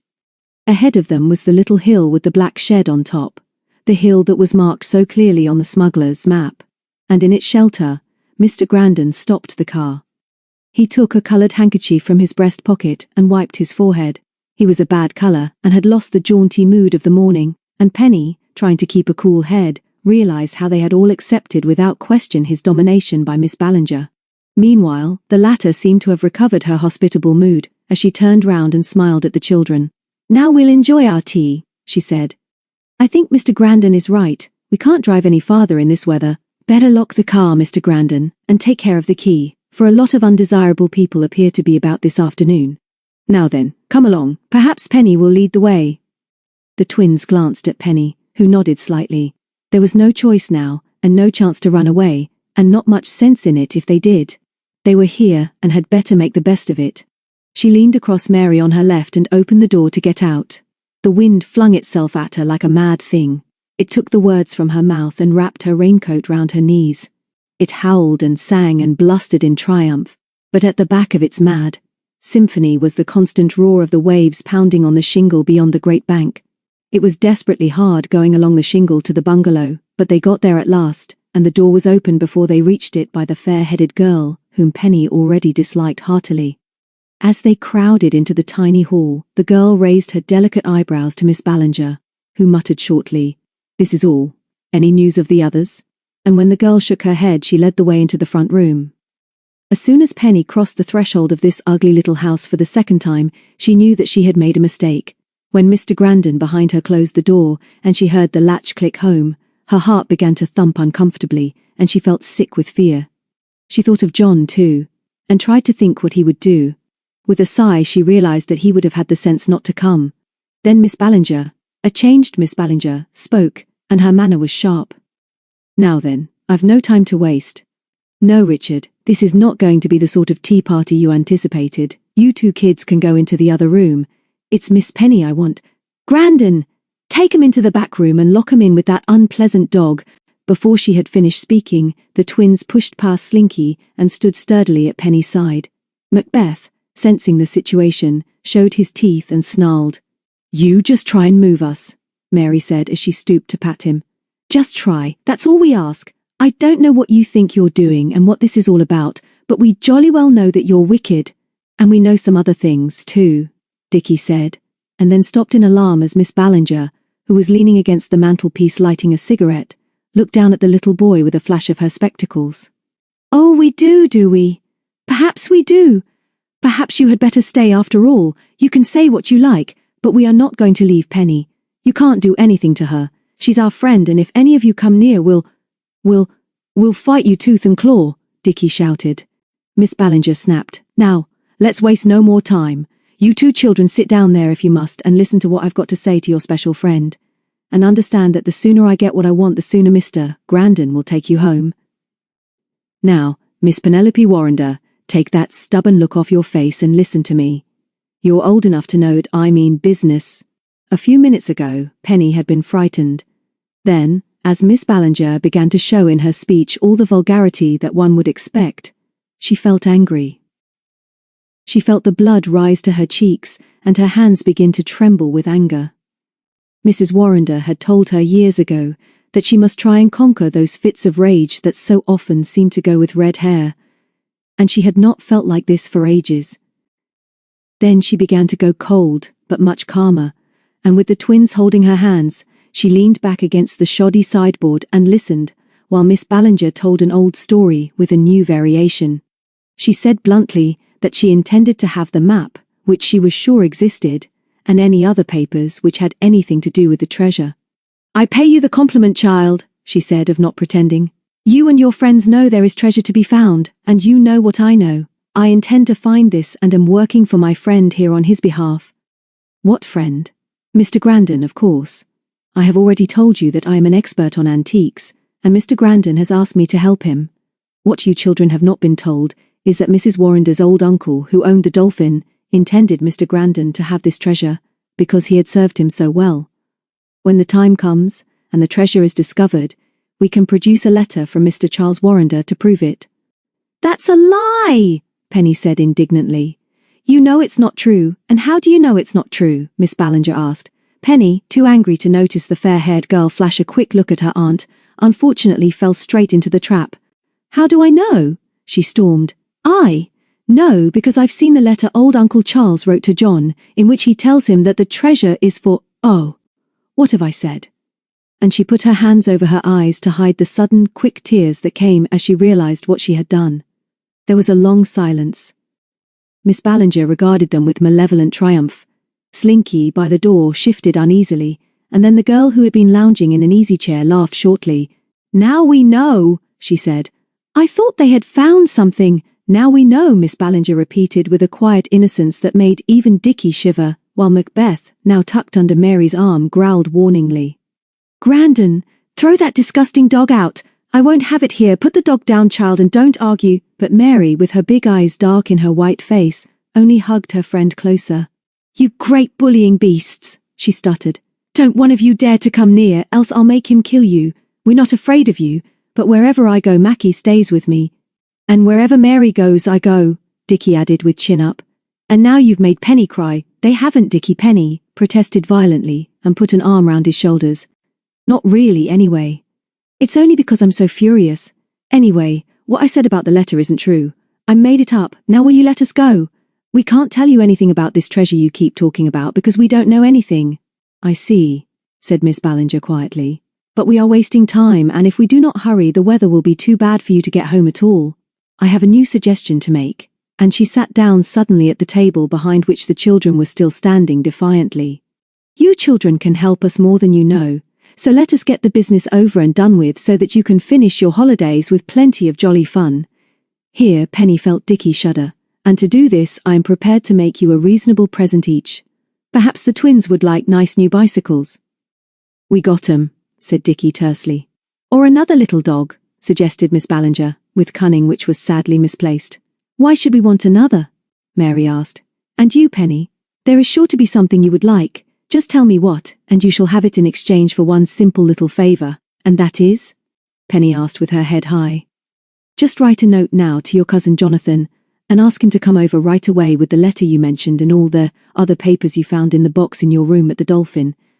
If you write the note at once, Mr. Grandin will take it to Jonathan and bring him back in the car. And then you can all go back together and enjoy yourselves and forget all this unpleasantness. For just 1 second Penny weakened. She could not give in now. With her head down she glanced at her 3 enemies.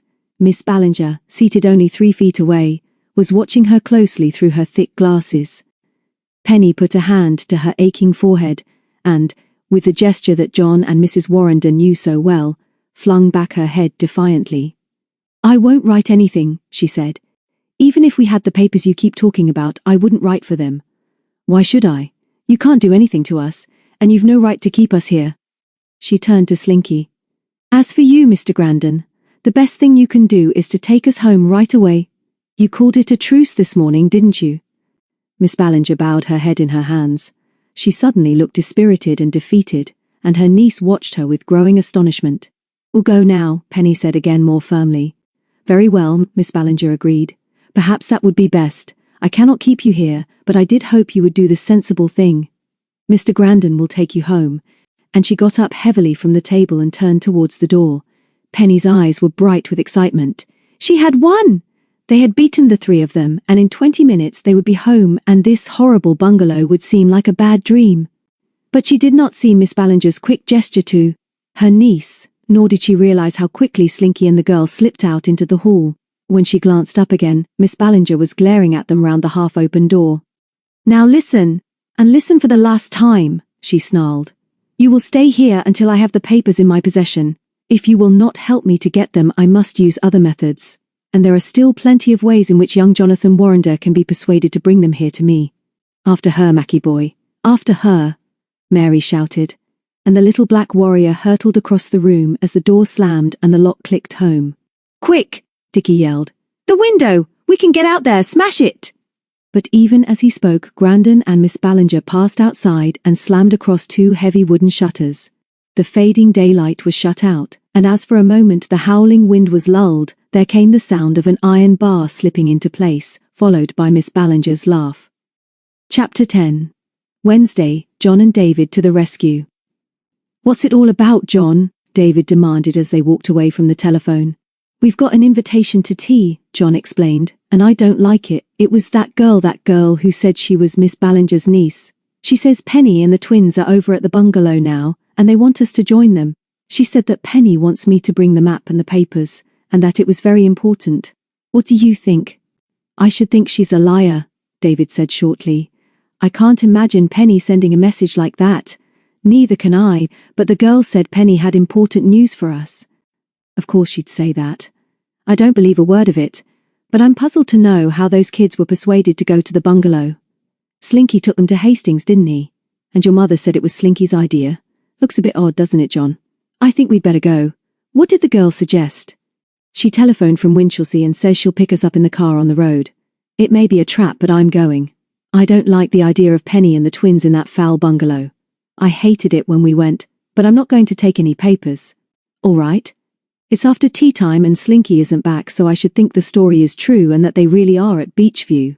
My parents will be back soon too, I should think, and I'd like the twins to be home before they arrive. The weather is getting worse. Let's get our Macs." "I don't think I want to see my mother," Jon said. "She'll wonder what all the fuss is about, and it will only waste time if we begin to explain. Just wait a sec, while I scribble a note to drop in her letterbox over the way." They stumbled down Trader's Passage to the river, and stood for a moment to recover their breath, looking at the muddy water swirling under the bridge. 2 men were talking in the lee of one of the tarred drying sheds, and one glanced up and saw the boys. It was Vincent, and he strolled over to speak to them. "Where be you 2 going on a day like this?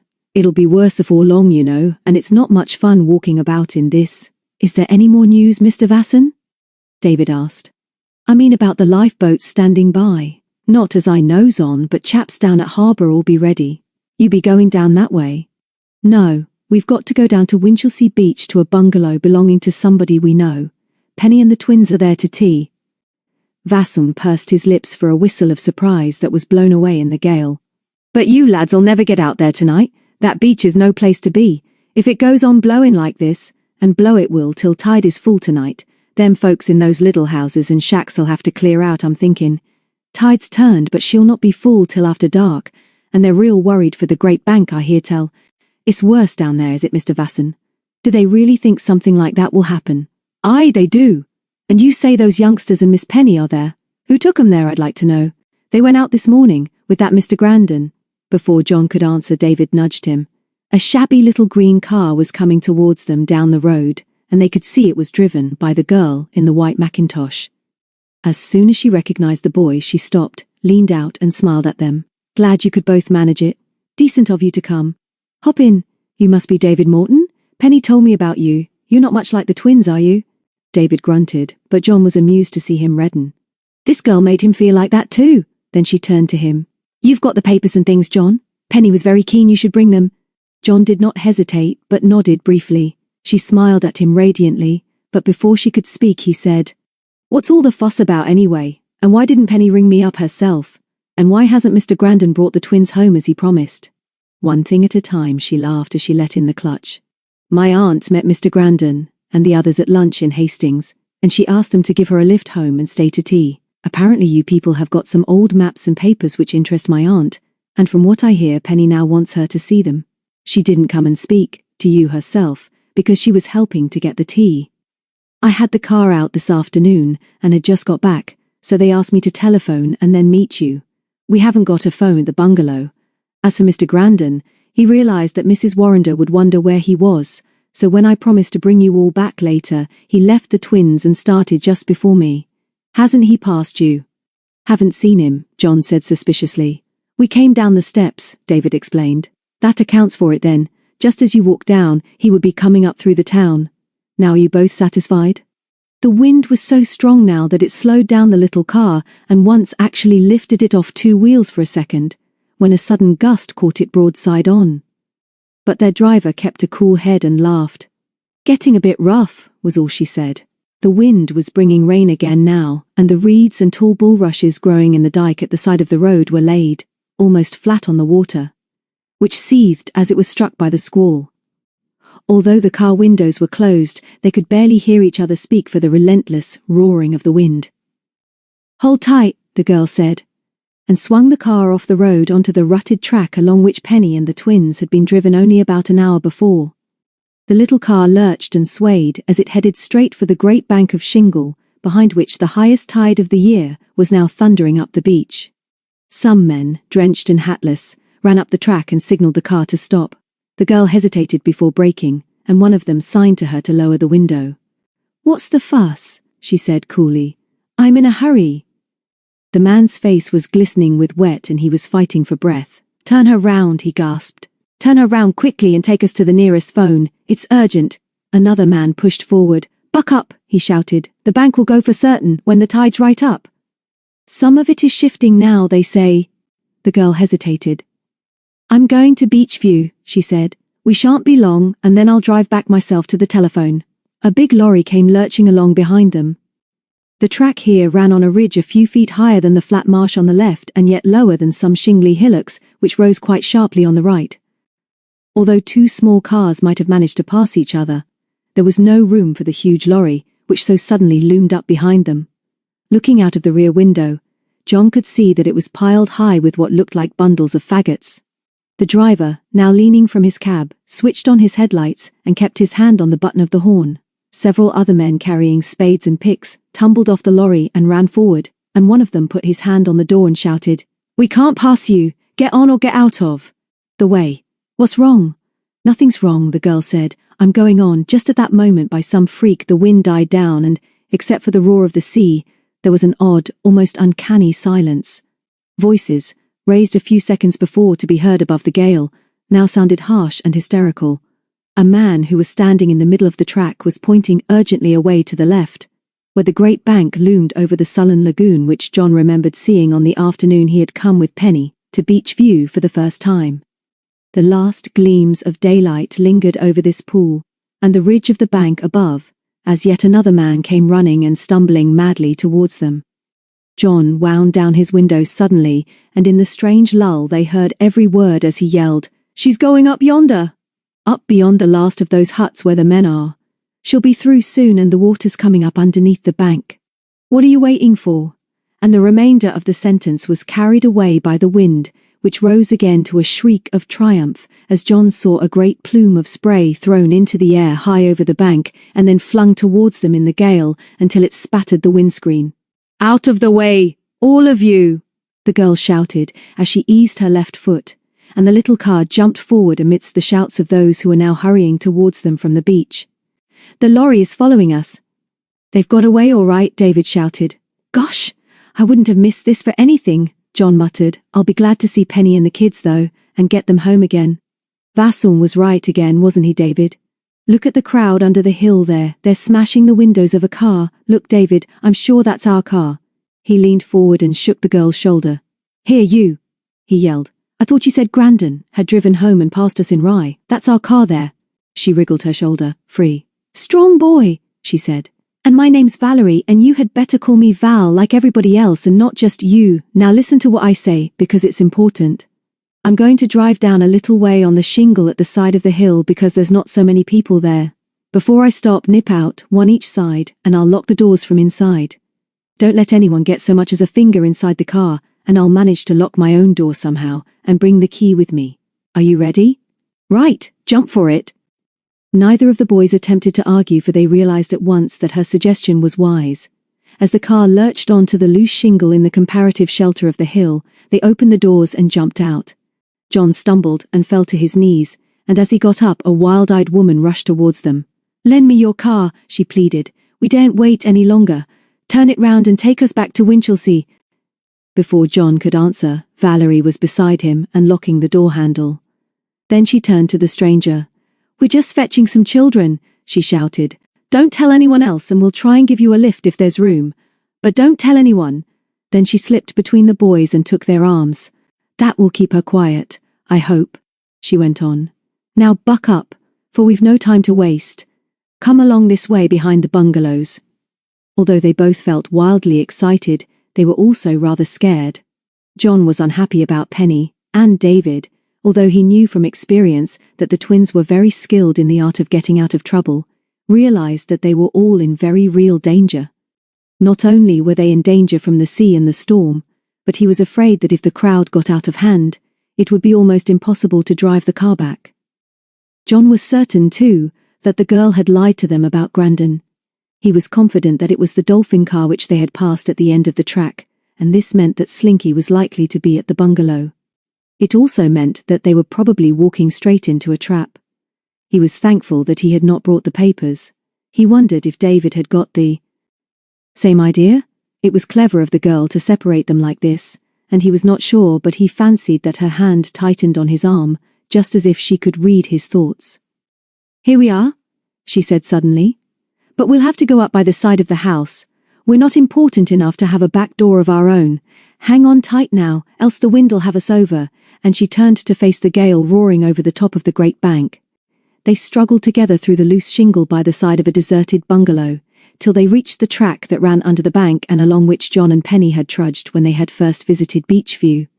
Valerie unlatched the little garden gate, and it was at that moment that the chimney on the next bungalow crashed. Jon saw it fall. It was outlined sharply against the storm-tossed sky, and some of the brickwork must have been loose, for the pot swayed twice before it finally smashed through the flimsy tiles of the roof. Valerie had not even stopped, and was hurrying up the path when a strange, shapeless bulk detached itself from the gloom of the porch. David stopped for a moment, reminded of the many strange legends he had heard when they had lived in the Shropshire Hills. As he paused, he felt Jon's hand on his wrist. "This is a trap," Jon whispered. "We've got to find the others and get out as quickly as we can. I bet Slinky's in here. But the place looks closed. The shutters are up. Gosh, what's that thing?" The figure loomed forward, and then they both saw that it was Miss Ballinger, wrapped in a loose black cloak. As they got nearer, they could see that she was shouting, but the noise of the wind and sea drowned her words. Valerie hurried towards her, and then, in one of those eerie lulls when the wind dropped for a moment, the boys were able to hear her speak. "You've been too long," she snapped at the girl. "Much too long. We've got to get out of here quickly. Have you brought the papers? Come in here, you two, and be quick about it." This was a very different Miss Ballinger from the artist in the train or from the teller of tales Jon remembered at the first tea party. Her face now was white and strained and beaded with perspiration.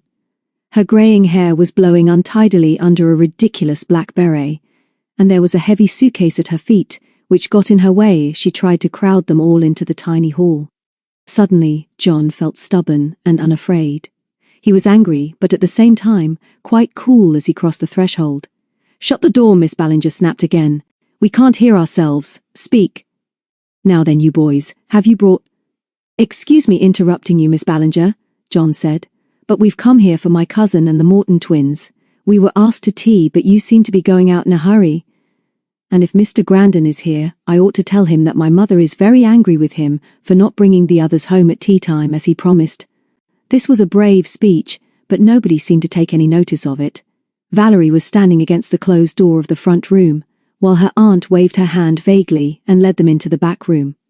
Here an oil lamp was burning, and this, with the glow of the fire, made a more cheerful picture than the narrow, dark and draughty hall. The boys followed her in expecting to see the others, but the room was empty except for Slinky, who was biting his nails over by the shuttered windows. Miss Ballinger closed the door. "Now," she said, "let's have no more nonsense. I offered you £20 for all the papers and maps you have found in that old box in the top room at the Dolphin.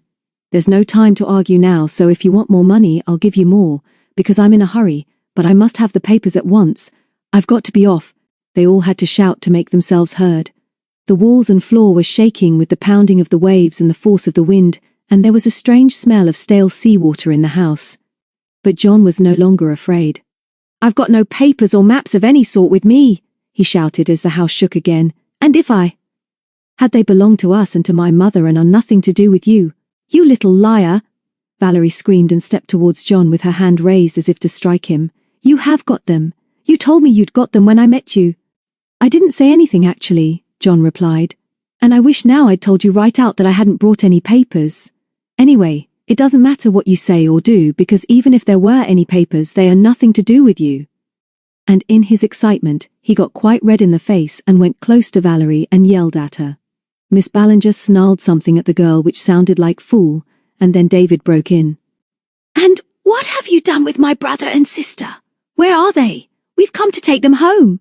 "Yes, and where's Penny?" Jon added. "Penny! Penny!" he yelled suddenly, but the noise outside was too great for him to be heard outside the room. Miss Ballinger turned to Slinky. "Go outside," she said, "and see how things are. Let me know at once if everybody else on the beach has left." Grandin, with bent, shamed head, slipped past the boys and obeyed his orders. "Now sit down, you two, and I'll be quick with what I've got to say. Give me those papers or promise me on your honor that you will give them all to me with any other information you may have found out in the morning, and you shall go home at once with Penny and the twins." "Are they in the house then?" Jon demanded. "Never mind where they are, but you can be sure they are safe with me and in my care, and they can be exchanged for the papers I need. The papers and map, which will lead me to the treasure." "But you can't do that. How dare you? You can't keep them here like that. Why, it's kidnapping, and you can go to prison for it. Let them out at once and we'll all go home. We'll walk if you like, but we're going home and you can't stop us." "But I am stopping you. You cannot go now, and I have the others safe and they cannot go either. And in an hour they say the sea will be through the bank. You see, Jonathan, I need those papers and I intend to have them. Neither do I intend to be interfered with by a gang of rude, unruly and ill-mannered children. Give me your promise, Jonathan, your word of honor for you both, and you can go home with the others at once." Before Jon could answer, the door crashed open, and Slinky shouted excitedly, "Come at once! We must go now, for all have left the beach. A man with a megaphone is calling that the sea cannot be kept back much longer. I am going. I shall take the car. If you are coming, come now." And his voice died away in a miserable wail. Jon and David looked him up and down with disdain. He was a contemptible figure, with his smart grey suit creased, damp and dirty, and his shiny black hair hanging loosely over his narrow forehead. His eyes were wild and frightened, and his fingers plucked nervously at his mouth and little black moustache. "You coward," Jon said bitterly. "You miserable coward. If you don't tell me where the others are and get them away at once, you'll be responsible, and I'll tell everyone, and you'd better not go back to the Dolphin, else it will be the worse for you. We all know what part you've played in this." Mr. Grandin glared at them, ran his fingers through his tousled hair, and bolted out of the room. Miss Ballinger seemed to catch something of his panic, for she grabbed her niece by the arm and drew her towards the door. "Get out," she snapped.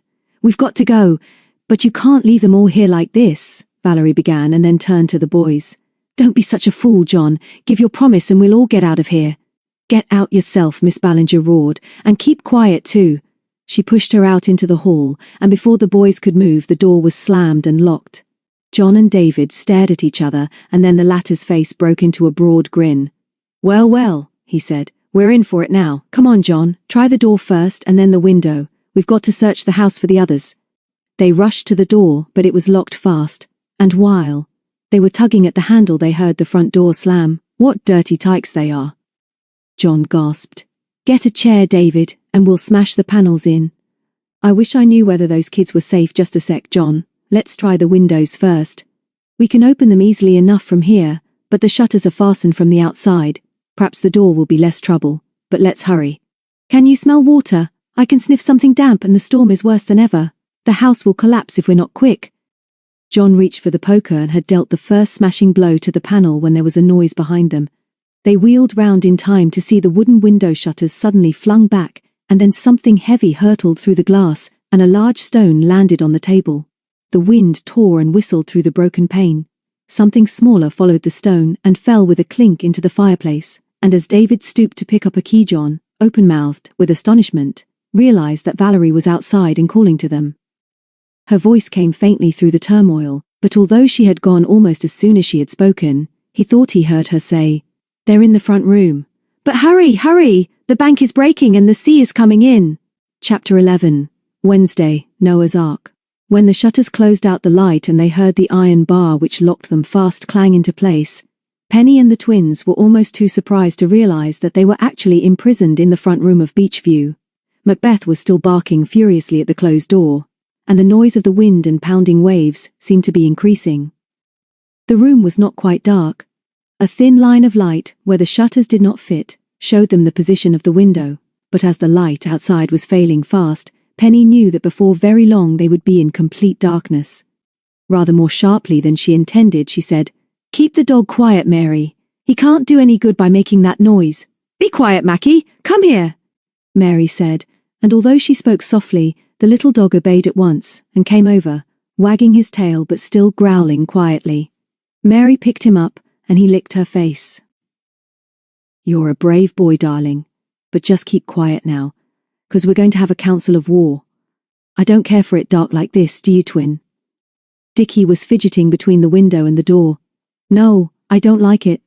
I don't like the way the sea keeps banging away outside there, Mary said. I wish we could see. Where are you, Penny? I'm here, don't worry. We'll soon get out of this. Jon will come, you'll see. He'll find out and come. I specially asked Auntie to let him know where we'd gone. I'm going to break the door down now, Dickie said. Let's make so much noise that they'll have to let us out. Not much sense in that, really, Penny said. Let's try and get out by cunning. They won't take any notice of noise. Are you twins cunning? Penny could not see him clearly, but she sensed that Dickie was grimacing wildly. Are we cunning? He muttered, and then, but all the same I'm going to kick the door. Unfortunately, he forgot that he was wearing sandals, and his yell of baffled fury was partly a cry of pain. Mary groped her way over to him. Hard luck, Dickie, she said. Never mind, perhaps we could smash the window presently, and if we have to make a noise we'll make Mackie bark again. Come here, you two, Penny said. I've got a brainwave. Let's camp under this table and make no noise at all. If we don't fuss, I bet they'll soon wonder what's happened to us, and then they'll come and open the door. When they do, we'll still keep quiet, and if they look in, they won't see us at first. What do we do then? Asked the realist Dickie. Overpower them, I suppose, by luring them under the table. I'm not sure what we do then, Penny said doubtfully, but I think that if we keep quiet then they will have to do something. Let's try it once anyway. Come on. They crawled under the table, and Penny noticed that the strip of light at the window was fading fast. Macbeth seemed rather astonished that his friends should join him on the floor, and Mary was uneasy about it all. I think maybe we ought to sing a bit, she said, just to keep our spirits up. This is the sort of time and place for us to sing. We won't sing anything, Penny whispered urgently. Just be quiet. I believe someone tried the door. Instantly the twins froze, and Mary put her hand on Macbeth's collar. The window was rattling behind the shutters, and the floor shook with the power of the waves thundering up the beach such a short distance away. They strained their ears to catch any other sound, and suddenly the lock clicked back and a crack of yellow light showed as the door opened an inch. Penny slipped an arm round the shoulders of each twin and breathed, Quiet! Hear what she's got to say." For a long moment there was no other sound from the door. Penny sensed Miss Ballinger standing there and waiting for them to beg her to let them go. Let her wait, she thought. Let her do the wondering and the worrying. I know Jon will come presently. Then they heard the hated voice. "Are you listening, children?" No answer. "Can you hear me? It's no use sulking and it's no use pretending you're not here. Answer me." Silence. Mary held her hand firm now over Macbeth's muzzle, while the little dog trembled with fury. "Very well, go on sulking then. Grandon, fetch me my torch from the bedroom. These little fools are pretending they're not there. Now listen, Jonathan and the other boy will be here soon with the map and other papers, but it will save us all a lot of time if you, Penny, tell me all you know. Tell me if you know what an 8 April 7 feet means." Penny drew her breath in sharply and felt Mary's shoulders trembling against her arm, so they had not got as far as earthen vessels. She almost laughed aloud in triumph. How bucked the others would be when they heard this. She could not help wondering, though, how Miss Ballinger was going to persuade David and Jon to come over without the message she had refused to write. She was certain that the boys would find some way of rescuing them, but it was not likely that they would tell their enemies that they were coming. She supposed this must be another trick. Miss Ballinger was speaking again. "The torch. Thank you. Now, will you children see reason and tell me what you know?" And she flashed the beam round the room, and then cried out sharply, "Come out of hiding! Where are you all?" And then, just as the beam moved towards them across the floor, Mary whispered, "Go on, Mackie boy! After her! Seek her, boy!" Macbeth needed no second invitation, but shot from his mistress's restraining hand like a little black bullet towards his enemy. At the same time Dickie crawled from under the table, and with an exultant cry of what sounded like "Up the Lone Piners," charged towards the door. Then a lot happened at the same time. Miss Ballinger shouted and kicked out to protect herself from Macbeth. The kick, by an unlucky chance, caught Mackie just as he was launching himself to the attack and bowled him over. He yelped with surprise and pain, and then again with annoyance, as Dickie, hot on his heels, fell over him. Miss Ballinger, in her fury, dropped the torch, which rolled, still alight, towards Penny, who was just emerging from under the table. As boy and dog on the floor began to sort themselves out, Miss Ballinger muttered something very unladylike and slipped back into the hall, slamming and locking the door again before Dickie could get to his feet. Penny grabbed the torch and shone it on Dickie, who, scarlet in the face with rage and humiliation, was beating his fists on the thin panels of the door. Mary said, "I don't think we've been very clever, Penny, do you? We weren't very cunning that time. What do we do now?" Penny laughed. "Come in the camp again. Actually, we've been quite clever. We've got the torch, and by what she said they don't know as much about the clues as we do, although they stole that bit of paper. Come on, Dickie, we mustn't waste this battery."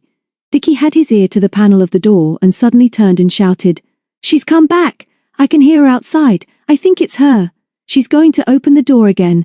As the line of orange light showed again, Dickie squeezed behind the door so that he could not be seen by anyone opening it from the other side. "You see, it's no use behaving like that," came Miss Ballinger's voice again. "Now, unless you, Penny, give me your word of honor that you know absolutely nothing about an 7 April 8, or about any other clues you may hold, I shall tell the boys when they arrive, and they are on their way now, that you have all gone with Mr. Grandon, and then we shall leave you alone here in the bungalow when we go, and I presume you are old enough and intelligent enough to know what that means. Come over here, child, and talk to me and be sensible." She spoke in a cold, calm voice that frightened Penny far more than her shouting and blustering. For the first time in their adventure she had the feeling that Miss Ballinger really had them in her power, and that she was crazy enough to carry out her threat.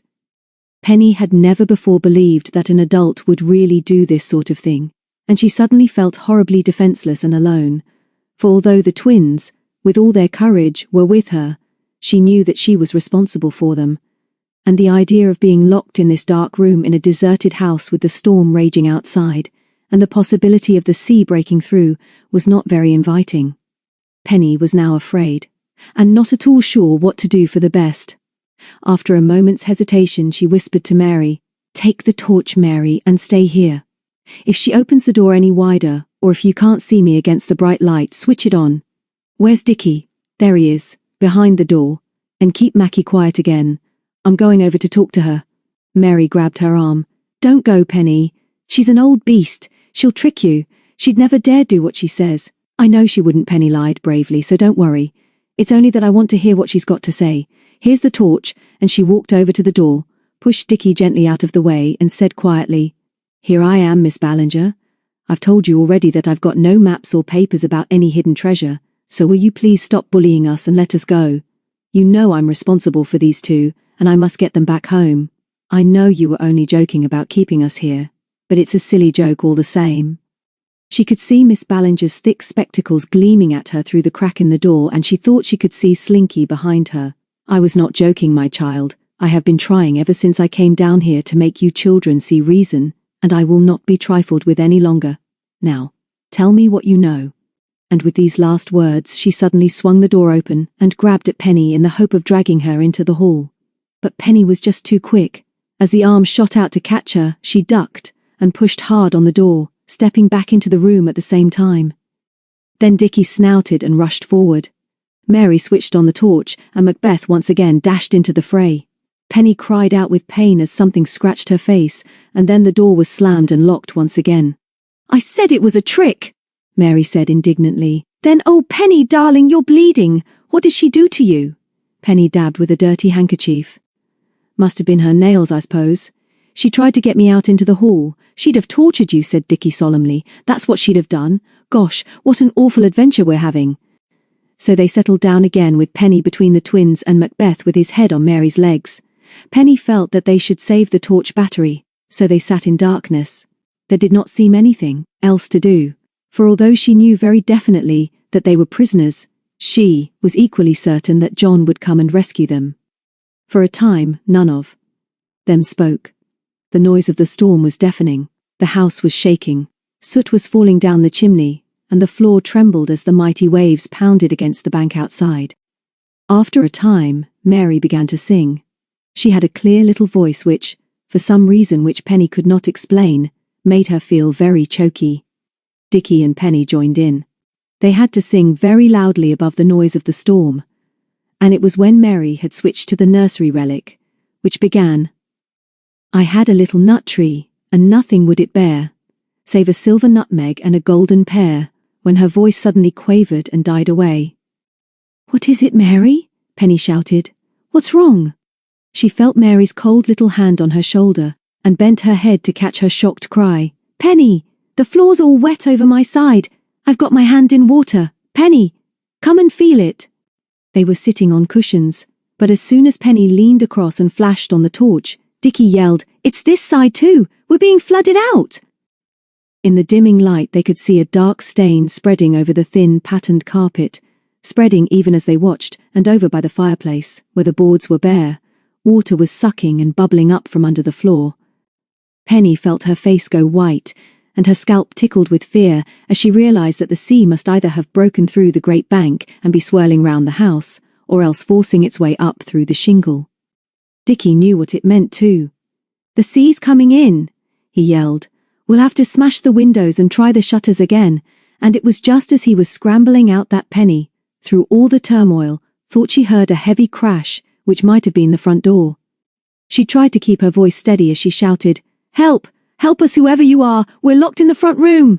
Mackie began to bark madly again, and to make little angry dashes at the water bubbling in the corner by the fireplace. Mary scrambled off her damp cushion and climbed on the table as Dickie lifted a vase of flowers and threw it with all his strength at the window. Above the tinkle of falling glass, Penny heard him laugh in triumph. He liked smashing things. Don't cut yourself, Dickie, Penny yelled. Wait till I get the light on. Right! Now break the rest and we'll see if there's any way of forcing up that iron bar from inside. I'll jolly well. Crash went 2 more panes. I'll jolly well smash the jolly lot. Crash! And the iron bar and everything. I'm feeling jolly strong. Now the wind whistled through the narrow gap between the shutters, and Penny was shining the torch round the untidy room, when there came a heavy knocking on the door and a muffled shout. They all stood still, Dickie, with a wooden cake stand poised above his head, ready for a new assault on the shutter, Mary on the table and Penny, by the fireplace, with the beam of the torch focused on the door. It's Jon, she shouted. I knew he'd come. And the lock clicked, and the door opened, and there was Jon's cheerful, bespectacled face, crowned with an unruly mop of hair, blinking and grinning rather sheepishly. Over his shoulder David was peering, and it was he who spoke first. "Are you there, kids? And then all right, Penny?" Then Jon said, "I can't see you, but I suppose it's you flashing that thing right on my face." "It would be! Point it down! Quick now, out this way.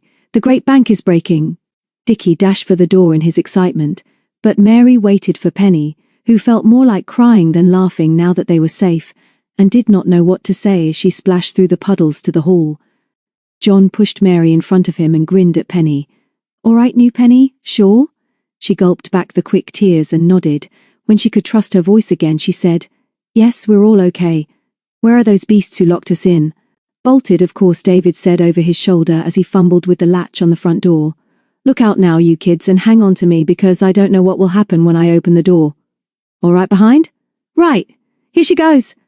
There was a shattering crash as the wind flung the door back against the wall and the tinkle of falling glass as the colored panes smashed to pieces. A picture fell, and everything around them seemed to be shaking and collapsing as the gale filled the house with wind. "Buck up, David," Jon urged from behind. "Down the side of the next-door house where we came up, and we'd better make for that little hill." They struggled out into the wind, which tore at their hair and plucked at their clothes and whistled round their legs. The daylight had gone now, and only a few streaks of angry red behind the black clouds showed where the sun had sunk in the west, and over in the east, the full moon was rising over a wild and fantastic scene. As the children turned their backs to the sea, it seemed as if they were alone in a wilderness of empty shacks and bungalows. "The others can't be far ahead," David called over his shoulder. "And if we catch them before they can start the car, we'll force them to take us back with them. They dare not refuse when they see we've all escaped. Gosh, it's wet here. Careful how you go." In between the bungalows, the shingle now was loose and wet. But when they looked back, the great bank was still holding, although the ground was shaking with the force of the waves. They turned to the right at the back of the bungalows and made for the foot of the hill, where the cars had been left. Here the path had disappeared under a sheet of water, which crept nearer their feet as they watched. "Don't wait!" Jon shouted. "Go straight through it. Don't worry about getting your feet wet. No time to waste." They were halfway through, and Dickie was up to his knees when he stopped. "Where's Mary?" he demanded. They looked back, and were just able in the gloom to distinguish her on the edge of the pool. She was stooping over something at her feet. David was furious. "Silly little ass," he muttered, and then cupped his hands to his mouth and shouted, "Paddle through it, Mary. Buck up. Nobody will say anything if you get your feet wet. Nothing to be afraid of. Look at Dickie. It's only to his knees now." Mary shook her head and then lifted up Mackie. They could see that she was shouting, but her voice was not strong enough to be heard, so, still muttering, David turned and floundered back towards her. "Hurry on, Jon," he called as he passed, "and take Dickie with you. See if you can catch them before they start the car." But Dickie insisted on going back with David for Mary, and there was so much confusion and argument that precious time was wasted. Mary explained that Mackie did not like salt water and would not even swim through it, and she refused to cross the pool herself unless Penny carried the dog. David then took Mary on his back, and Jon took Dickie, while poor Penny had to flounder through the water as best she could, with Macbeth snuggled under her arm.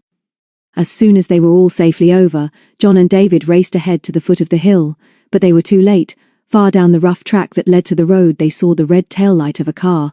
They could not be certain that it was Miss Ballinger's, but there was no doubt that this was the last car to leave the beach, and that they would have to trudge back to Winchelsea in safety.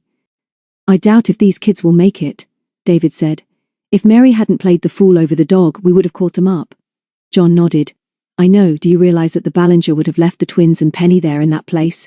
"Look, David! The car has disappeared now, but there's something coming towards us down the track now. It's another big lorry loaded with faggots." So they stood for a few minutes, a lonely little group at the foot of the hill. The rain had stopped, and the rising moon gleamed sometimes through the gaps in the racing clouds, but all the air was filled with the mighty thunder of the waves behind them. They watched the lorry lurching towards them, and David wondered if perhaps they could wait until it was unloaded and then get a lift back to Winchelsea. Then the moon came out from behind a cloud again, and a man standing on the lorry suddenly waved his arms and shouted, "He's pointing at us," Mary said. "He's shouting.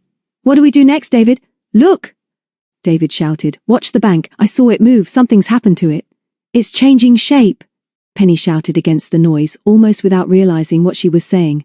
Clutched Mary close to her and screamed, It's breaking! The sea's coming through! The next few moments were like a nightmare in which something terrifying rushes towards the dreamer who cannot move to save himself and then, at the very last instant, wakes. But none of them could wake now, although it must have been a minute before Jon shouted, "Quickly, up the hill!" They stood helpless and watched the tiny figures of men scatter along the top of the bank.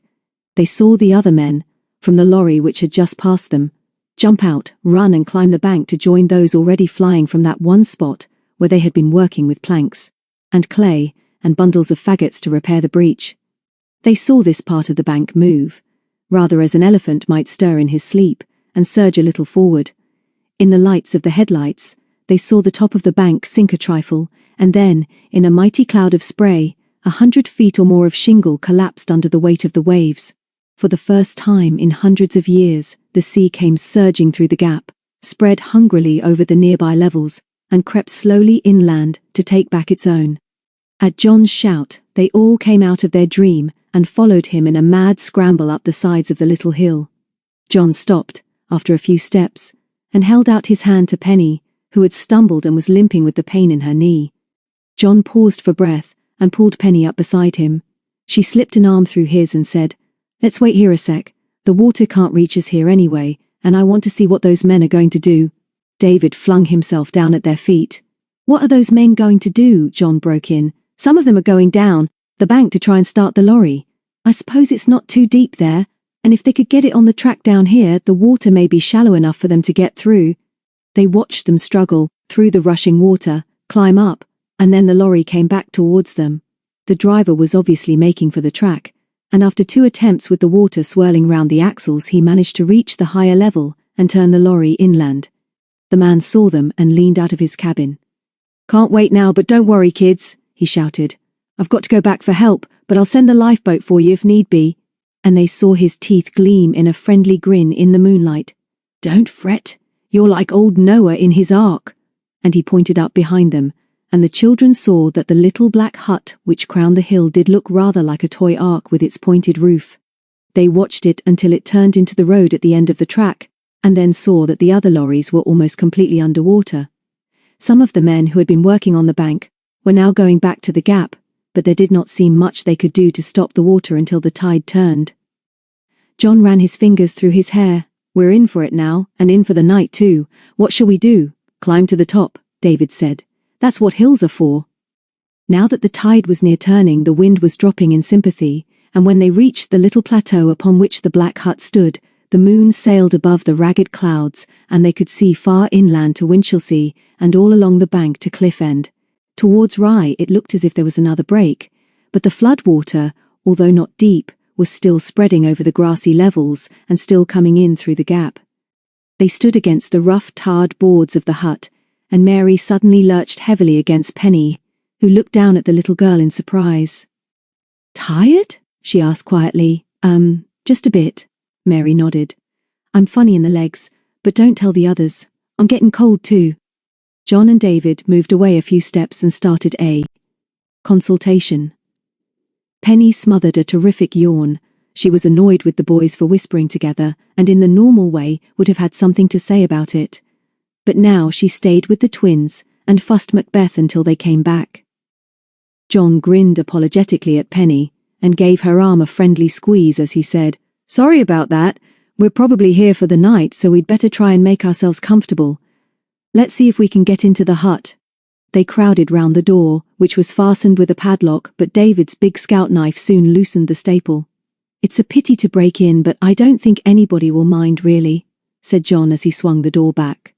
It was too dark to see much, but the smell which greeted them was not very pleasant, stale and fishy. "Has anybody got a match or a light?" David asked peevishly. "Do stand away from the door," Jon went on. "Let me get in and look round. I should think something has died in there," Penny said, wrinkling her nose.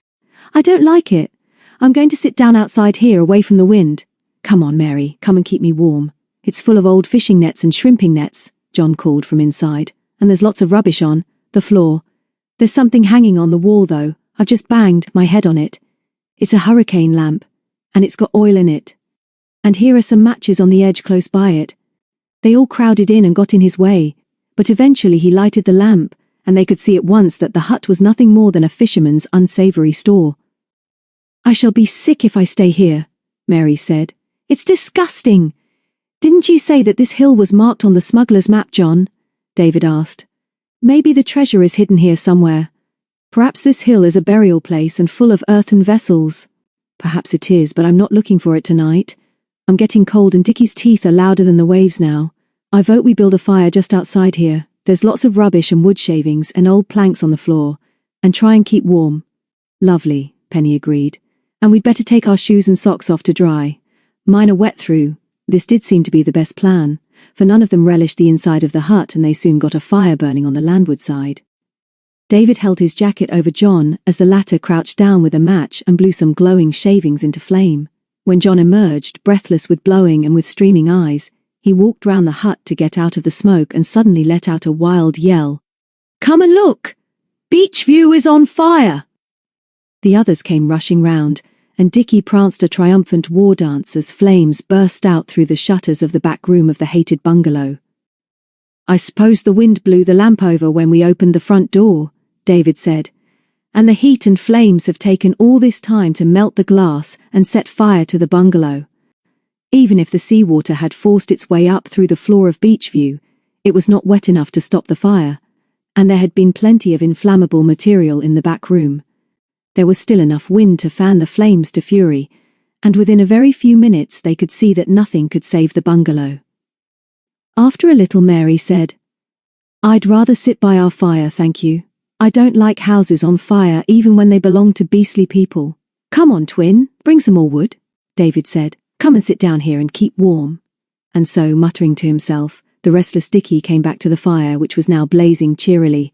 They sat as near to it as they could, with their backs to the rough sides of the hut out of the wind, which was at last subsiding.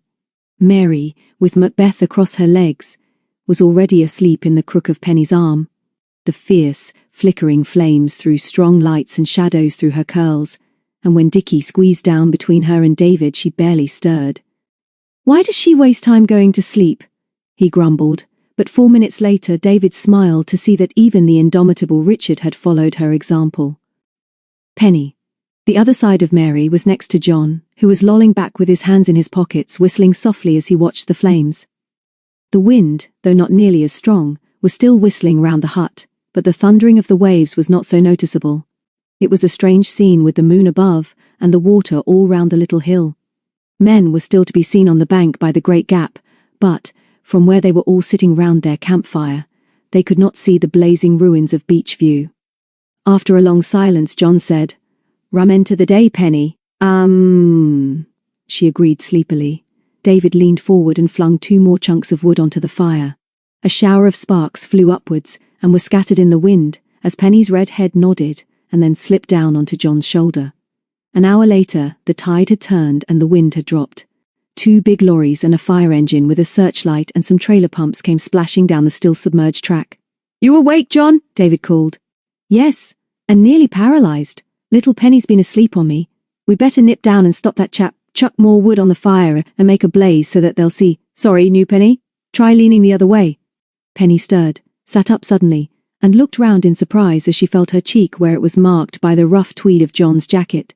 He rumpled her head and grinned before setting off down the hill with David behind him. The searchlight on the fire engine was suddenly swung round towards them, and the 2 boys were picked out in its beam. They waved wildly, and a man lifted a megaphone and called to them.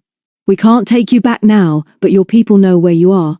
Are you all okay? Good. They're coming to fetch you before the tide comes up again.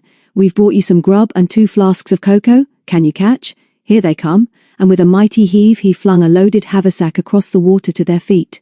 When they got back to the fire, Dickie took one look at their burden and brightened considerably. They piled the fire high again, and while they munched and shared the little drinking cups from the tops of the flasks, they watched the men at work trying to fill the great breach. Soon more lorries, 2 bulldozers and a mechanical excavator arrived, but the greatest thrill was the 2 motorboats which came chugging across the watery levels from the direction of Winchelsea. Food and drink had refreshed the twins, who were very wide awake, and as their supply of fuel was now getting low, they were all glad to walk about to keep warm. They had no idea of the time. but a suspicion of color in the eastern sky and the sudden drop in the temperature told David, who seemed to know a lot about weather and the stars, that it was nearly dawn. "I should think someone would come for us soon," Jon was saying.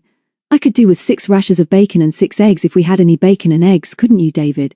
I say, I think we're going to be rescued. Isn't that Fred Vasson in that motorboat, and isn't that your father with him?" David waved and shouted, "Hello! Is that you, Dad? Here we are all safe and sound." The motorboat chugged in closer, and then they recognized Mr. Morton standing up in the bows. "Are you all there? Everything all right?" "Hello, Daddy darling," Mary called. "We've had such an adventure. Mackie is here too." "I'm sure he is," her father answered, just a trifle grimly, the twins thought. "Now pay attention. We can't get the boat any nearer to you because of this track, which is higher than we are. I'm coming across for the twins, who will come on my back, one at a time, Richard, and then I'll come back for Penny if I can carry her. You boys had better take off your shoes and socks, hang 'em round your necks and wade across. It won't be too deep for you, but you'll have to watch how you step. Hold hard, Vasson. I'm getting out now. Keep her close into the bank." Somehow he managed to scramble onto the track, and they saw that the water nearly reached the top of his big rubber boots. There was a deeper pool between the path and the hill, and it was some minutes before he found the best way to cross this, but he was over at last, and Mary rushed into his arms. When he had disentangled himself, he gave the elder boys a curt greeting, a smile to Penny, and a pat on the shoulder to Dickie. Then he took Mary on his back, and Dickie handed up a frantic Mackie to his mistress, who tucked him under one arm and clutched her father's collar with the other. "I'm going to wade over too," Penny said suddenly. "I'm nearly as tall as Jon anyway, and I'm too heavy to carry. Come on, you two." They reached the boat as Mr. Morton returned with Dickie. Vasson had not much to say, but when Jon asked, "Is Mother all right? She did get the message that we were here, didn't she?" He nodded and merely said, "Aye, she did. She's all right." And then he moved the tiller, and the little boat, very low in the water now, set off in the direction from which it had appeared. Mr. Morton had some more chocolate and biscuits, and another flask with him, and insisted that they all have a hot drink and stop asking questions. Plenty of time for talk and questions when you've had a spell of bed. That's what you all need, and that's what you're going to get just as soon as we can get you there. The car is at the bottom of Winchelsea Hill, and I hope we'll be able to get there. "How far has the sea come in, sir?" Jon asked. "We saw the bank break, you know, and it all came rushing through, almost to Winchelsea. It's got there again after hundreds of years. We shan't get much farther in the boat, but there's a chap with a car just here who will give us a lift, and then I suppose someone will take the boat back full of workmen again. They only got the motorboats over from Rye by road about an hour ago. Somewhere just here, wasn't it, Vasson?" "Yes, sir," said the porter. "Back of this bungalow with a red sundial and the high rockery. We got in from the rockery, and I'll tie up here again. Now then, out you get." They splashed through the puddles in the strange back garden and found a cheerful, bald little man in an old car in the front. The road was covered with water, but it was not very deep, and before long they reached the foot of Winchelsea Hill. Although it was so early and the sun was only just up, there were crowds of people standing about in groups with piles of luggage, and many more coming down the hill to see what had happened. Their driver was paid and thanked, and Vasson said, "If you'll wait here, sir, I'll go and find your car, which we parked up the lane somewhere. I'll pick you up here in a few minutes." While they were waiting for him, they strolled up the hill and looked at the amazing scene of the levels covered with water, which was shining pink in the sunrise. Under the old cliff where the ground was higher, hundreds of sheep were jostling each other frantically and baaing in panic, but many hundreds of valuable sheep were lost that night. "I want a bath," Penny said suddenly. "I bet I look a sight." "You nearly had one," David said. "And you certainly do," Jon added. "Twice on the way home, and Vasson took them by the inland road over the cliffs." Jon tried to tell Mr. Morton the full story, but he could barely keep awake now, and the words tumbled into each other. "Don't worry, old man," said Mr. Morton. "Plenty of time to hear everything when you've had a bath and a sleep. Nobody is mad with you, but your mother will be glad to see you." Dickie and Mary were strangely subdued, and once or twice Penny noticed David smile quietly at his father without speaking. As they ran down into Rye, they could trace the river by its darker, muddy track, but all the levels were covered with water now, and Camber Castle stood forlorn on a little green island. Dimly, Jon remembered stepping out of the car in the Dolphin Yard and noticing a flash of red as Penny pushed him aside and ran over to hug her aunt. There was a lot of confusion and talking. his mother's arm round his shoulders, Mrs. Morton surrounded by twins, but smiling at him over their heads, Penny brushing her hand across her eyes, a steaming hot bath, cool sheets and a hot water bottle, drawn. Curtains with the sun shining through, hot soup and dry toast, and then blissful drowsiness through which his mother's voice came soothingly. "Don't worry, John dear, I'm sure you did well. Grandon has gone for good. He telephoned me last night to say he was never coming back here, and that you were all locked in Beachview. But we knew that before he rang up, because the lorry driver back from the beach told the police, and Vasson had already warned them too, when I told him Grandon hadn't returned from Hastings."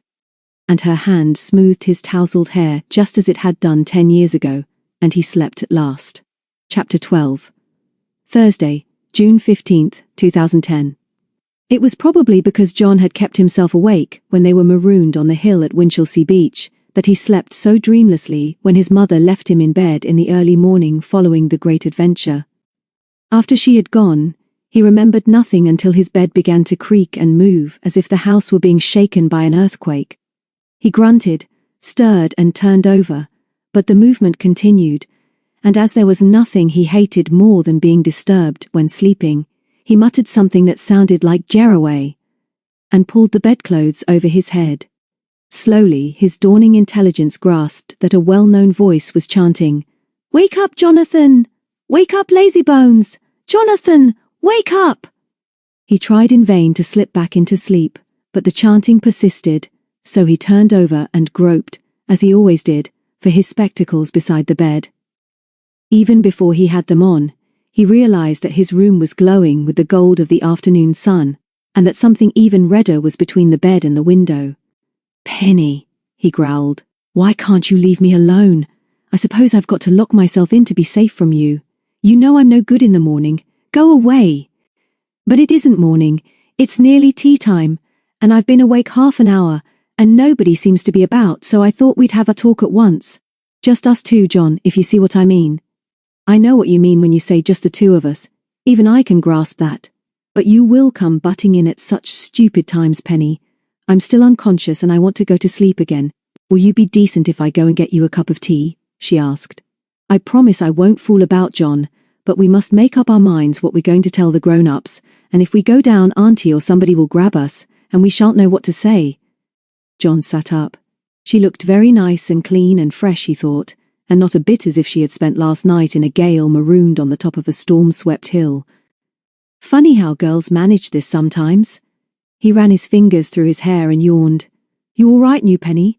Not pneumonia or anything?" She gave him a relieved and radiant smile. He was going to be decent after all. "I'm fine, John. My poor old bones ache a bit, though. Are you stiff?" "At the moment my legs are paralyzed," he said, "but I expect that's because you were sitting on them. Get off, and we'll see if I'm likely to be bedridden. We'll pretend you are, and I've come to visit you. Poor Jonathan, how awful for you." And she got off the bed, and went over to the window, and drew back the curtains. When she spoke again, she had her back to him. "Perhaps I was wrong about not telling the grown-ups," she began. "Maybe we wouldn't have got into that mess yesterday if we'd told your mother about what we had found upstairs, and all about the clues and everything." John grunted. "Chuck me that pullover. If I've got to sit up and talk, I might as well be comfortable." "Thanks. Oh, I dunno, Penny. I expect the grown-ups will say we did lots of things wrong, but I don't think not telling them was too awful. It was just that I wasn't sure what was the best thing to do.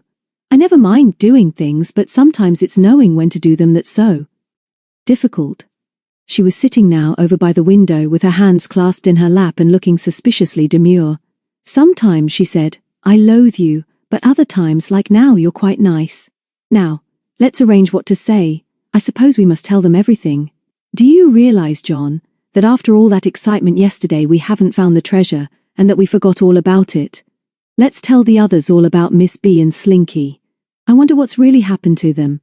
And then have another meeting and start all over again to find the treasure by ourselves. Do you know, John, I'd give anything to find that for your mother. And if those other beasts have run away, and I bet they have, we shall be able to hunt properly without interruptions. I'm sure there must be a treasure, or the Ballinger wouldn't have been so keen to get the map, and an answer to the clue." "Go away and leave me in peace," John groaned. "You're always worrying me to do something you've thought of. Go and cool your red head somewhere, Penny. Go and hold it in a draft while I dress. When I come down, I'll get Mother to ask the Mortons to come and have whatever meal is due next, and then we must tell them all what we know. You said just now it didn't matter about not telling them, Jon. Now we're so near, let's go on by ourselves. We're not near, you chump. We're no nearer than we were when we got to earthen vessels. Now get out or I'll throw things at you. Sadly, Penny departed. Over her shoulder she gave him a soulful and reproachful look, and then slipped out hurriedly when he bent under the bed for a slipper. When Jon came downstairs, she was sitting on the arm of one of the big leather chairs in the lounge talking to her aunt. A log was smouldering on the iron dogs, and the sun slanted in through the windows, set Penny's red head aflame, and then settled in a golden pool on the floor. Jon walked over and kissed his mother, and before he could change his mind said, "We've got such a lot to tell you, Mother, but, if you don't mind, the Mortons have been such sports, and I'm sure Mr. Morton will be able to help us now, that I wondered if we could all have tea together in here and talk it over. Did I dream it, or did you tell me that Grandon has gone for good?" "Yes, he's gone. I expect we've got a lot to tell each other, and Penny wouldn't say a word until you came." "I don't mind about the Mortons, Jon, but do you really think they want to be bothered with our business?" "What's that about the Mortons?" said the cheerful voice of Mr. Morton from the door. "Or is this a family council, Mrs. Warrender? I couldn't help overhearing what you said just now, and I do hope you will let us help you in any way we can. We'd like to feel we're friends now, besides being the Dolphins' first guests." And so it was arranged, for it was difficult to reject such friendliness, and Vasson wheeled in 2 big trolleys piled with toast and tea and jam and crumpets and cakes. The twins, with flushed and smiling faces and neatly parted hair, and David still smothering a yawn, came in with their mother, and they all sat round the fire. Just before they started, Jon whispered to David that he was going to tell the grown-ups everything. David nodded. "You know best. It's your show anyway and not ours. I've just had a letter I want to show you as soon as I can." When the trolleys had been pushed aside, Jon told the story from the beginning. Once, when he got to the secret passage, his mother interrupted, and twice Penny helped him, but he told everything that had happened to them clearly and well. "And so, you see, sir," Jon finished, turning to Mr. Morton, "that although we are sure that they stole the actual clue, we are just as certain that they never got as far as earthen vessels." "The solving of that clue was very clever work," Mr. Morton replied. "You were smarter than they were. Can you remember what the parchment was like, Jon? I mean, how big was it?" Jon frowned. "Oh, quite small really, only a few inches wide, and the writing was very spidery and old-fashioned, but it was clear enough. If you'll lend me a pencil, sir, I'll try and draw it." When he had passed it over, Mr. Morton looked at Mrs. Warrender. "I believe these children are really on the track of something," he said. "But do please say if you'd rather we didn't investigate this any further. It is, after all, entirely your business, and I wouldn't have you think." But Mrs. Warrender made it clear that she would be grateful for any help he could give them. So Jon fetched the map, which he spread out on the floor so that they could all see it. They all examined it again for a long time, until finally Mr. Morton got up from his knees and lit his pipe. "There are too many coincidences," he said at last, "for this to be a fake, and I really do believe there is treasure hidden round here somewhere. Jon may be right in this theory about it being hidden in an old Roman vase. A smuggler on the marsh is likely to have unearthed Roman remains, and I dare say you all noticed that the map showed a route across the marsh to this place, and I think they must mean the Dolphin, because it's specially emphasized on the map." "We're sure this is a smuggler's inn, Mr. Morton," Penny broke in excitedly. "And when you see our room upstairs and the passage you'll be sure too. We think smugglers hid from the king's men in our room." Mr. Morton drew at his pipe and picked up the map again. "And there seems to be a link between the Dolphin and Camber, and then the track goes on to the hill on which you sheltered last night, and then goes on a little way further towards Cliff End. I believe there was once an old inn on the edge of the beach there, but it was destroyed by the sea some time ago. Anyway, if it wasn't destroyed then, it will have gone last night. We'll ask Vasson, but I think I read somewhere that it was once used by smugglers. I believe there's an extra clue somewhere that you haven't yet found. Do you remember, Jonathan? If the parchment looked as if it had been torn or cut?" Jon shook his head. "I can't remember. I don't think so. But I tell you what, sir, I believe the message was written at the bottom of the piece of paper. I was thinking that perhaps you'd only got hold of half the message." Does Mrs. Warrender mind if we explore the secret passage now? I think we ought to do that at once. I must admit that I'm as excited as any of you. Mrs. Warrender smiled. I don't mind. I haven't seen it yet, you know. Let's go at once. Shall we want candles and torches, Penny? What I want to know, Dickie said loudly, is what's happened to the storm and the sea. Will someone tell me if we are utterly surrounded with water in this place, and if the sea is still coming through that hole, and if they've been able to stop it, and if Beachview is still burning, and whether Slinky has been caught and... Penny grabbed the twins, took them into a corner, and told them what she knew, and that Vasson had already said that the wind had dropped, and that the gap in the bank was being filled. We're meeting in your secret room in 5 minutes, David called, and Penny then excused herself and ran up to her bedroom for a jersey. There she leaned from her window and sniffed at the breeze coming in from the sea. The storm had long since blown itself out, and the sky above the chimney pots was a delicate eggshell blue, across which a few white, woolly clouds sailed serenely. For some reason she could not explain, Penny felt disappointed, and rather sad. She had expected to do so much for her aunt, and although they had certainly all had an amazing adventure, she had really done very little. It was nice of Mr. Morton to be so friendly and helpful, but she did wonder whether he was only pretending that there might be a treasure, so that they should not be disappointed. She glanced round into the little walled garden, now glowing in the evening sunshine, and noticed at once that the old wall through which the withy tree had been growing had collapsed in the storm and lay now across the flower bed in a pile of dusty rubble, and the tree, round which some kindly mason many years ago had built the wall, now lay amongst the ruins. Penny ran down the little stairs to the main corridor, hoping that she would find John before the others came. She leaned over the banisters and saw her cousin rather moodily kicking the smouldering logs in the lounge fire. Oi! She called vulgarly. Where are the others? John looked up. I think they're all changing into clothes suitable for exploration. What do you want? I've got something to tell you. He strolled up and they sat together on the top stair. What's up, Penny? You look glum. I feel a bit flat too. Everything seems to have fizzled out, doesn't it? Penny was rather surprised that he felt the same, but she told him quickly of the fallen wall and what it might mean. Don't you see, John, that the passage may have been filled up? We'd better be ready for it. What do you think Mr. Morton is going to discover? I don't really want him to find anything, John. I want us to find it. But before he could answer, the others arrived, and they all trooped upstairs together. John unlocked the door of their room and stood aside for the grown-ups to enter first. Then the twins showed their father the diamond-scratched window pane, and would have opened the panel immediately if David had not pulled them back. Would you like to see the other papers now, sir? John said. Or shall we do the passage first? I want to see the passage, Mr. Morton replied. Nothing else really interests me because I've never been in a secret passage before. We've all got torches. May I suggest that Jon and Penny should lead, and Mrs. Warrender go next because, after all, the Dolphin is hers. The Morton parents will guard the rear and the twins and David look after the center. Agreed? The twins looked as if they wished to disagree very strongly, but an ugly look from David and a nudge from their mother silenced them just as Penny went down on her knees before the panel and cried, The trap threads! I'd forgotten them, John. I set these yesterday morning just to see if Slinky came up here. This one hasn't been broken, but I forgot to look at the other one on the landing, although of course we shall all have broken it coming in. So with Jon and Penny in the lead and Mrs. Warrender close behind, they stepped into the passage. Their torches gave plenty of light, and John led them down easily and quickly past the entrance to Slinky's cess room, where he had to admit that they had not yet discovered a way of opening the panel from this side. Are you going to take us as far as the passage goes, John? Mr. Morton called, or shall we search the walls and steps for a hiding place as we go? Let's do the passage first, Penny pleaded. You'll all be very surprised to know where this comes out. When we've got to the end, perhaps Mr. Morton will have an idea about the best way to search for some earthen vessels.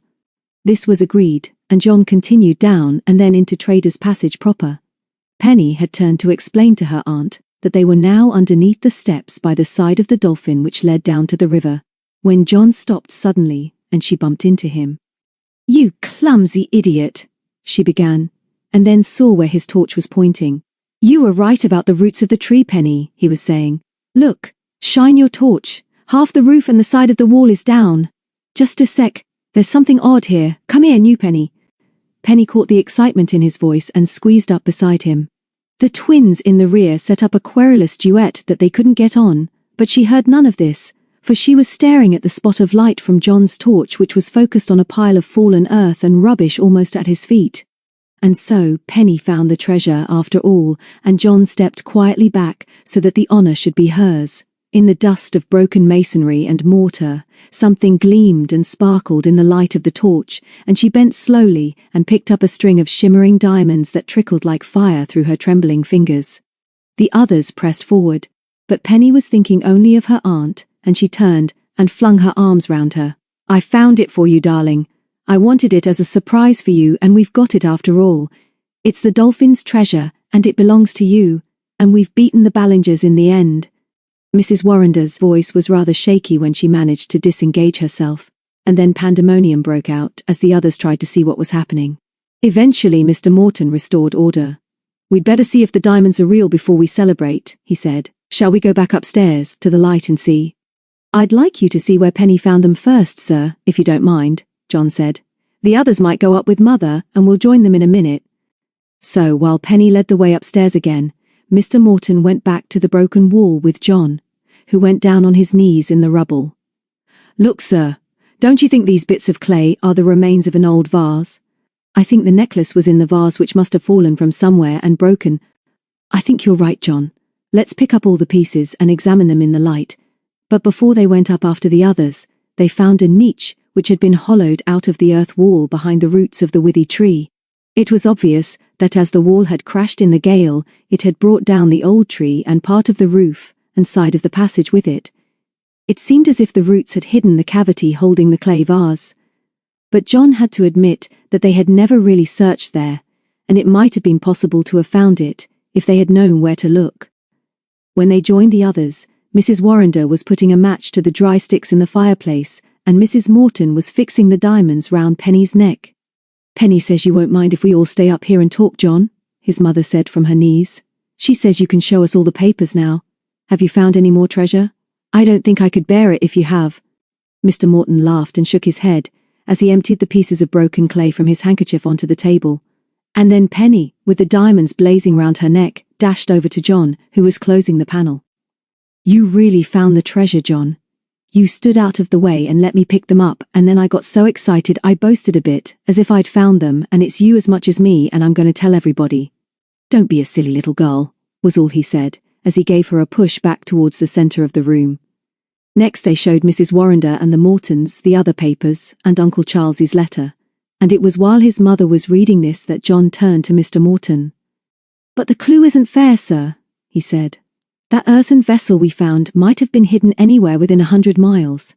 How could the holder of the clue possibly know where to look? I told you before that I believe you've only got half the clue. Where did you find it?" "In the Bible, pinned to the letter Mother is reading now. The letter written to me by Great-Uncle Charles." "Then let's look in the Bible again. Mary, my lass, bring it over to the window if you can lift it. And may I look at the letter, or is it too private?" Mrs. Warrender came over with the letter in her hand. "I heard what you were saying, Mr. Morton. John, did you realize that old Uncle Charles says that clues, not a clue, were attached to his letter? Are you sure there was only one piece of paper?" John was sure of that, and then Mary took the big Bible by the edges of the two covers, turned it upside down, and with great difficulty shook the pages. Several things fell out: a pressed flower, an old envelope which contained a baby's curl of hair, and a small piece of parchment. "Got it!" John said triumphantly as he pounced on the latter. "Well done, Mother and Mr. Morton. Penny, David," John called. "Look what we found. I bet this paper would fit the one the others took." The message on the parchment was very brief. John polished his glasses. "Gosh," he said. "What does this mean?"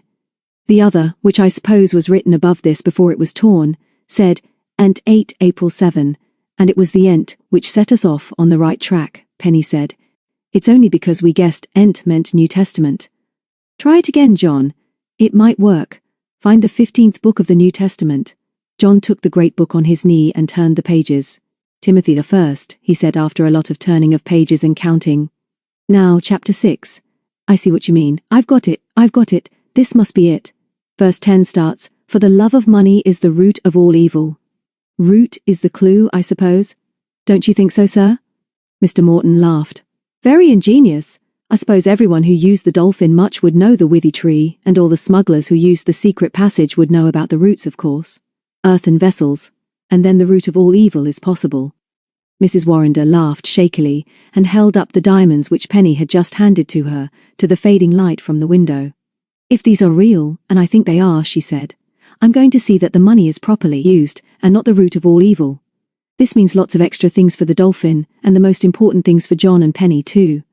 But Penny saw tears in her eyes and changed the subject quickly by asking about Miss Ballinger and Slinky. Mr. Morton explained as well as he could what the police had told them this morning. As far as we could make out from the detective who came over from Hastings. A real detective? Dickie interrupted. A real detective came, and you let her stay in bed? Mr. Morton ignored the interruption. It seems that Miss Ballinger has been watched for some time, because she appears to have had some dubious dealings with antiques and pictures. They had not anything definite against her, but there is no doubt that she was a suspicious character. Grandon was her assistant and accomplice, and between them they must have heard of this treasure. It may be that Grandon came to the Dolphin, and we haven't found out just exactly when he did come to old Mr. Charles, in order to discover if there really was a treasure. Anyway, the police believe that Miss Ballinger forged the letter recommending Mrs. Warrender to keep Slinky, as you call him so aptly, on at the Dolphin. How and when the passage was discovered we don't know, but almost certainly through the entrance into Grandon's room, and this was very lucky for him. But of course, Ballinger was the brains, and the police are very keen to find her and her pretty niece as soon as possible. Have they got anything against that girl? Jon asked. We didn't ask, and we don't know whether she really is a niece or just an accomplice, David replied. Whatever she may have done wrong, she did come back after Ballinger had locked us in. She smashed the window and threw in the key of the front room where the twins were, and I'm sure she was against leaving us there anyway. And that's something in her favor. I still don't know everything you've been doing these last few days, Mrs. Warrender said to her too. But I suppose you will tell the old people some time, won't you? Meanwhile, I think Mrs. Morton will agree that it should be early bed for everybody tonight. But we've only just got up, Dickie protested. Might as well have stayed in our pajamas, Mary added. I'm not going to bed again, said Penny. And, you don't really mean that, do you, Mother? Jon asked. Anyway, I'm hungry, Dickie went on, and it's bad to go to bed on an empty stomach. But it was David, the only one to remain silent, who had the bright idea. It's rather a special occasion, he pleaded, and I don't think any of us could sleep, not even the twins, if we did go to bed. I'm going to ask Dad to help us finish off the day in style and drive us down to the beach so that we can watch them mending the bank and climb up our hill again. It's not cold, and the moon will be up later, and I don't suppose any of us will ever see such a sight again. Protests from Mrs. Morton and Mrs. Warrender were swept aside in the enthusiasm which followed this argument, and the twins dashed down for coats and rugs. Mrs. Warrender produced 2 thermos flasks and filled bags with cake, and then stood under the archway with Mrs. Morton to see them off. Penny sat in front with Mary and Mr. Morton and watched the sun sink down behind Winchelsea Hill as the car splashed along the straight road that crossed the levels. To their left, the grass was still covered with water, and Camber Castle was surrounded by the widest moat its walls had ever seen. On the other side the marsh was higher, and although in some places the dikes had overflowed, the flooding was not so severe. In a few places the roadway was under a few inches of water, and everywhere else the surface was treacherous with slime and mud, but they ran along steadily enough until they turned into the narrower road leading to the beach. In many places here, the road was completely underwater still, and there had been so much heavy traffic on it that the surface was badly broken up. Lucky we had the sense to bring rubber boots, Jon said from the back. We'll have to walk soon, and in another few minutes Mr. Morton turned the car off the flooded road into the garage entrance of a deserted bungalow. Wouldn't like to go back now, I suppose? He said as he opened the door. It's not going to be an easy walk. This remark was greeted with howls of derision, and so they splashed along the track which led directly to the beach, until they were stopped by a large policeman. Mr. Morton explained about the children's special connection with the incident, and the policeman let them pass. The track which they knew so well was now a mass of churned-up mud and shingle. In some places, bundles of faggots had been laid down in an attempt to make a surface fit for traffic, but so much of it had slipped down into the water that the lorries would never be able to get back until the floods had subsided. They scrambled along the top of the shingle bank on the right of the track until they reached their hill and climbed up to the old hut. From here, they could see an army of men filling the great gap. A huge mechanical excavator was at work, and fire engines were pumping water from the pits which the incoming sea had torn in the soft earth. As the light faded, the strange scene was lit by searchlights from the fire engines, and even on the bank, fires made by the workmen flickered weirdly in the dusk. "I want to see that digger machine working," Dickie said. "Will you take me, Dad, or shall we have the cake first?" "I'll come too," Mary said. "And I can't see why we can't eat cake as we go." The others watched them go down the hill, pick their way through some pools and climb the great bank. "Funny," said David, "but we've hardly had a chance to say a word to each other since last night. Or this morning, wasn't it? I never told you, Penny, how glad I was you found the treasure after all, but last night was the best, wasn't it? I've got a letter I want to talk to you about." Jon and Penny were leaning against the hut, looking out over the burned-out ruin of Beachview to the sea. It was a good idea to have come back here, because it was always fun to live an adventure over again in the same place, and they were both thinking that nothing that could ever happen to them would be as exciting as the adventure of the Gay Dolphin's treasure.